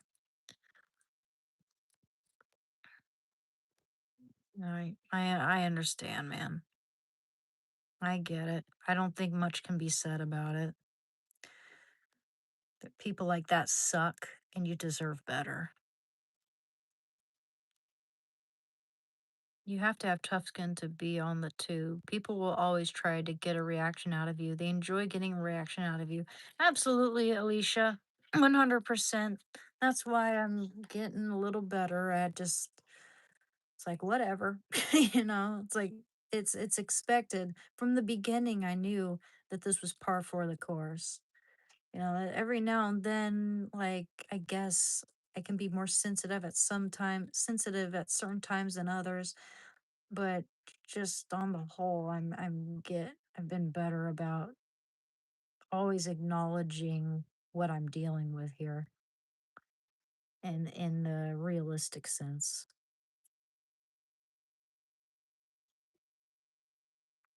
Your old family are Italian mafia mobs. I'll bet they have crazy stories to tell you growing up, huh? Of an exaggerated beauty. That's funny. Exaggerated. What do you mean by well, thank you. I take that as a compliment, but that's a very interesting way to describe.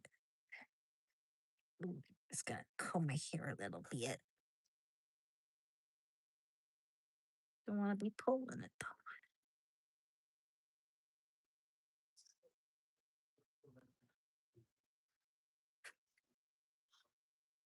Yeah, there are too many Regina Georges on the internet. It's like if they tell you for instance, they're just like this. Are you pretty? You're so pretty. in the fakest way. And then you're like, oh, I know I am. And they're like, oh, see, or thank you. You say thank you. And they're like, oh, see, you think you're pretty. See, you think you're pretty, huh? Oh, so you're a narcissist. Oh, I guess that means you're full of yourself. Oh, wow. It's just, wow. You just can't win with these trolls because they're just, yeah, exactly what that guy said. They want to get a reaction out of you. And also, it's like some of them are just plain sexist.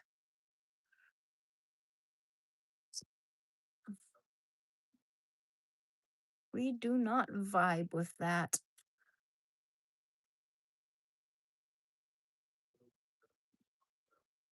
Yeah, well, they come out, especially at nighttime.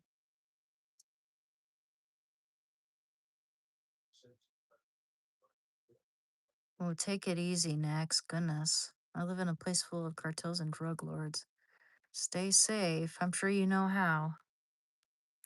But it's all right as far as you don't get into their business. Yeah. I mean, I know that I've heard that if you so much as give them a if they think you're giving them a dirty look, they could go after you. That's fucking scary.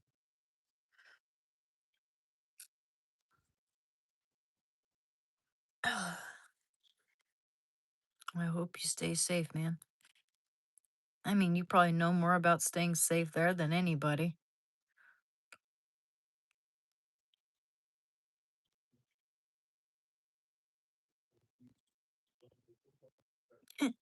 This kid keeps eating pizza with a spoon a lot. I keep seeing him from my balcony. Gotta tell his dad it's not how you eat pizza. Ooh, yeah, I saw the first episode of Firefly. Haven't in a long, yeah, and I never got to finish it. It was my brother had it on DVD. I should look into watching that.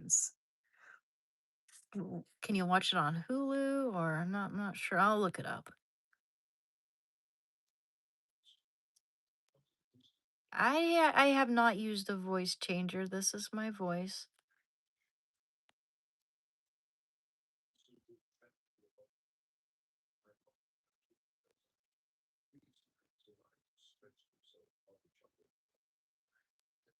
I tried to time out the naughty ones for 5 minutes first. If they keep acting up, it gets longer. I know people can always change, but please don't be turds, guys. LOL. Yep. Well, thank you.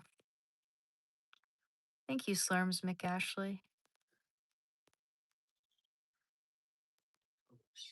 I'm glad you guys like my art. Can you donate to me? Yeah, I have my PayPal and my Cash App pinned here in the chat. You should see it right there next to Diary of a Recovering Addict. But I appreciate it. Thank you. Appreciate the thought.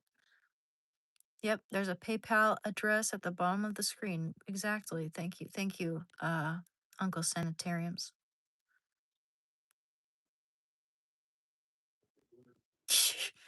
The voice sync is off. That's kind of strange. Huh. Feel like you're watching one of those Japanese dub movies from the 80s. How'd I get out of addiction, Ethan? Um, well, just a whole lot of things like shit hit the fan basically, and I almost lost my job. I lost my apartment, broke my family's heart, broke my dad's heart. And I didn't want to hurt my loved ones anymore. I knew it was either going to be prisons, institutions, or death. I hit rock bottom, so to speak. And so I decided to surrender to recovery and get better and get help.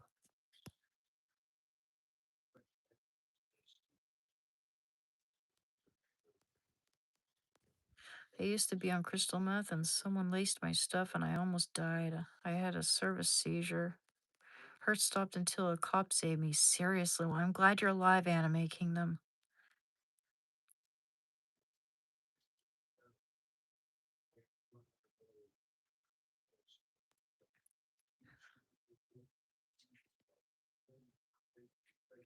Hey, you seem to be okay, Garden of Whedon. You seem like a nice person.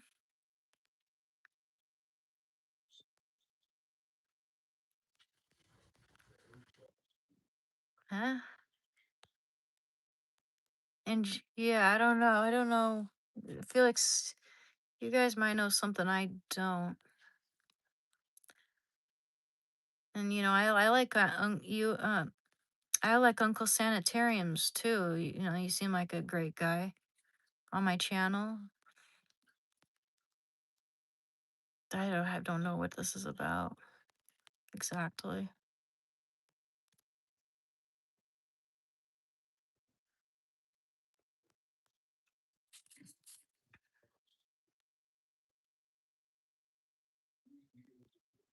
What do you mean you can't have anything? Oh yeah, yeah.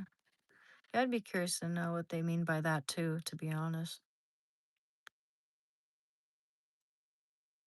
being around good people is so important in recovery. I used to isolate, and now I go to group 3 times a week, and it's so good for my mental health.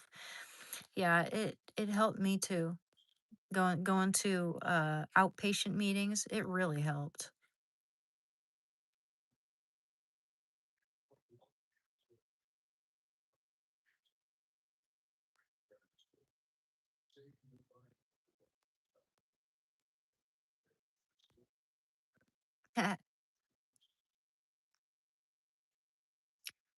S- I like Snorlax. He's one of my favorite Pokemons. Yeah. Try to ignore toxic energy. Yeah, it's important, especially when you're in meetings like that, because there'll always be someone who comes along in the meeting and just says something that's what's the word? Gosh, I'm looking for an idiom or a phrase, but off the cuff or just not appropriate, I'll say. And there've been there I went to these outpatient meetings where a bunch there's like at least a third of the group didn't want to be there, and they're all or maybe even half. And there was one guy who'd go behind the building and do drugs. I had to tell on him, unfortunately, because he was triggering other people around him. Of course, my counselor was good enough not to name drop me or anything, because that would be dangerous. That would endanger me. Um, I hope they got the help they need, man. And yeah, there were some people who would joke around about using, act like it was cute, and it's just yeah, like you're being super inconsiderate around people who don't think that's a joke. There's a lot of trauma behind it. People are trying to get clean, and these guys is like it's like they're spitting in their faces. You know, you got to look towards the people who are actually trying to get clean and apply themselves and focus on them, make a study group with them, like, studying, just addiction and dopamine and how, how the recovery process is going to go and ways that addicts tend to, what traps we tend to fall into and all that, you know, try to learn more about yourself and what you're, and how to avoid addiction from this point onward.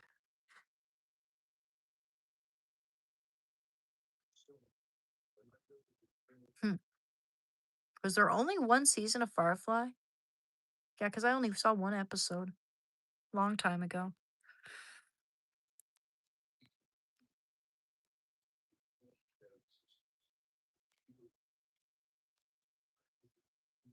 Thank you. Happy to be following you from Jordan. Thank you very much.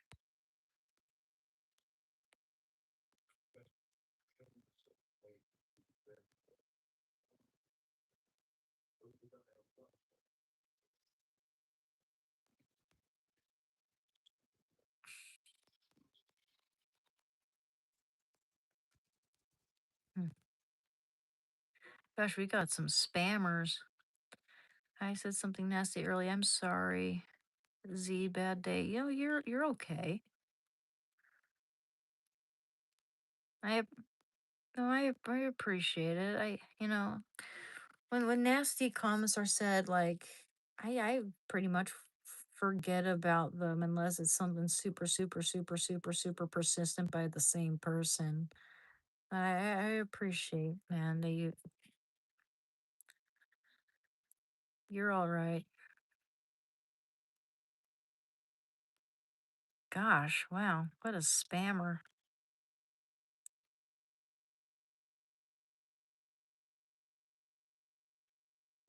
I had three cocky old sobs acting like their shit don't stink today. I was with in work's clothes. Yeah.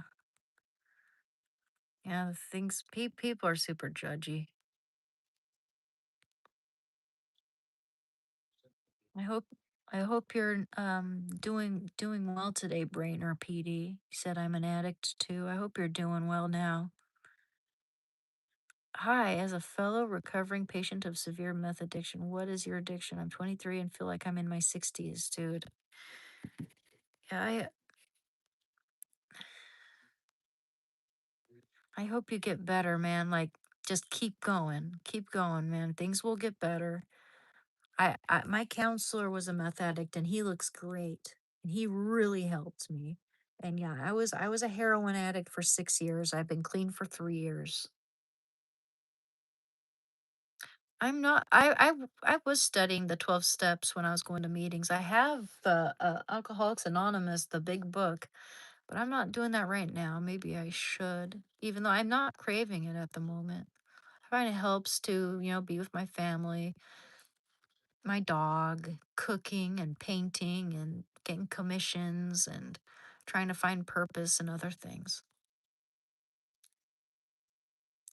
Genuinely feel we need to know the basics of humanity, taking care of each other, common curiosity. Yeah, I agree. Becoming more and more just divided and cold. Thank you for the flower, truth lover. Yeah, I'm just leaving garden alone. I only respond to that person because their comments were getting more increasingly huh. I think I'd have to go back to see what that's all about. I don't know if I was looking into it very much. But yeah, thank you for thank you, Uncle Sanitariums. I appreciate that. Yeah, because I do get a lot of creeps on here. It's not like I think that they're a creep from what I've read so far, but yeah, I do get a lot of creeps, and it's hard to determine what their intentions are unless they're being super blatant and obvious, which a lot of them are because they're not very tactful.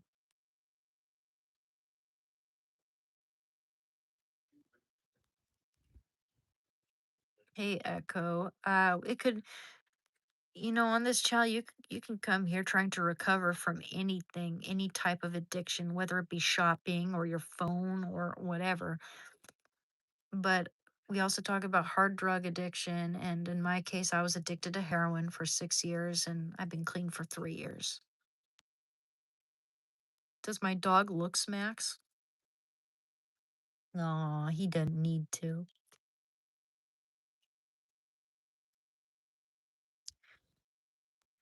He's on ever thinning ice. Dude, I must have missed something. Is he really being that creepy?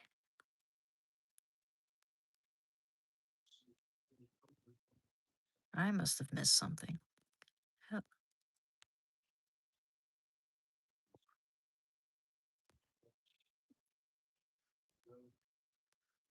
Hey, Caden. Yeah, there is a lot of bad stuff on Signal. Isn't it one of those platforms where you can get away with anything basically? Like you can kind of mm, be on the, not be detected by anybody. You can say and do whatever you want basically. I don't know. It's been a long time since I've used Signal. Only time I used Signal was when I was talking with my dealer and stuff.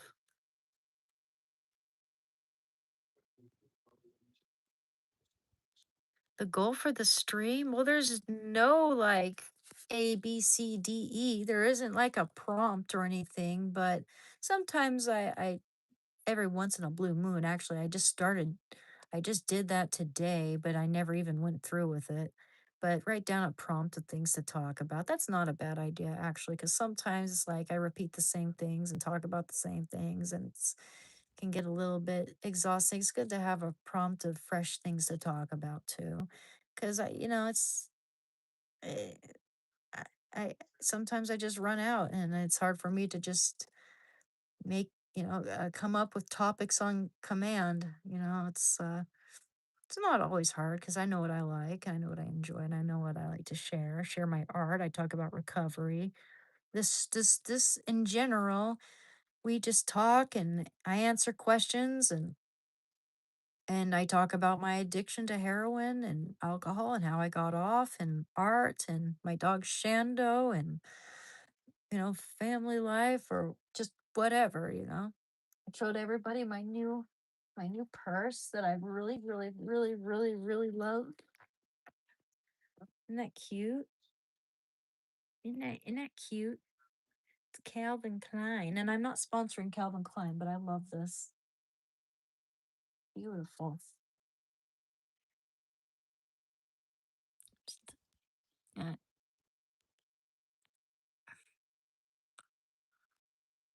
I don't have anything against you being here, Garden of Whedon. I don't, honestly, I'm kind of clueless.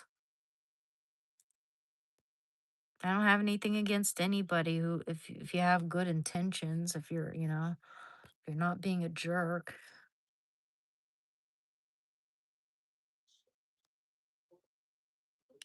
You seem pretty strong and strong-minded on your recovery. Thank you, Uncle Sanitariums. Yes, I really am.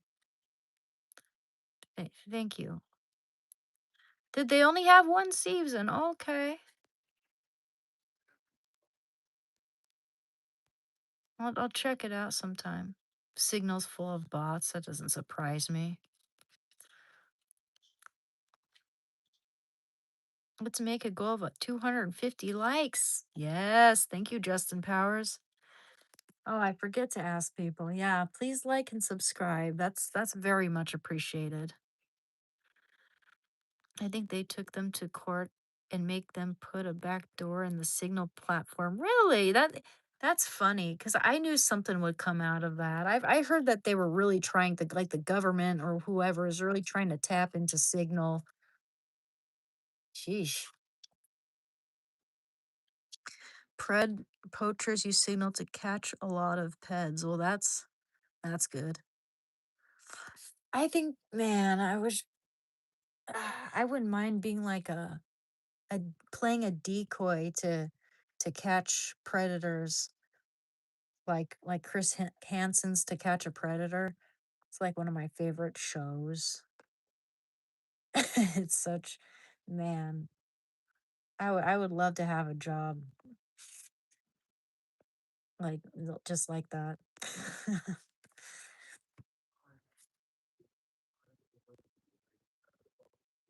My favorite 80s rock band? Well, I do like Ozzy Osbourne, but I don't think he's my favorite 80s rock band. I mean, it's hard for me to say what my favorite 80s rock band is because there's so many good ones. I like the Rolling Stones, but that's kind of like 70s, when they were in their prime. Oh gosh. Hmm. I gotta look into that. Hmm. I mean, my taste in music is so diverse. I like Hank Williams. I like Hank Williams Jr., like country rock. I like ragtime. I like hip hop. I like uh just typical 90s music. I like 60s, 70s, 80s, classical, jazz.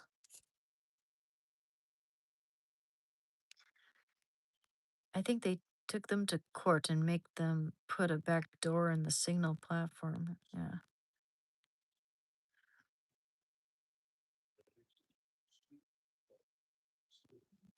I'm sorry, am I out of sync? Oh,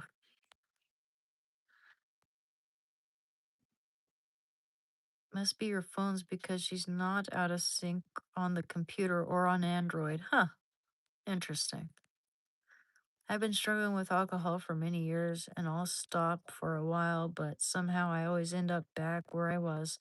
I don't drink daily, but when I do, I go too overboard. Same. Same here, Brock.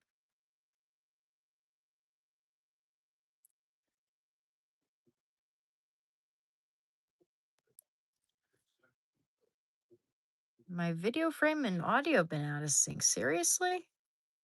Seriously? Let me try something, okay? Let me try something. One moment. So I just kind of logged out and then resumed. I'm not always on. I'm not on 24/7. I just started my live stream at like 3 o'clock today.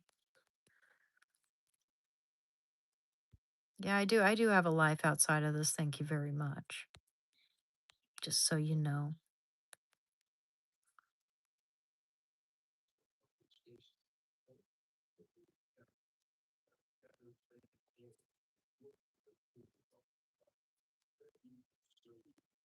Pretty much, Uncle Sanitarium. So you're like, Jack, why do you keep on going on about Trump? Is your goal to find people who like Trump so you can hate on them? Precisely, precisely. They need someone to express their hate towards because they have so much of it. And they're always going to start keep on spewing the lies and repeating the lies. And yeah, it's absolutely disgusting. There's no Trump's not a PDF file or predator like you're trying to announce to everybody. That none of that is true.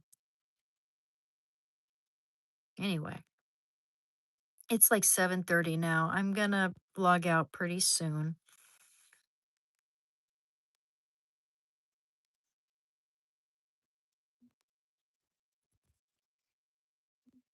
Bye bye, bitch.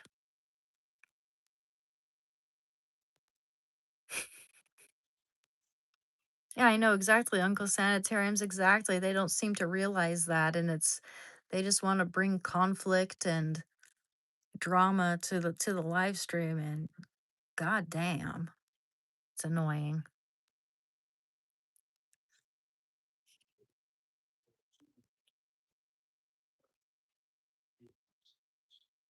I'll show you. Okay, I'll show you one more painting.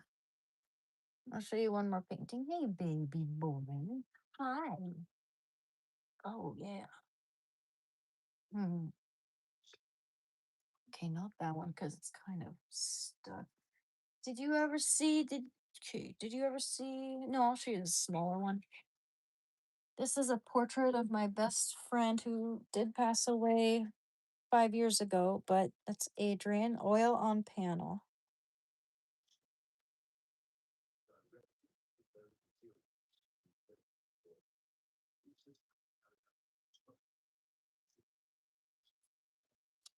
He's my best friend.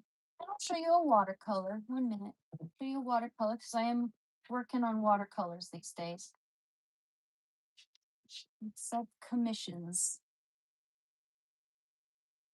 Oops, rosary there. There we go.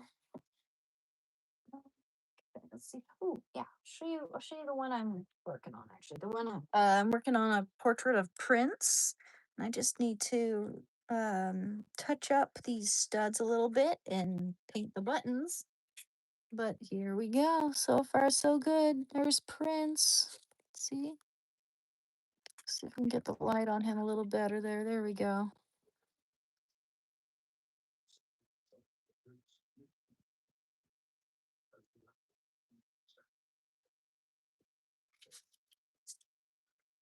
Thank you. Thank you, Brock. Oh, they have full control of Signal now. They can see who you talked to, what you sent, how long you looked at a picture. Wow, how Long you was talking to somebody if you clicked on a picture. That's crazy, man. That's scary. They're going that hard on it. Well, that's fucking scary, man. Jeez. Thank you. Thank you, Brock. They had a whole breakdown of how they're using Signal, how to catch people on YouTube. Huh. Interesting. I'll have to look into that. Thank you for the floating heart, souls like Rye. Sweet. Thanks for sharing. You're most welcome. Lovely painting. Thank you.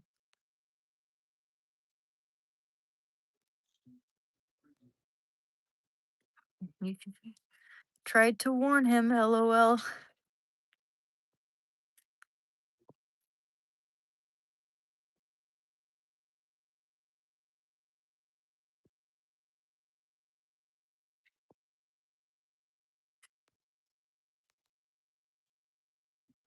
How is the whoa.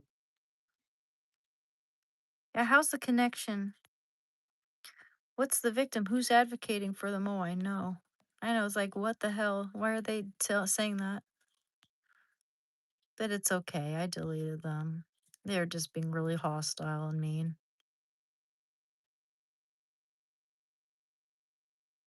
I'm watching you on my 65-inch flat screen TV. Wow, Leslie. Wow. Nice. Yeah, I would never want to go to Coachella. I mean, for one thing, you really can't see anybody famous or enjoy anything or have anything nice there unless you're rich as all get out. Like, you got to be rich, rich, rich, like living in a manster influencer rich in order to enjoy Coachella or get anything good out of it. Yeah, I watched this video of some just normal person who went to Coachella, just regular income, whatever, maybe even higher than your average person if you can afford to go to Coachella every now and then. But they're just like, dude, the places where they have to camp out are just it's filthy. And yeah, look into that. It's how the normal person goes to Coachella. It's totally different world compared to the rich people.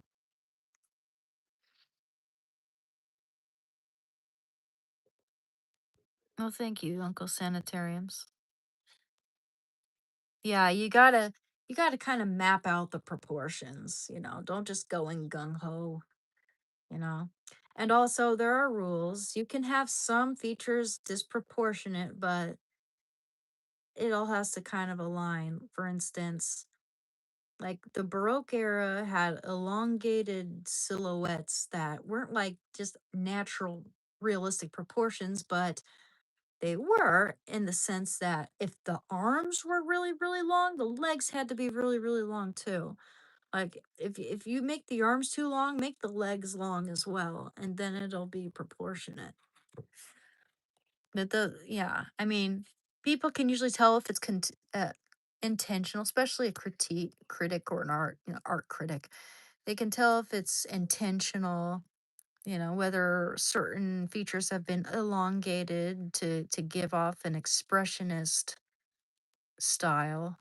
They can tell if it's like expressionism or if it's a mistake or abstract or just slopped on to try to fake abstraction. It's like, no, for instance, to Jack Pollock's work, there is a system, there is a composition there. You should start sculpting, man. I paid for years and then started sculpting Halloween mask and found that I was a way better sculptor than painter. I should have been doing it all along. Sculpting would be fun. I haven't really delved into sculpting much, but my brother does it. If you draw, you will find sculpting really easy because you already see it dimensional. You already see dimensionally in your brain. Yeah. Yeah, I'd probably really enjoy it too. I took one sculpting class and I created was creating a relief sculpture and I fucked it up somehow. I must have gotten the what stucco or what you call it, that white paste concoction. I got it wrong. Hey, good night, Joe.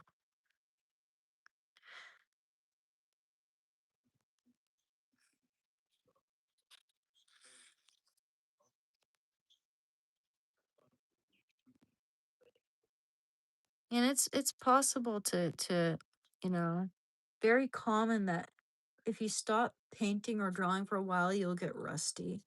But once you get back into it, it'll come back to you more and more and more. You get better and better and better. Easy. It's easy to get better if you just keep going. Just paint because you love to do it. Paint for the sake of painting.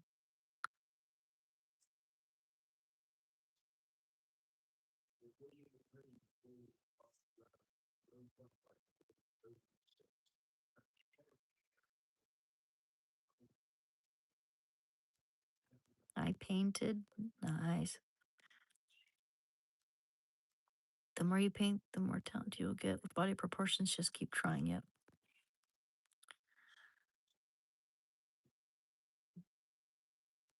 If you draw, you'll find sculpting really easy because, oh yeah, I cannot draw to save my life. I do puzzles though. Well, man, I mean, I think you, I guess, I mean, it's kind of like learning to play an instrument. You got to get used to the coordination. You got to get used to having an eye for composition. Just keep studying and practicing, man, and you will get better at that. I know you could get better at making art. You just need to practice. I've been drawing since I was a little kid. And when I was a little kid, I wasn't nearly as good as some people I know who were around the same age. But I just kept doing it and doing it because I love to do it. If you love it, then practice will come easy, man. It won't seem like work. You might get a little frustrated when you come across something that's challenging, that's threatening to wreck your whole art piece. For instance, if I'm painting something I'm not used to painting, like I'm not that used to painting inanimate objects or just like stuff like motorcycles, where that I'm not around all the time, when I don't have much familiarity with the gears and the different features of a motorcycle. But, just look at pictures of motorcycles, get a how to draw book, practice, practice, practice, practice, and you get better. Get a ruler for straight edges. Having a ruler sometimes helps for those kinds of things. Um, yeah, get a how to draw and book that helps you with linear perspective and proportions.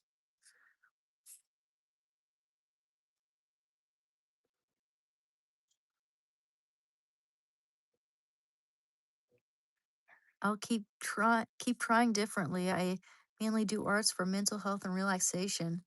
What also helps me is scrapbooking and collaging because I get a good sense of composition and it helps with ideation when I put different images and colors together, and you can move them around before you glue them to see what composition works best.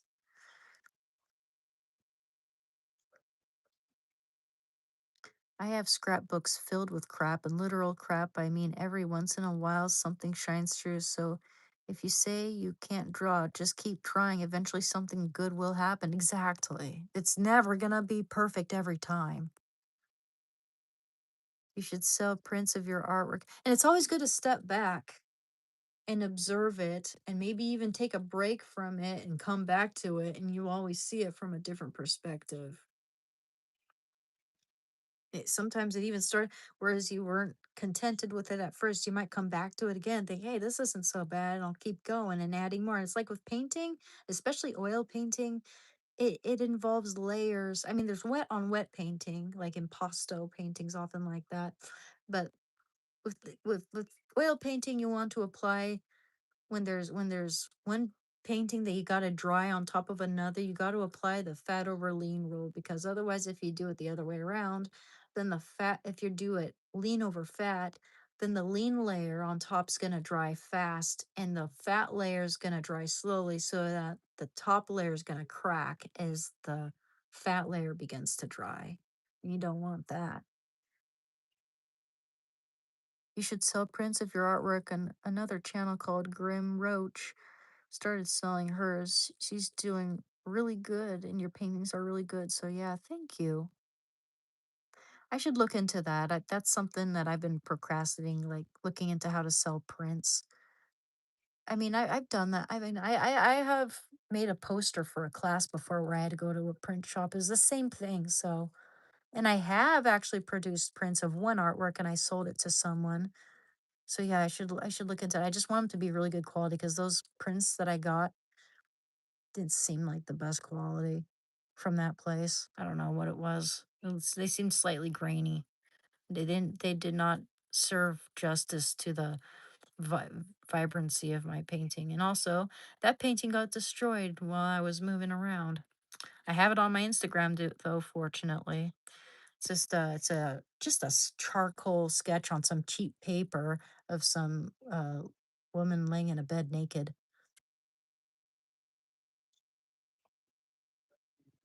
And try different drawing materials. I draw completely different with charcoal than I do with sharp pencil. Oh, exactly. Yeah, experimenting with different mediums can be so much fun. Should make a second channel related to teaching people how to paint. Bob Ross style. Yo, I thought about that and I should. That'd be fun. Yeah, and that's not a bad idea at all. Be right back. I gotta use the restroom.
I'm back. Ah, what substance am I quitting? Well, right now I'm trying to steadily quit smoking weed. But I was a heroin addict for 6 years and I've been clean for 3 years. I was addicted to alcohol for like 3 years and I've been off that. I mean, I had one or two drinks on like New Year's, but I'm no longer doing that because that was a wake up call into letting me know that I'm too old for that now. I can't handle it anymore. Not even a little bit, really. And also because I'm taking the Suboxone, like I'm weaning off of Suboxone pretty well.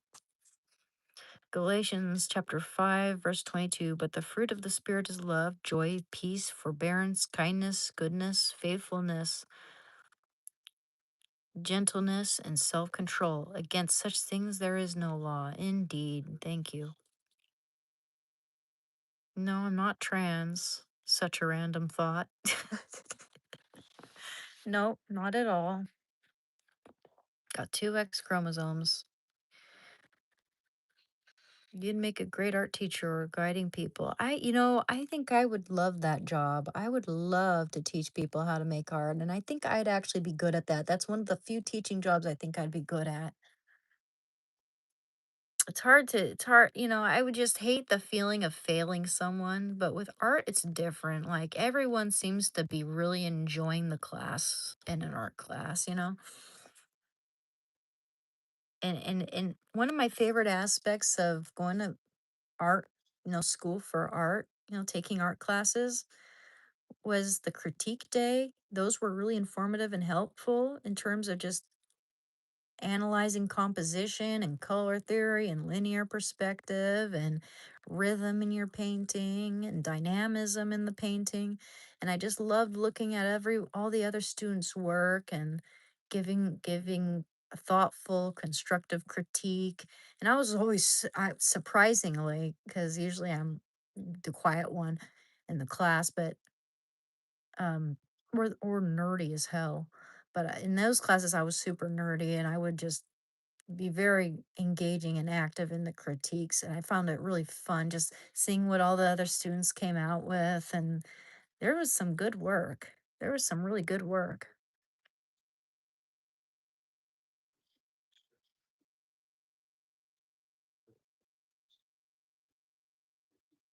Thank you, Aaron. I agree with Justin. You could be a good art instructor. Thank you. I mean, when I went to school, it looked like you would have to have a master's in order to teach. And I don't have a master's.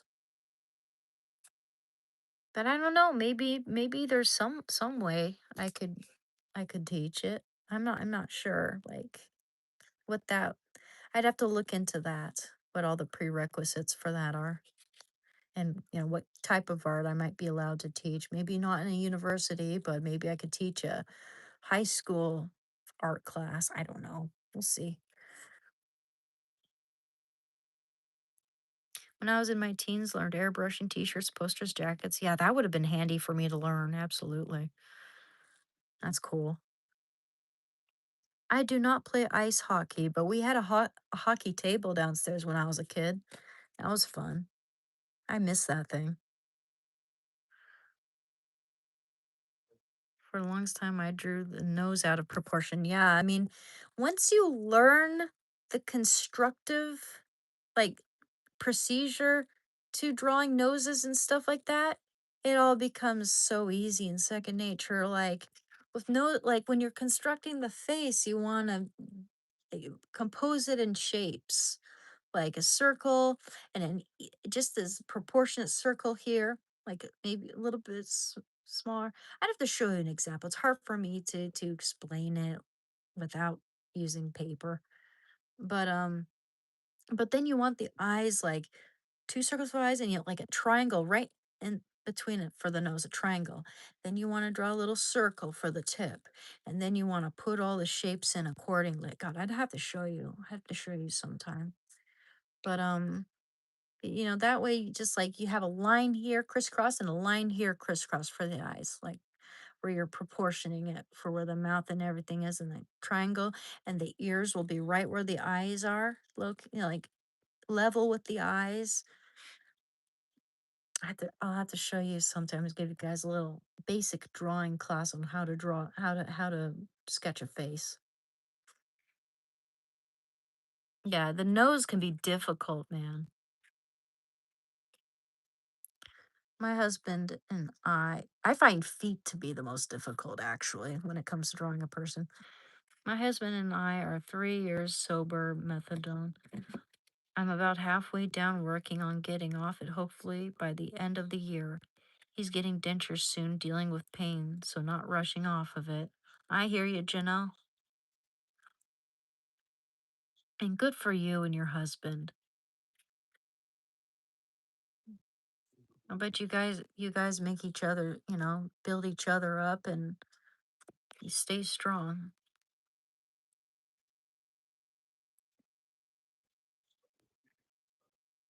Just keep going.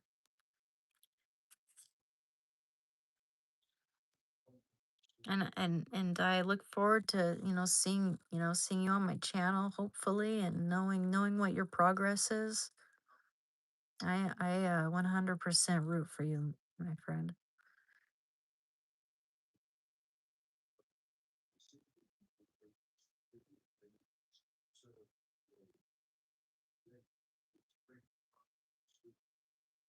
I have never seen Far Side, but I love cartoons. Excuse me.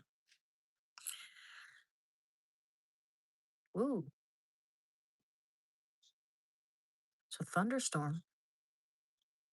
It wouldn't surprise me because it's warm and they said it would be a 90% chance of rain. I do believe that's thunder. Oh, look at the sky. See if we get any thunder. Looks like a thunderous sky, kind of. Look how pretty the sky is.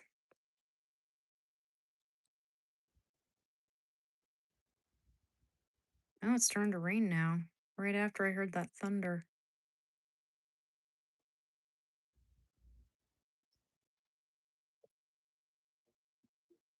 Come on, thunder. I don't know.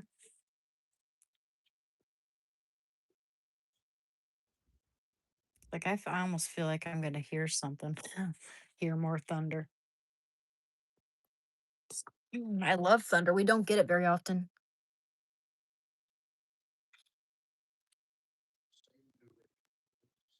First, I was probably one of the best comic strips, huh?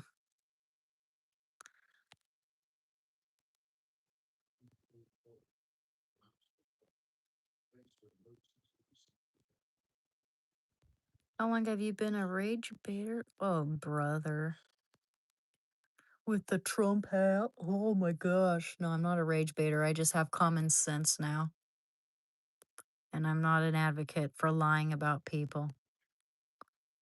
I think you need at least 2 sober days per week from weed. Yeah. Yeah, that's hard when you have it around all the time. Oh yeah, actually I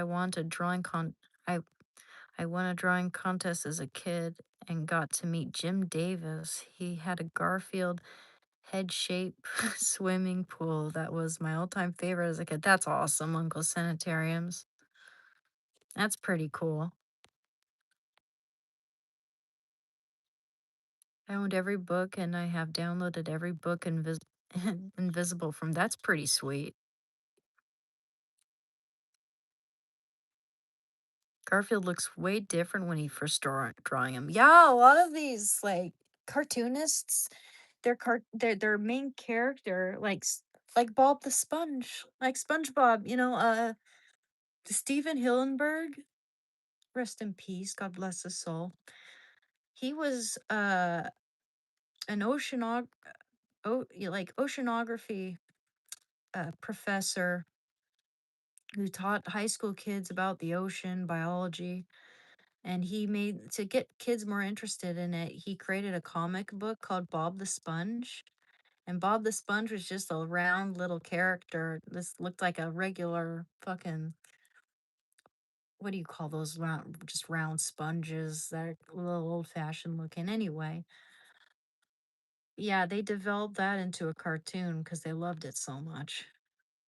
Yeah, he's a genius. I loved SpongeBob so much as a kid that I had couldn't miss a single episode. What, do you hear the thunder? Is there gonna be lightning? Is there gonna be lightning? Please be lightning. I love thunder. Maybe you'll see it. I'll just keep it. Maybe you'll see the thunder behind me.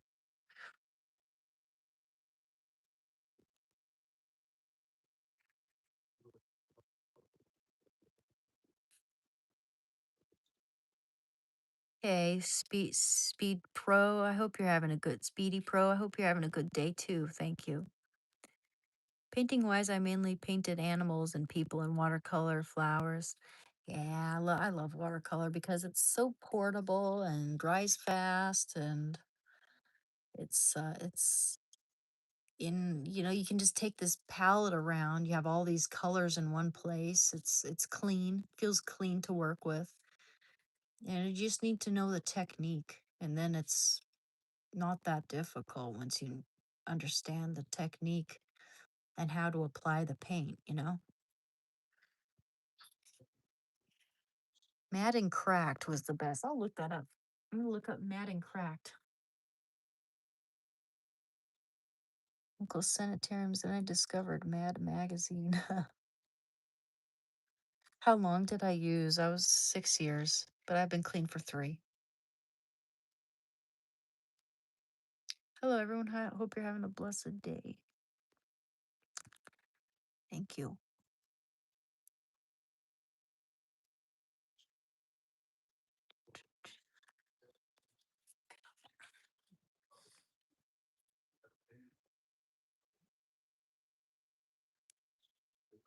Mad and Cracked.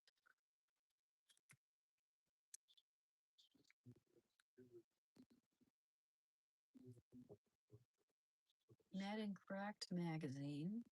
Ah, hmm. I love the animation, but it might be a little before my time because I never really read Mad Magazine. Listen.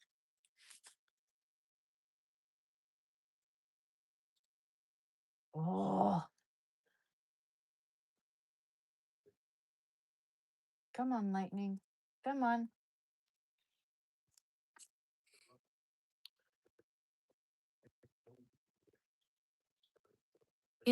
There's a trick to drawing anything, right? You got to know your construction lines, but with hands at least, you want to envision a box of French fries. You want to have this section of the hand to be the box, right? So make a box, then a triangle on top for the French fries. Then for the thumb, you want to envision a chicken wing. Not chicken wing, sorry, a chicken leg. You want to have the fat part right here, and then the bone sticking out right there for the thumb, like that. Like that's a chicken leg right there. And then you want to make the fries accordingly, and draw the fries out like that. And then you can start to trace around it for the fingers, just give it its shape, fill it out, and it really comes together. I'll show you an example. Let me see if I can find a piece of paper. Oh, yeah, that's good. Okay, one sec.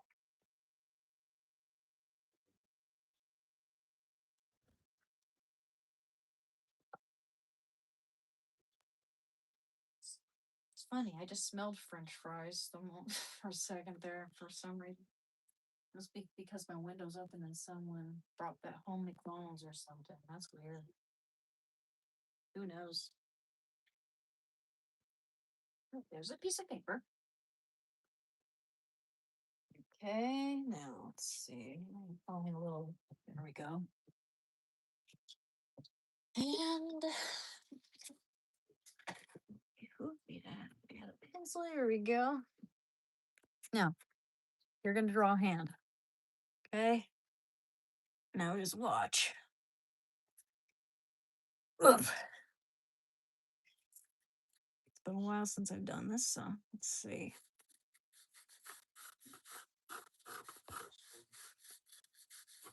See, there's the box. Don't know if you see it that well.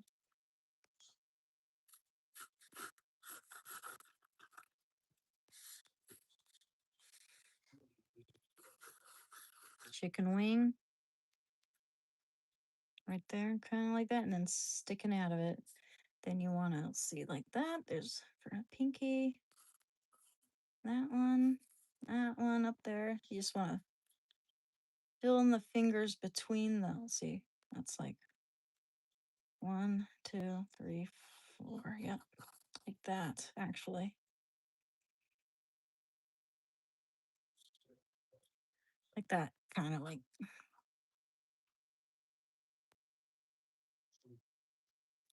So far, so good, right? Like you got the box of French fries, the triangle, and then the chicken leg right there. And then you put in the fingers where it's gonna fit into that triangle. Now, what? What? Are we having lightning? Grease lightning. Okay. Now, don't know if you see all that well, guys. It's probably hard for you to see. See. Okay. It's that.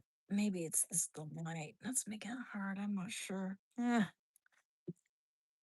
Well, so I'm gonna fill it out there, and then I'm gonna trace it with a pin so you can see exactly what I did there. But it's like you go around like that, so, and then you just sort of fill it out where you can imagine how the hands are gonna be shaped there.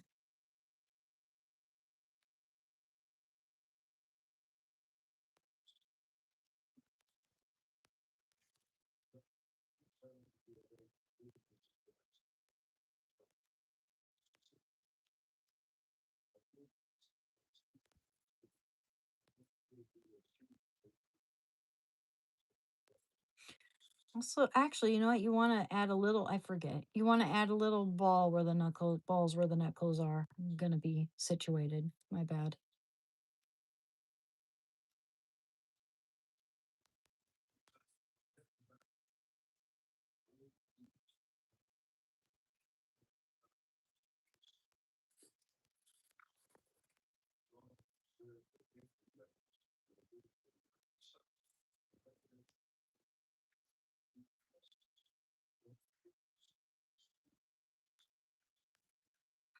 That's not the best. That's not the best example right there. But it's just that's kind of how you're supposed to practice it. Okay, let's see. Try another one. Here.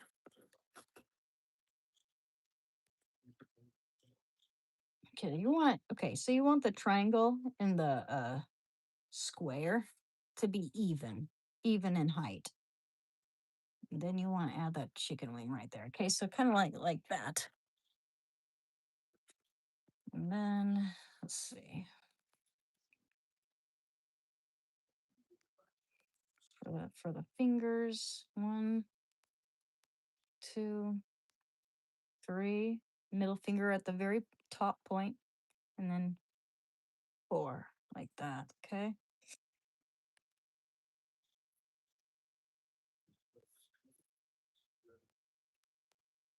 Good. Feeling that thunder is going to get louder.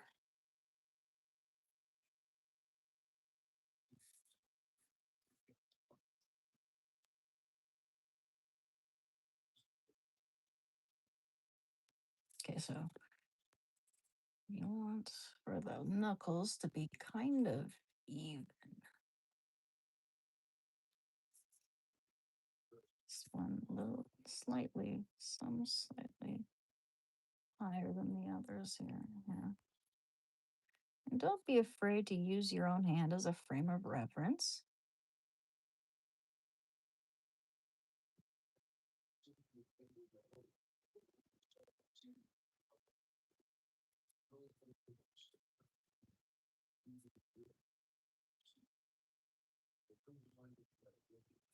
This is just a really rigid hand here.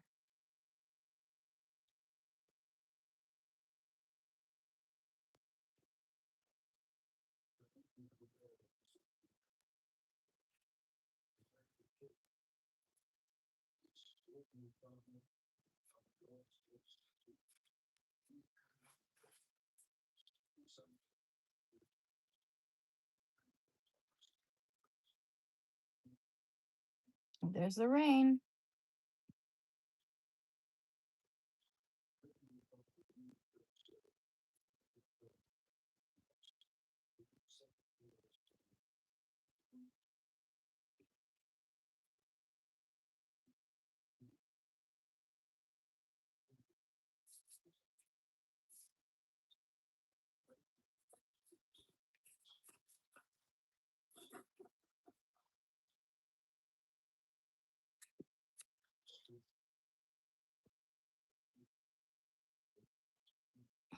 Yeah, if you stop drawing, like sketching for a long time, it can get a little rusty. But yeah. Okay, let's see. Get a pen, go over it.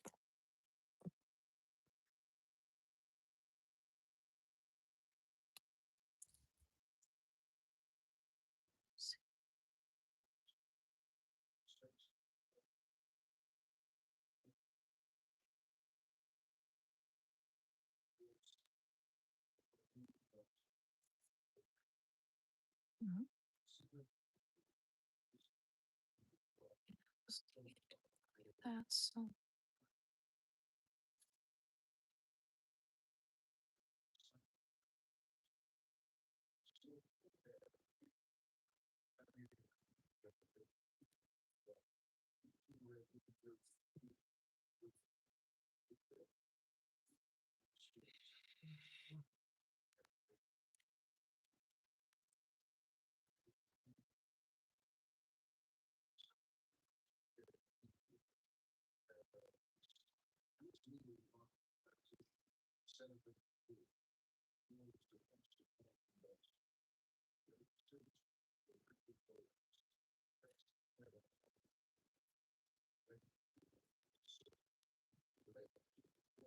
might be slightly too big there.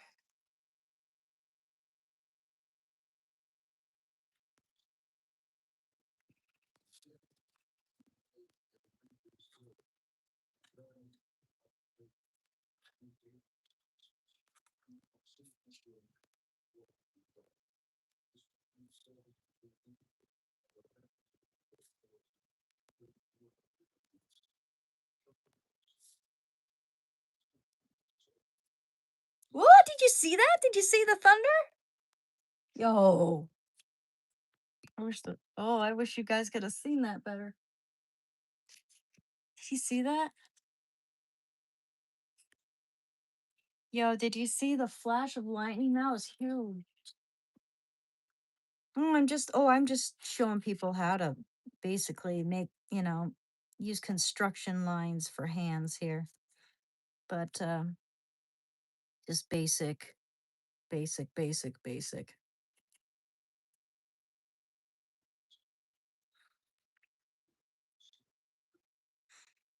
It isn't the best example, but because I never make hands that rigid, but there we go. It's kind of like you add the chicken leg for the thumb, triangle for where the fingers are, equal proportions to the square, which is just the hand. You want for them to be equal, the same length. Hand here, fingers here. You want to envision it like a box of French fries.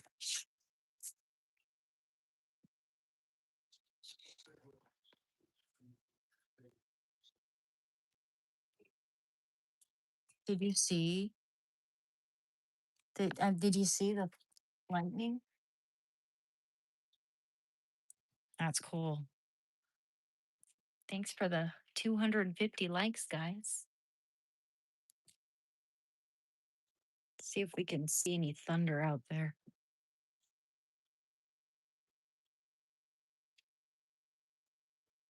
It's getting pretty dark though. Don't know if you're gonna see it. Well, you'll see it if there's lightning. Dude,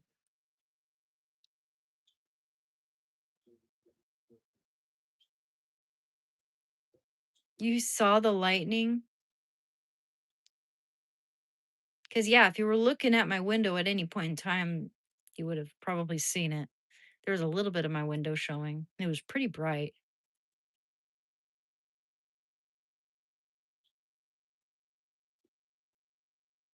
Oh, did you see that? Did you see that? Ugh. Open that window all the way. Watch the lightning.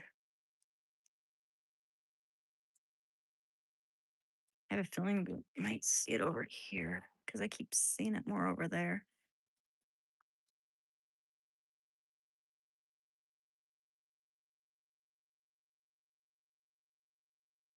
Come on, lightning. Grease lightning. Come on. Open that one a little more.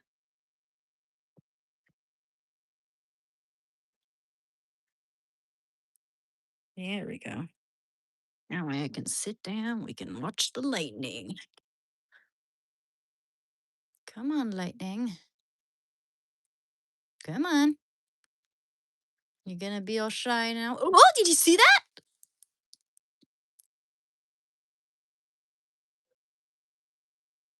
I love lightning.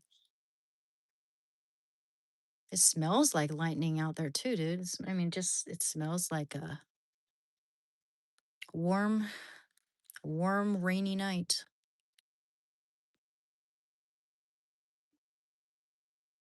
You're scared. I'm curious how the Suboxone works. Is it a shot drink? The Suboxone I'm prescribed is a 8 milligram sublingual strip that dissolves under your tongue. Yeah, pretty much. But there are also like tablets that they give you. You could do it that way, or oh, did you see that? Lightning. We don't get lightning very often, so I'm watching the light show. I love lightning, especially when it's loud. Come on, lightning. Come on. Give me more. Give me more. More fireworks. This is better than fireworks. I wonder if Shando will get scared.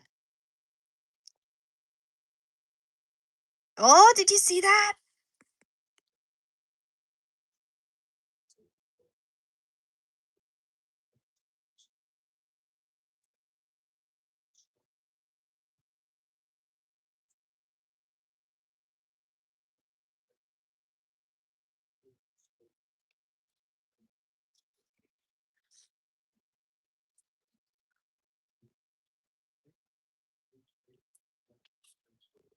Ducky. Mwah.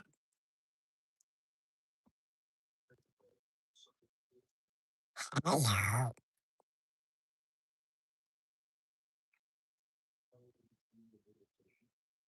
I'll bet you do, Kilroy. Yeah, you guys get better storms, but don't you get tornadoes too? I'd be so scared, man, of tornadoes. That's at least we don't get tornadoes, but we do get earthquakes. Well, we don't get that many earthquakes either. Well, we're due for one. We're due for a magnitude 9 earthquake at some point. Oh my goodness, did you see that? Oh, so cool.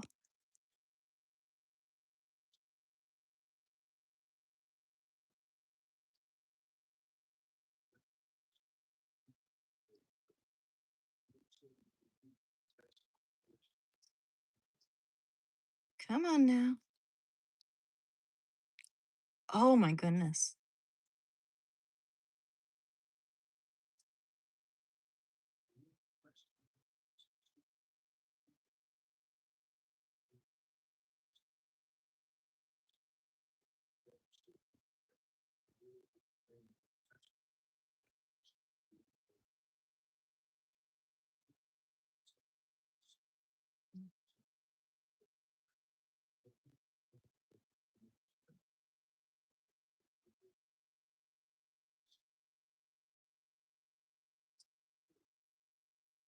It's gonna really start to pour now.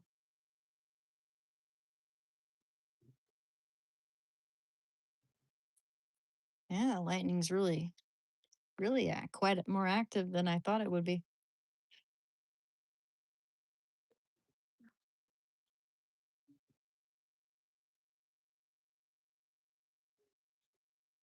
Goodness.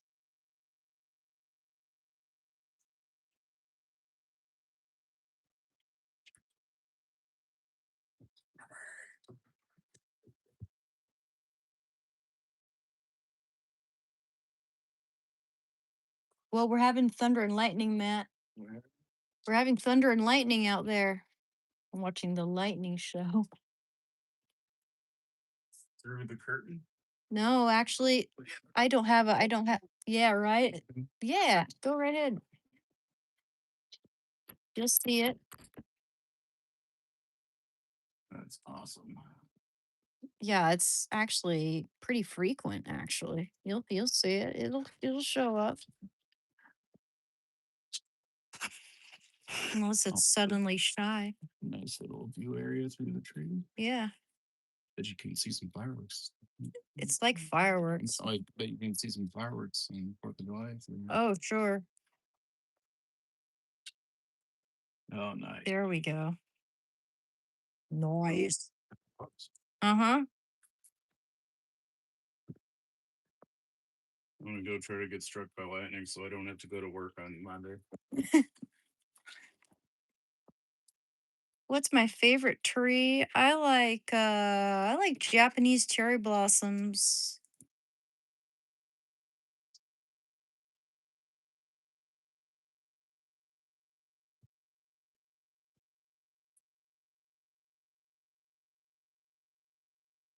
Come on.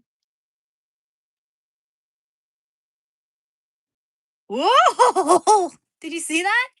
I saw it reflect. Yeah, that was a big one.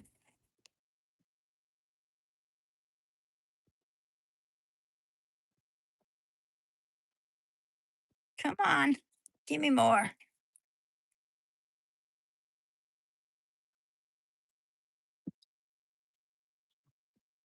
Come on, lightning. Well, it's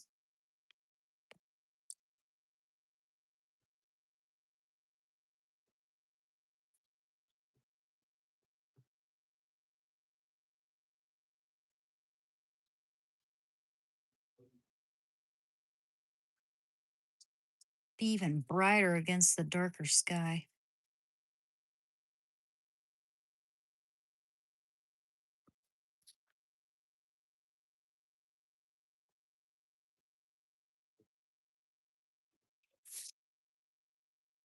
We're watching the lightning.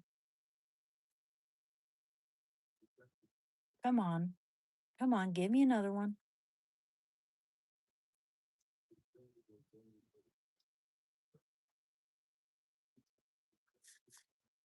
Ah. Oh my goodness. Do you see that? Yes, you did. Of course you did. That's so cool. It's so rare that we get lightning. It's like sometimes it's just like once, if any, like once a year, if anything. Isn't that cool?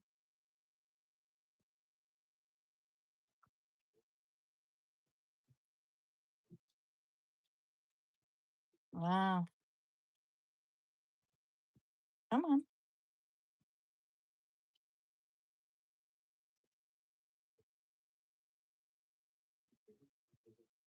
Come on. Let's try zooming you in. Zoom in. You see it better. Whoa! Nice. As soon as I zoomed in.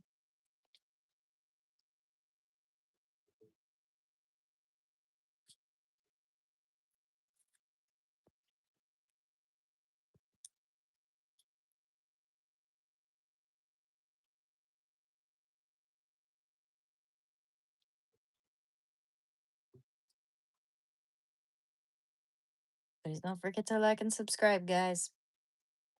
I'll be leaving the live stream soon, actually.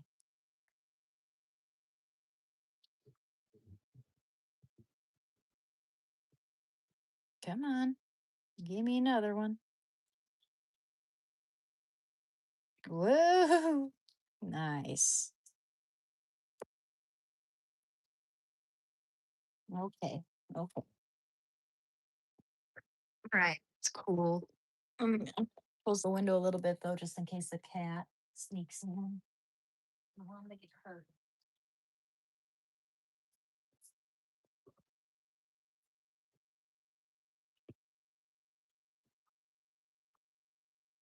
Cool. Keep the window slightly open there.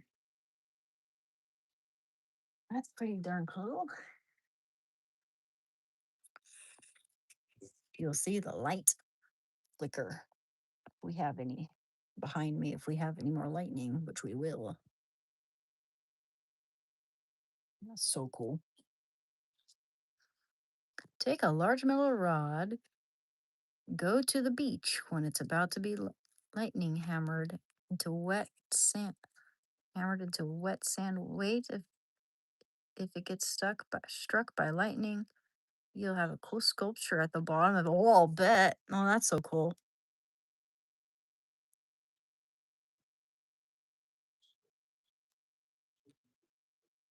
That'd be a cool little project.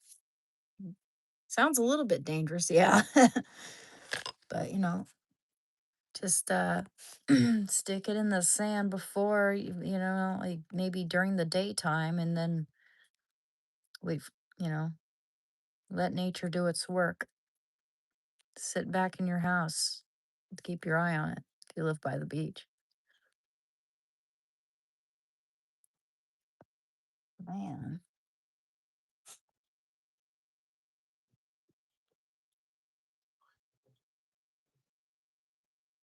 Hey, Dusty.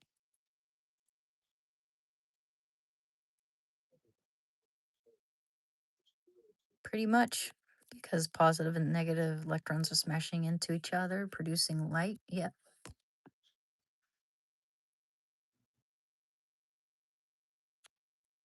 I'm not a storm chaser, but that'd be fun, but a little dangerous. I've watched people do that on you just YouTube. Ooh, do you see that behind me?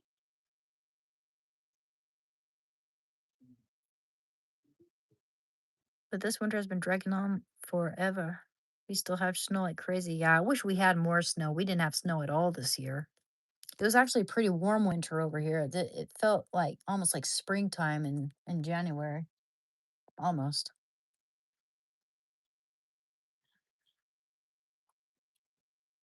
For some reason, I've started getting super anxious on clinic days now. It's stupid of me. My head knows, but my body has other plans. I feel like my life is calming.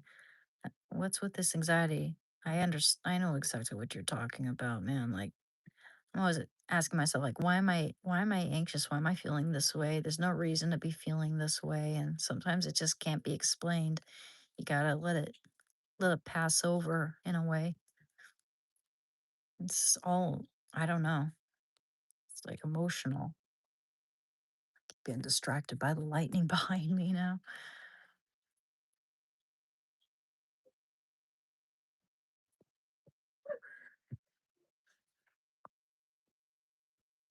Oh, interesting. They told us if we wanted it, it's a shot once a month. I think that's the Sublocade.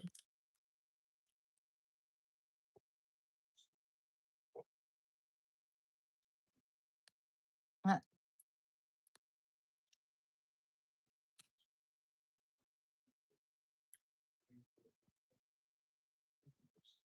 okay, I just keep getting distracted. Open that window a little more.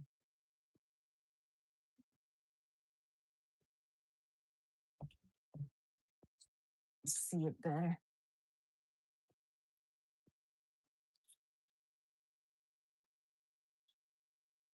Smells good too. I like the smell of rain in the springtime.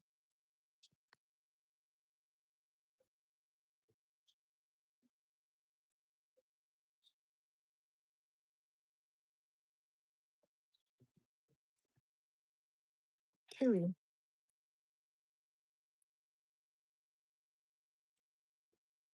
Rains are coming.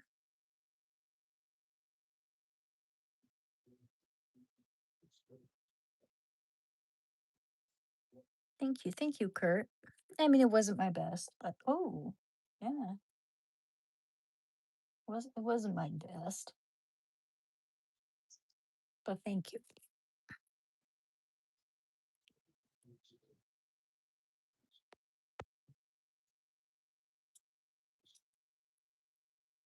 I used to try to get struck by lightning so I could have superpowers. My grandparents would be like, "Get the hell out of the house." Nice. That's pretty funny.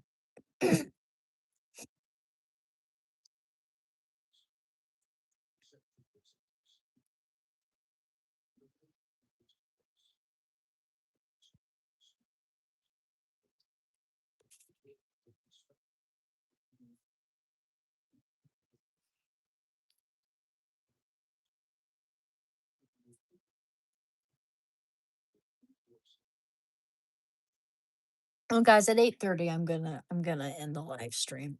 Got 5 minutes, but I really appreciate you guys being here. Hi there. Thank you. Hey, JF72. My high school principal got struck by lightning twice in his life. He was bald everywhere. Wow. Whoa. I just like I love lightning.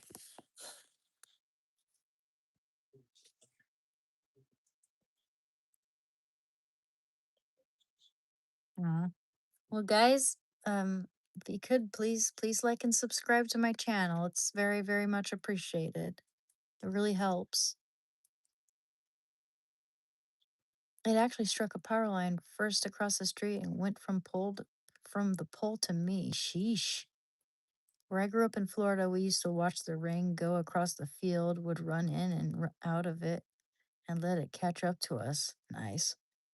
I'll bet there are tons when it rains in Florida. There are tons. It's just stormy, like loud, constant lightning. She was sent here to do God's work. Oh, thank you. So cool, man.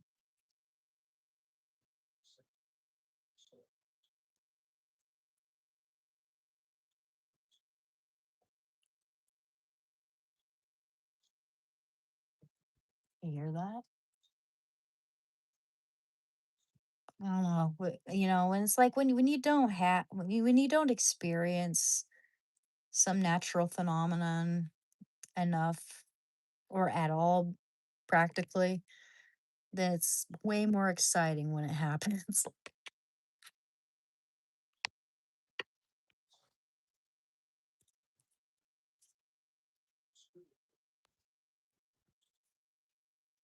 Come on.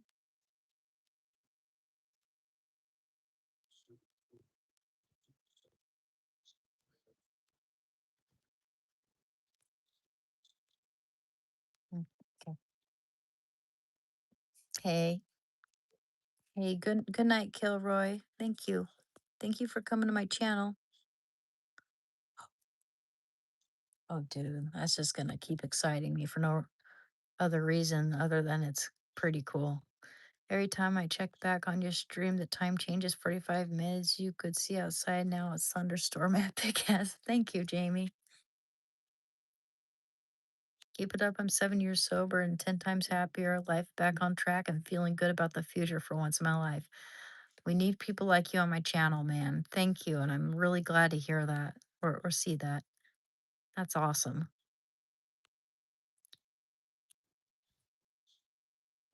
Happy birthday, Kilroy, by the way. Thank Do a storm stream night live.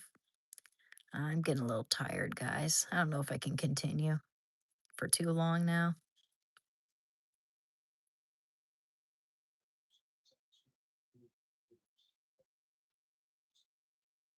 Did you see Artemis Homecoming? I wish.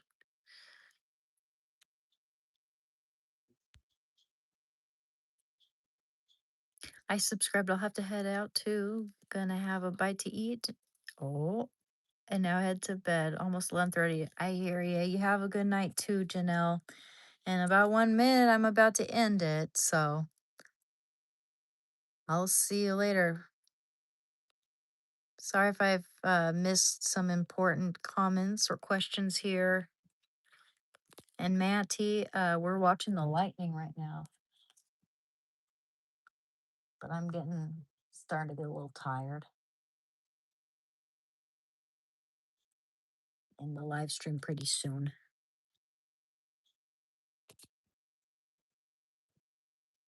Hey, you have a good night too, Jamie Cummins. Thank you, Canales. You as well. Thank you. Take care.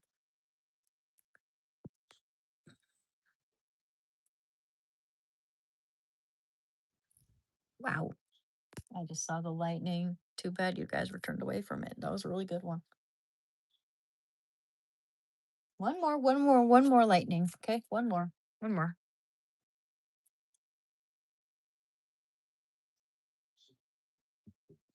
We'll wait for one more and then I'm going to end it.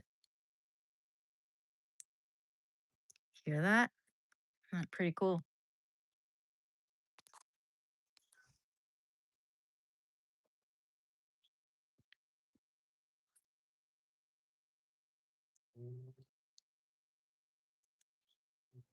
It's doxing me. Whoa. One more. One more. One more. Has to be a good one.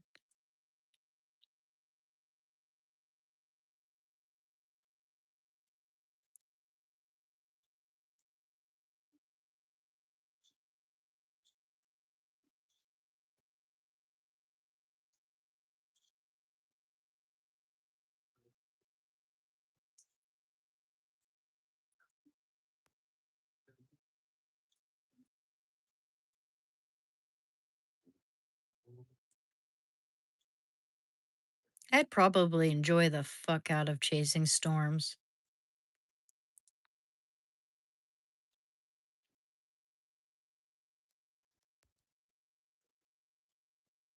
Nah. Oh, do you see that? Holy crap. Okay, that was a good one. That was a good one.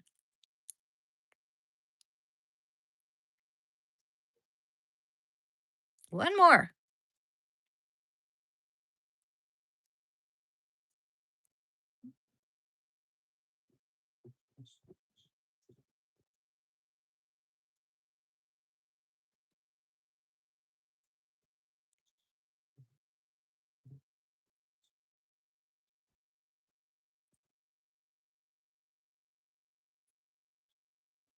One more.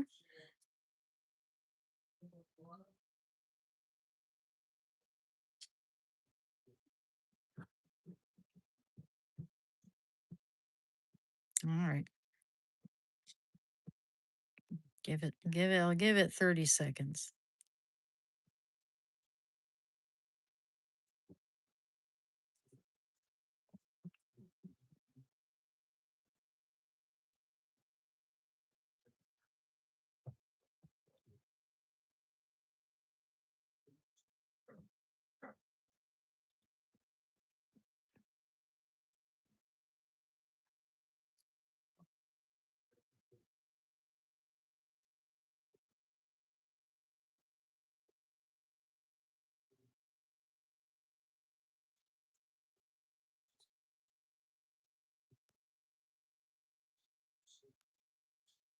Okay, I think it's been 30 seconds. All right. Well, that was a pretty good one, that last one we saw. You guys have a good night, okay? Making Thor nervous now. Yo. It never does it when you want it to. Oh, I know. That applies to anything you want to show people. Okay. I'll see you guys later, okay? Thank you for coming to my channel. It's very much appreciated. Hey, you have a good night. You want to see a bolt of lightning again? Okay, okay. I'll do it for you. I'll do it for you. But it better happen. I'm gonna give it 1 minute. Okay. It's 8:34. If I don't see any lightning by 8:30, sorry, 8:34. If we don't see any lightning by 8:35, then we're ending the live stream, okay? That could be 10 seconds from now for all I know. Oh, whoa! That was a good one. Yo, you got to see the lightning. That was so cool. Okay. Thank you guys. You have a good night. Yeah. I'm glad I did that. That was a good one.